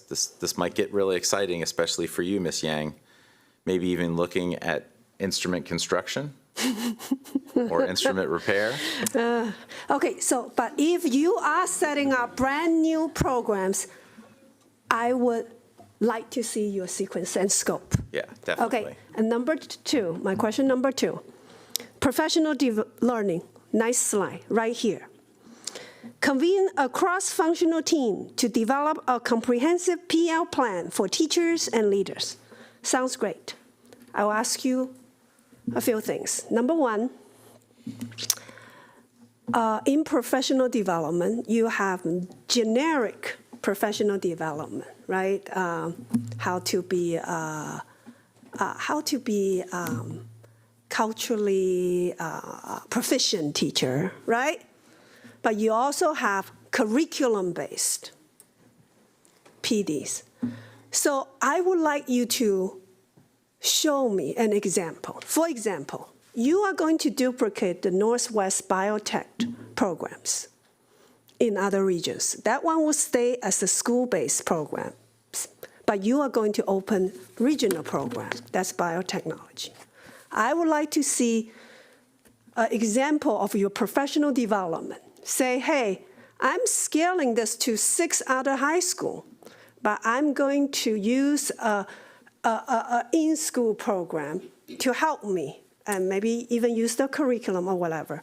What does your PD look like? Give me an example. So in one of our monthly updates to say, hey, I have curriculum-based PDs. I have general PDs. Or maybe I even have informal guidance that's built in for professional development. I think all 3 are needed. So, but I would like to see how you do it. Give me an example in the future. All right, thank you. I'm looking around to see if there are any other questions.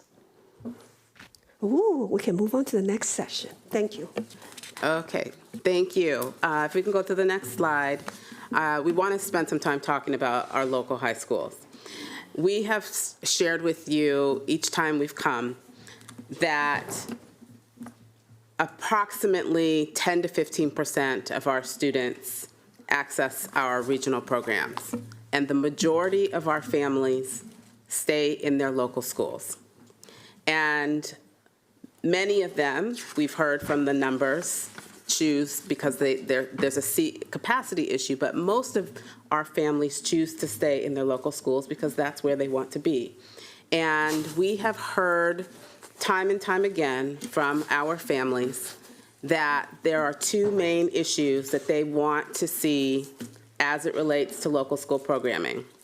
The first issue is that they want to see that we are still thinking about those students in local schools that have not yet met proficiency, and that we aren't forgetting them in this process. So that is one area that we continue to hear from our families as we go through this process.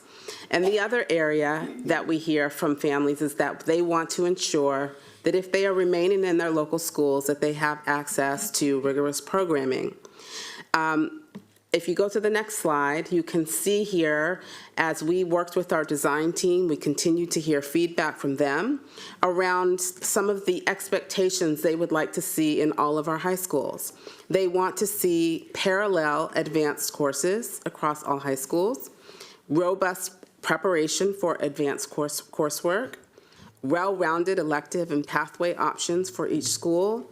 They want their children to have research experiences and financial literacy and other financial experiences that support college and career readiness. So as we are working to build equitable programs across the district, we want to ensure the community that just as we are working on the program side, we are also working on the local school side to make sure that all of our students have access to high quality programming in their high school career. So if you move to the next slide, please. We want to highlight for you things that are happening in all of our high schools that are working really well. And I'm not going to go through every single area for you, but you can see the numbers there. We have a number of students who are completing financial literacy courses, almost 7,000. We have a number of students, 75,000 or more, who are participating in career advising sessions. We have 2,500 students earning Seal of Biliteracy. So these are some areas that we really are very proud of and really reflect strong foundations that we're building upon. If you go to the next slide, we want to just highlight another area that we're really excited about, and that's dual enrollment.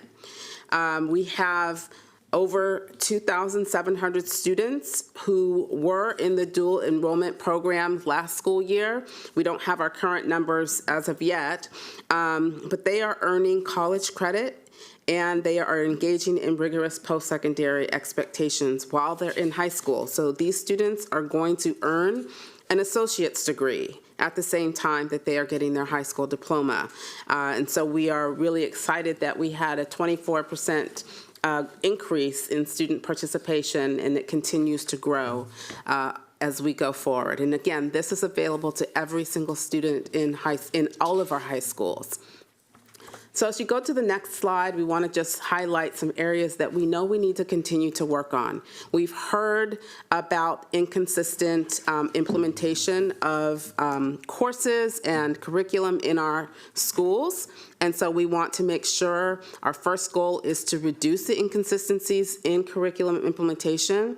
We've already been doing an audit of the course offerings in our schools, and now we're digging in. We want to ensure that all of our schools are providing on grade level courses and honors and/or AP courses. Additionally, we want to examine our GPA weighting structures and establish clear metrics for monitoring implementation and rigor. If you go to the next slide, our second goal is to strengthen our placement preparation. So we will refine placement protocols for advanced courses, and we will ensure that all of our high school students have those experiences, research experiences that are preparing them for college and careers. Next slide, please. Our third goal is to refine our system for monitoring student progress at the secondary level. So we started our multi-tiered system of support. That's a fancy word for saying our supports for providing interventions for students who need additional support. And we will outline those tiers of intervention, the data that should be used to collect as we monitor the progress of students throughout their secondary experience. And then the next slide. We have several state-driven changes that are coming by the year 2027. And so we are going to be looking to have major revisions to CTE. And we are also going to have major revisions to mathematics as the state is changing its standards, which will also change the courses, the course sequence, and pathways. And so we are going to be doing that work to make sure that our students are clear about the pathways to graduation in mathematics. I also want to, if you go to the next slide, highlight what will be happening in middle school. One more slide, please. We are going to be seeing some big changes taking place in middle school. We've had a lot of questions from our families about whether or not we are going to change all the programs in middle school or add programs to align to high school. That is not currently our plan to do so because we want to make sure for the high school programming we get that right. But for middle school, what we want to ensure is that they have rigorous programs and that we want to make sure that the prerequisites are available in all of the middle schools so that they can be ready to apply to those high school programs. So I heard someone mention that earlier, preparing the students so that they can get to high school. We want to make sure that every single middle school has the prerequisite courses to prepare them to apply to those programs.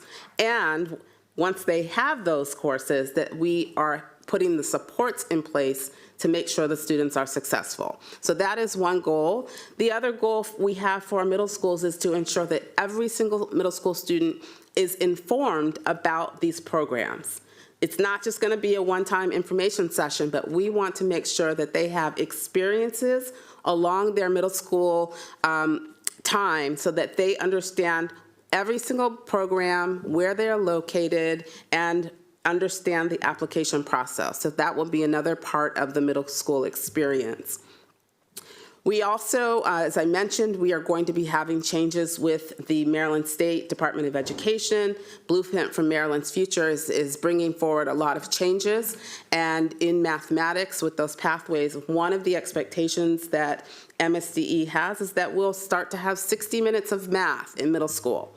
That currently does not exist in our middle schools, and that is going to require some pretty big changes to our scheduling, to our structures, to our course offerings.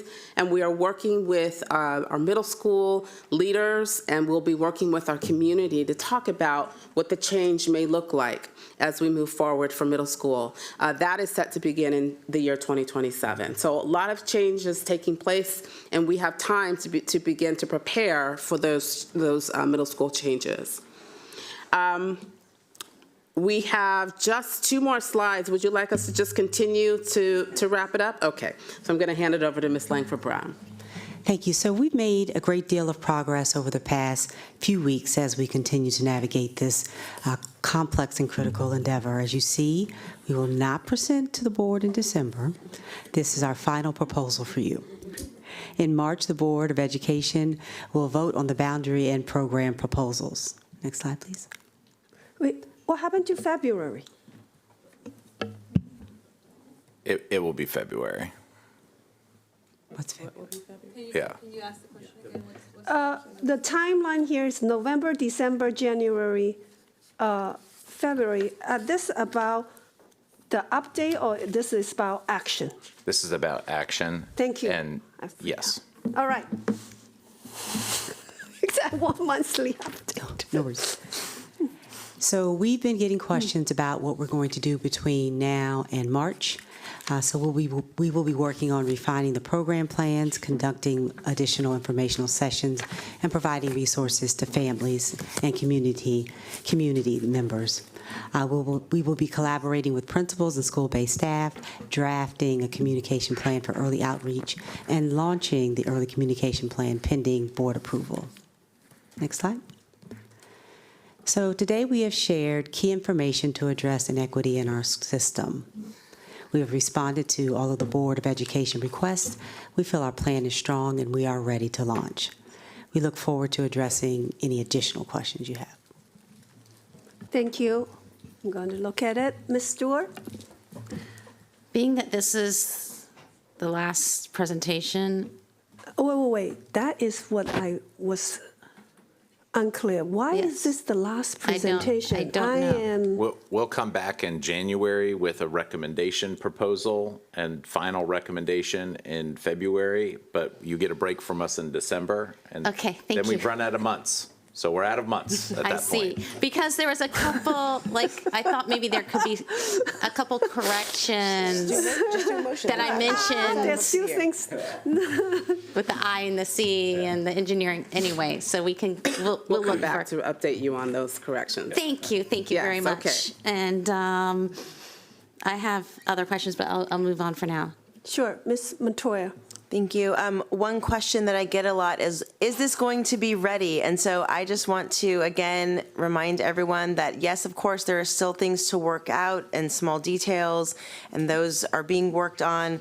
I stumbled upon some very old meeting minutes from the Board of Education when they were voting on the Poolesville Global Ecology Program. And if you look at those minutes, what they say in the minutes is, we know we haven't even done a needs assessment yet. We know we need science labs. We know we don't have these things in there. But they took a vote and they got the program in there and they worked really hard and got it up and going, and it's excellent. And I know these programs will be too, so thank you. Mrs. Zimmerman? Thank you. I also am really interested in seeing curriculum come up like Ms. Yang had mentioned. I kind of in the same line, I still feel like we are missing information about the educators who are not only certified, but also interested in teaching in these positions. And whether that comes with a change in the school that they'll be teaching at, or a change entirely in the program. If we have that interest to teach in the program, if there's not the interest, where's the pipeline to find the people who could be certified? I think that also relates to the professional development and the plan for that and the cost for that as well. So that all kind of packaged together, just like how some of the other parts are inextricably linked, I think these ones are as well. I just feel like we're still lacking a lot of information there. Ms. Malone? I just want to align myself with Ms. Zimmerman's comments and also say thank you for the response on middle school programs. I know I'd been asking for it for a while and talking to Ms. Franklin about it a lot too. So I just want to elevate the fact that we need a high emphasis on that despite whatever is occurring in the future, especially in regions where those programs have not existed in the past. Thank you. Ms. Silvestri? Could you explain the additional documents that are on board docs? I know there's a budget, and then the other one is, I'm sorry. The 400-page. Working draft, sample, the pathways. What's the takeaway there? So at the last meeting, we presented one region. We did Region 4, and we presented all of the pathways and course progressions in that region.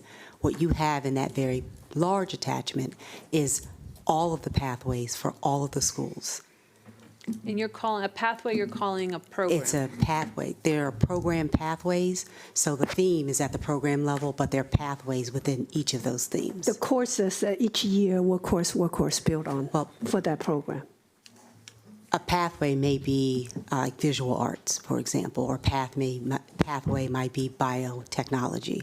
And so that's the pathway. And so what you'll find in that attachment is information about the vision for that, the student opportunities for that, the course progressions for that, the metrics for that as well. So all of those things for each of the pathways is in that handout. Okay. And then the budget document has a lot of information that I need to digest, but what's the takeaway in that document? What do you want us to know about it tonight? I think the team did a very nice job of taking a first stab of trying to do some cost accounting around some of the intangibles that haven't really been thought about before when considering programs. I would venture to say that in Ms. Montoya's research of the global ecology program, it probably didn't include a budget. I did not see one, no. And the reason is because there isn't one.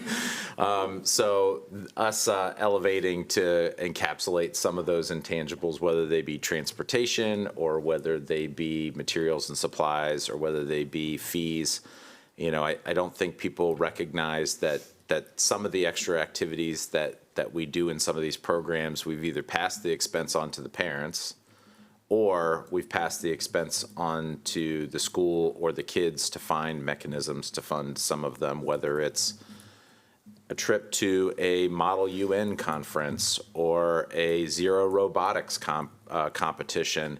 All of those things have entry fees and ancillary costs, and so we tried to account for some of that in a first stab. So are these additional dollars to our current? Yeah, they would be net. What we haven't done is scrubbed it for other things that we're already covering. There may be some stipends and some already professional development that we're already covering. Already we do an extensive amount of IB professional development, and that may be redundant. So there's some elements in there that we know are already a very conservative overestimation, and there might be some things too that are a little under too. So I think that that'll get more refined as we get a little closer to understanding, you know, where we're going to land with this. So what budget items do you expect to put into your budget in December for this? Well, taking a look at FY27, it's very slim because you only have small personnel costs because we're not actually launching anything in FY27. It doesn't take full effect with students until FY28. So we're still 2 fiscal years away from this seeing students. So a lot of the things that are in the FY27 budget, which is a really good job, guys, is largely tied to school-based personnel, some division support from the teaching and learning team, and some materials and supplies money for EGPS to print some stuff for them. Okay. So you said this is a draft, so we'll see refined versions of it in our next presentation. Yep. Thank you. All right, I feel like I have asked a lot of you today. I have made a lot of requests. And the reason I make those requests is I have seen the continued improvement of your plan since you presented it in August. The role of the board as a governance board body is we are trying to, by asking questions, to trying to provide a guardrail to make us well prepared as we can in launching new programs. So today I have asked for you, if it's a brand new program, that let us see your course and sequence. I would like to see professional development flush out, that you have peer learning, you have curriculum training, you have general PD training. That even though we are taking a break, that you are taking a break from us in December, but your engagement with our community, with our students and our staff are not taking a break, that when you come back in January, you will tell us what some meaningful engagement and how it has helped you shape your planning in the how we do this. So you have been working so hard, and there's more work to do, and I really appreciate you. Okay. Ms. Stewart. The one thing I forgot to ask earlier ask, to to make sure that we have even programming throughout the different regions as we're building capacity, for instance, for IB. Most of our regional IB programs right now do not have the analysis and approaches high-level math, the really physics, sciencey math. And I would like to ask if we could use a virtual learning component for some of these programs, some of the very high level. If you can't do it, I'd rather offer it and then not offer it. For instance, multivariable calculus at Einstein, a kid actually has to take a bus to Wheaton to take it. It's not ideal. They didn't want to take a college level. They want to take the high school multivariable calculus that other kids have access to. So I just want to make sure that we're remaining open.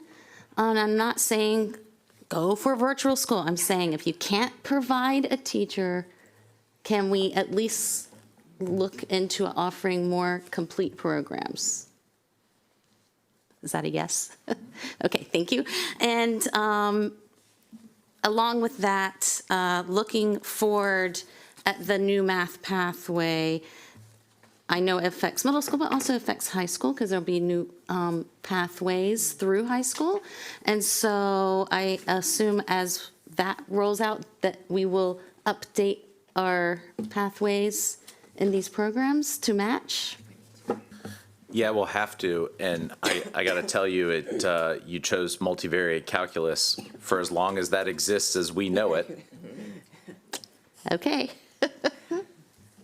Got it. By the way, my son took it, and then he took it in college, and he aced it in college because he took it in high school. So anyway, thank you for all the work. I really appreciate it, and thank you for my little last minute tying the ribbon. Thanks. Ms. Zimmerman. Thank you. I want to echo the sentiments of my colleagues that we appreciate a lot of the work that has gone into this. I also have a remaining ask. My apologies for that. But looking at the budget, I appreciate how there's additional detail, and I know we were talking about it's a first stab. I think the other remaining piece of information that would be helpful here is to know what we're spending currently on programming and transportation, so we can look at that as a cost comparison and look at what we might be investing if we choose to move forward with this model, and taking a look at how we can compare those. Thank you. Thank you. That concludes this topic of discussion. Thank you, staff, very much. I'm going to move on to item 12, informational items. These are included in board's packet. No action is required of the board on these items at this time. And as for item 13, that's for adjournment. May I have a motion to adjourn? I move we adjourn. Second. There's a motion and a second. All in favor, please raise your hand. That's unanimous with those present. Thank you, everyone. The meeting is adjourned.